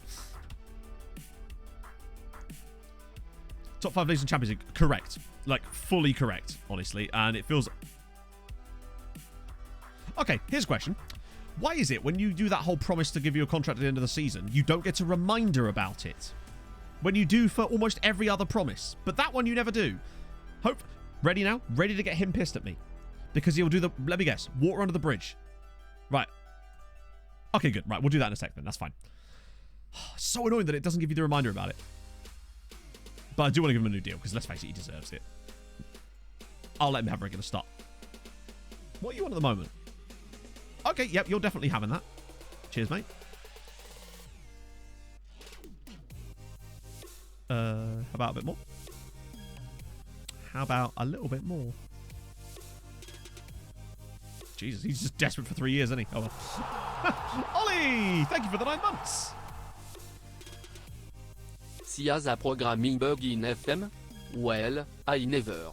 Anyway, thank you for the amazing generosity of this community, but I am now a stream-dependent Twitch viewer who will sub off his own back. Visage souriant 6 ce jeu rôle. You'd love to see it. Thank you, Ollie. That's very kind of you, my friend. And also, Twitch Babby. Yes. Have all your other subs been gifted then? That's quite a lot. No, I mean, it's not Danny level lots, but it's a lot. It's going okay, Chuck, actually. We're top of our Champions League group at the moment and could potentially... Oh, where did it go? Off you go, buddy. Self-isolate for 2 weeks. Because, yes, we can get the Chelsea game, we can get the draw. Good to go. Perfecto. And we have won our Under-19 Champions League group as well. Good stuff. Plus, we're going to have a... We could have close to £80 million in the bank for Saturday's stream. Meaning we could actually end up spending... We could actually spend our entire transfer budget. Hey, Damien. Is that awesome? Hey, I think you're in Slovenia at the moment. Hopefully having a good time. Sounds like it.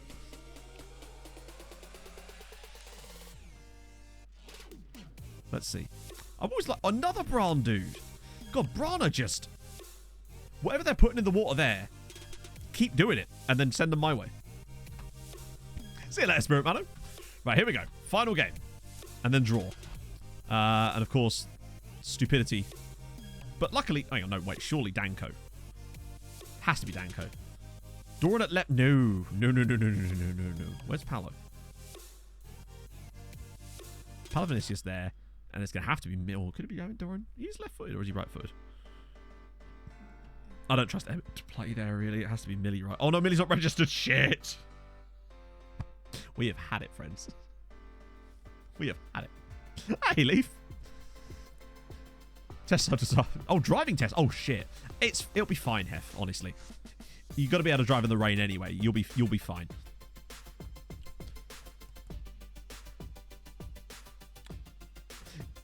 Agreed, Caliente. Yeah, it does feel kind of like if it's getting more and more every year now. If it's not the top 5 leagues, SI are just not interested.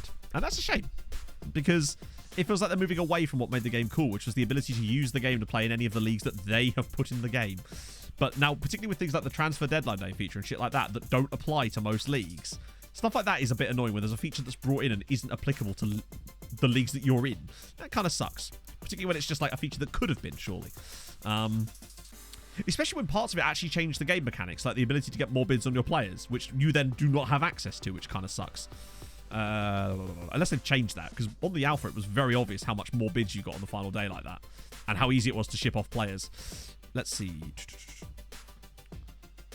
Took 21 for a few more years. I want Rodriguez. Actually, no, they've got the links, and Stojanovic is better defensively, so maybe we'll go with that today. Did I already do that? What's the Chelsea lineup? Volkan, Fall, Vasiliev, and Box. Basically the same lineup, isn't it? Although, is that a different system? I swear they weren't playing a 4-4. Chelsea just playing a 4-4-2 here. All right, we move. Let's do it. Yeah, all those orders on the pitch have finally genned Bran, the wonder kids that they needed all these years left. And they're all going to go to us. Or one of them is, anyway. And if the others are any good too, we'll have them. Both of our centre-backs are both aggressive and unsure. Good stuff. Right, let's go. Our form is good. We've got Emmett Doran at left wing, but we've got no choice. And we're missing Stanislav Spak as well. A 0-0 draw would be enough. Temporarily, a 0-0 draw would be enough to see us win this group. Oh, big tackle on him. Hang on a minute. Stojanovic just gets half a yard. Ball in. Emmett Doran. Oh my God, it's 1-0. It's Treaty 1, Chelsea 0. Why is he now back down to 27 goals? We definitely saw him score his 28th goal. Treaty 1, Chelsea 0. Who needs to draw when we could just win? Hoo-hoo. Come on. Lovely assist from the donut. Look at that for a pass. Hoo. I thought he was just going to smash it.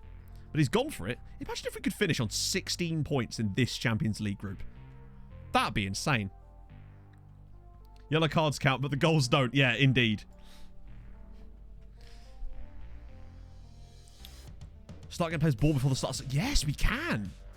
That's going to be fun. Okay, chat. Question. How is the game going to screw us during this match? Oh, there's the first one. That looked a little offside, actually. 70k towards... You're pretty close, then.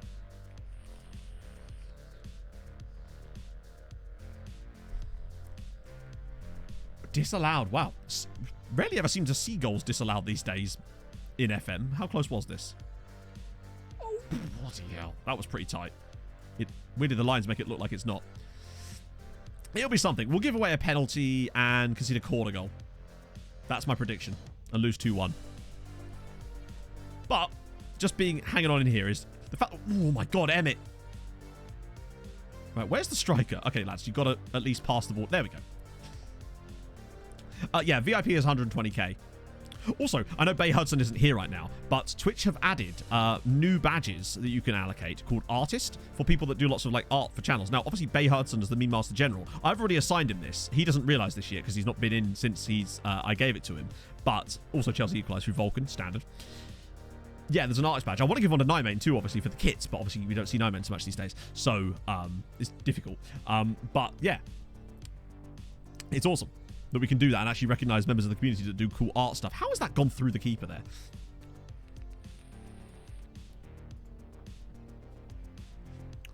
They celebrate with arms. Like, yeah, see, people have said this, and then I've seen so many examples where that's not the case. So, yeah, it is what it is, I guess. They've definitely got a bit better at hiding it, I suppose, but yeah, we'll see. Here we go. Here we go. Paolo. Oh, it's gone straight through the back of him. That could have been something there, honestly. Fluky! Thank you for the follow. We're doing very well here. We're doing very well. We're actually playing... Art badge look like. It's kind of blue, and it's got like a little paintbrush on it, I think. It's pretty cool. I like that. They've also done a thing where you can, if someone has made an emote for you, you can actually attribute them the emote too, which is kind of cool. So when you... I'm not entirely sure how it works, but when I go into my emote manager now, I can like add an attribute to it, and I can tag a person in the emote. I don't know what it actually does. I'm trying to think if anyone's actually made it. Actually, technically, I could do it because the Pochamp emote that was made by Vaughn, so I could attribute that to him. I'm not sure how or what it actually does, but that's something that I could do. Oh dear. There's a channel for spamming Brentford stuff in a Flowfest channel. Do you know there isn't? No. And if there was, it'd be that. Another 2 VIPs. Oh, getting them all. I think it's a really... I have to credit Twitch when they've done a good. I think it's a cool feature. I wish there was a few more badges that you could have, honestly. Or even the ability to have, like, custom ones. Like, have, like, 3 slots for custom badges that are certain members of your community that you can get custom badges to. I think that'd be sick, rather than the generic VIP ones. And then have the badge be almost like an emote, so it has to be approved in the same way. And again, it has to meet TOS. I think that'd be a cool way of doing it too. So I could actually have the Meme Master General badge and stuff like that. That'd be kind of sick, to be fair. It would be a cool addition. Oh, God, we're going to concede here. Good save, Mihov. You get a timeshare on a VIP. Every week, it goes to the other one. Oh, I thought that was going to be a penalty then. I do love it when they run out of play with the ball like so aggressively, as if they couldn't have just tried to stop it. It's been a pretty tight game, actually. It says, weirdly, it says that Chelsea are playing better than we are, but I just sort of disagree. But I guess it's more like the average ratings of their players are better, technically. No, of course not, Basil. I love when people want to talk about shit like that in chat. Plus, you know I love running too, so I'm not going to turn down an opportunity to talk about that. I love to know that people are doing well with shit, you know, and meeting their goals. That's what I want for you lot. I want the best for you. Like Adele. Or, at very worst, like a Gateway or something. You can have the P. Have to do puns first.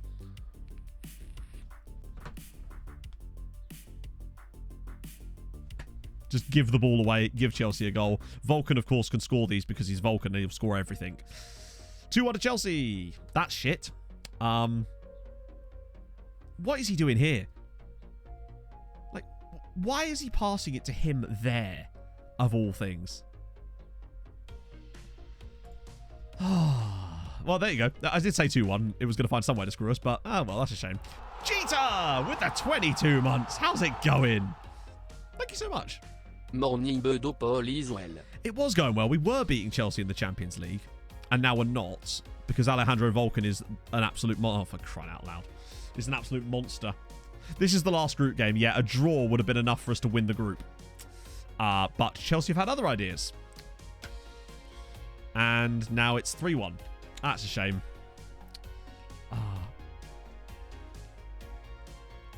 By the fire up, no pressure, James Watt. But yes, that was Himmos or Inferno that gifted it. It might have been Inferno. And I think that went to Hef, if I recall. Wow, Esmond Falconos has had an absolutely shocking day. Weirdly. Having been so good for... you know what, fuck it. We're bring Cenk in. We've kind of had it at this point, it feels like. Nobody's really playing all that well. I moved the donut up and bring Lindbergh on because why the hell not?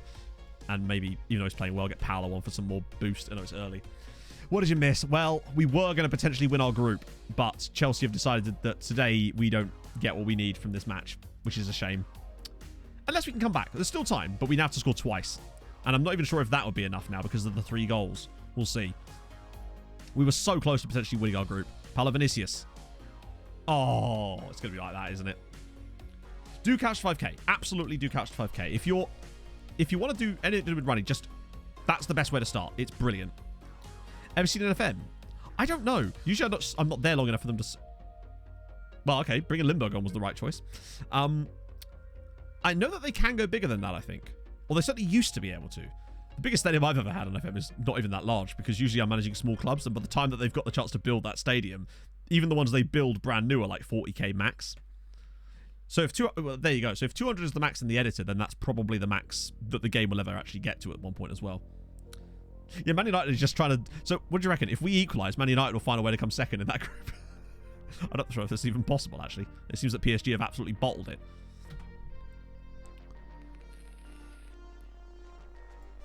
Imagine if Lindbergh's introduction actually saved us here. Because he's been getting better and better lately. Fries 3s. Oh, hang on. Vinicius.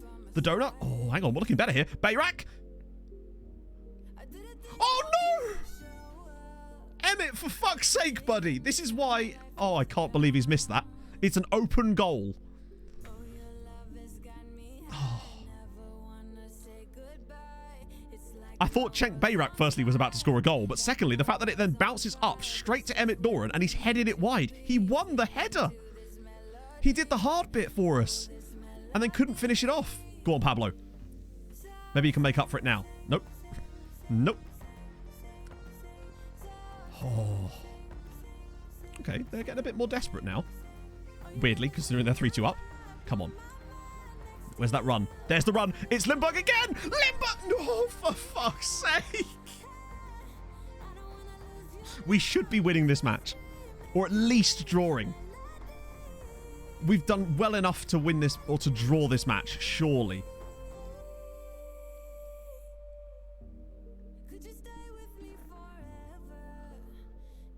And that's how we don't win the group. We've done everything we possibly can. We've been better than everyone in every game. We should have won that match. We didn't even need to win it, but we should have at least... We could have won it. Oh, fuck it out. At least undought draw, I suppose. It's good for the coefficients, but how the hell didn't we win that game? Or at least draw? Oh, Vulcan is the difference. He is. He really is. It seems that the only way you can have consistent scoring from strikers in FM is you have those guys. The Vulcans, the Juliets. They're the only ones that will ever do it consistently. For a long period of time, anyway.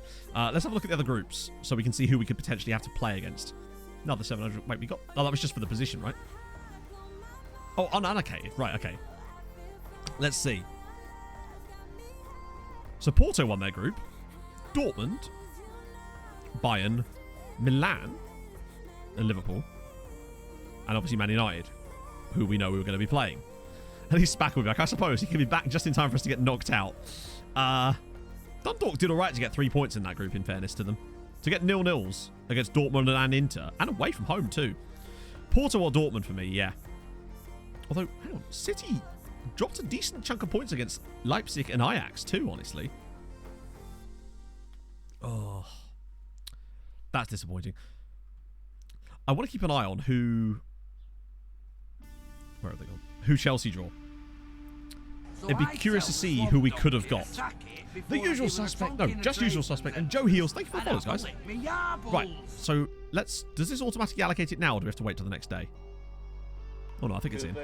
Do not hate. Are we actually going to lose coefficient this year? Over 600 dance moves, and I am programmed to get freaky. Okay, so we've gone above Czech Republic. We've gone above Czech Republic. So we've actually, temporarily at least, gained a place. Now, we've still got to worry about Austria, but we've actually gapped Austria a little bit now. We're never going to catch anyone else here. It's kind of weird. It feels like a good season, but it's going to be tough. Right, draws on the Friday, I think, or on the Thursday. Tika's got booked. You shouldn't have played in that All-Ireland Champions Cup, should you, Ali? This wouldn't have happened otherwise. Oh. Just the 6 trophies that year. Disgraceful. Yeah, Switzerland are having a cracking year, annoyingly. I don't know how. I assume young boys and old boys are smashing it in the Europa Conference League and stuff, I guess. Right, yeah, we accept the current vision. We hold the team meeting, and then this goes wrong. We win the title, obviously. And then they find something to complain about. So, Champions League final, absolutely not. Knockout stages, sounds good. That's literally where we are. Didn't affect them too badly. Promises is good. Code of conduct, good. Okay, right. We got through that without any major issues. I'll take that. New season team report. What the hell? I don't remember normally seeing that, but GG's, I guess. Right, squad break. Okay, fine. So who actually finished top scorer? Was it Emmett in the end? It actually was. 30. I mean, wow. That's so confusing. 25 for Vinicius, though, is very solid as well. 27 for Thrice Freeze. These ratings out on loan. He's going to be crazy good next year. Hopefully not for us. Hopefully they'll extend the loan, or hopefully he'll want to go out on loan again. Or at the very least, even if it's not to them, but to someone else, because he's clearly got something in this match engine, like Alonso does. Right, so the draw should be really soon. Okay, so Falkenhorst is good. Okay, another one of these. Oh wait, no, there's somebody there. Ooh, oh, that's the guy, Castilla. Okay. Get that down there. Ooh, we got a Hajduk split. And a Bulgarian. And, wow, they'll all talk to us. You love to see it. Get rid of these. Oh, I can actually get rid. Just want to make sure I haven't missed anyone amazing in there while I do that, just in case. Cool. How's that doing on the scouting now? Please tell me we're under 800 at least. 670. Okay, that's better. By the time it comes around to us actually starting transfer window, we should be under 500 again, which is around about where I want to be. There might still be a few players we don't know so much about, but it's fine. There'll be enough in there that we do that it'll be all right. I'm very impressed with this, though, of how much of a run we just gave to Chelsea. Also, when the hell is this draw? Oh, it's tomorrow. On a Monday. Okay. Friendlies? How do you mean?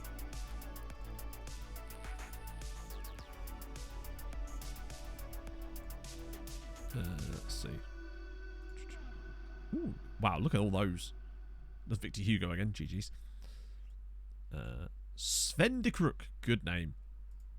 Maybe not the best player, though. Oh, there's a guy from Pushkas in there. At some point in the save, I am desperate to get one of those guys to our youth academy. In fact, can I ask the board again about that? Maybe. Maybe they'll let me do it again. No, not yet. One of these days. Well, the Champions League won't be back till, like, the middle of nowhere. I'll schedule friendlies, obviously, but we can't at the moment because they're on holiday. So what I always do that off stream, and then that when we come back, it's all set up. Right, here we go. So, we can get Bayern, Dortmund, City, Milan, Chelsea. No, we can't have Chelsea. Liverpool, Man United, Porto. So, really, Porto or Dortmund. Or Milan. I think we could take Milan now. Like, we nearly beat them in the final 5 years ago. So, Dortmund, Milan, Porto. And it's going to be Manchester United. But off we move.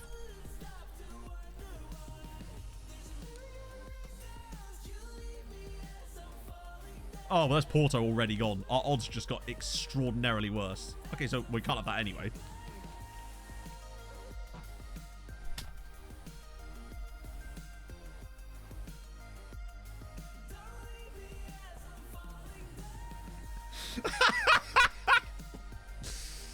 Oh, I swear to God, FM. Bear in mind, we could have been playing Atletico. Which isn't much easier, if I'm honest. Every single fucking year, Milan. Sorry, not Milan. Man United. Man United. No matter what competition, Man United. Europa League, Man United. Champions League, Man United. Yeah, it was kind of bad either way. I'd still rather play Atleti than I would Man United. Great. We're actually going to somehow lose points despite having our best Champions League season ever in a way. Hopefully... Oh, god damn it. But this is the problem when we've got no one else to do anything for us. God damn it, man. So that's not till February. Yeah, can we just, like, make them not play him or something? We're fucked, aren't we? Yeah, when we get them in the All-Ireland Champions Cup, then you know Summit's wrong. That's a good point. Right, let me save the game there. Bloody hell. I am pissed. My friends, I'm not happy. That is unfortunate. Very unfortunate and disappointing. Good lordy. Right. God. After all that, and we end up having a worse season because of it. Oh, well. Right, well, hopefully Holly's day is going better than mine. Is all I can say. Because that's where I'm sending you. Oh, goodness me. Yeah, imagine if we got a dynamic rivalry. That'd be nice, wouldn't it? I'd love one of those.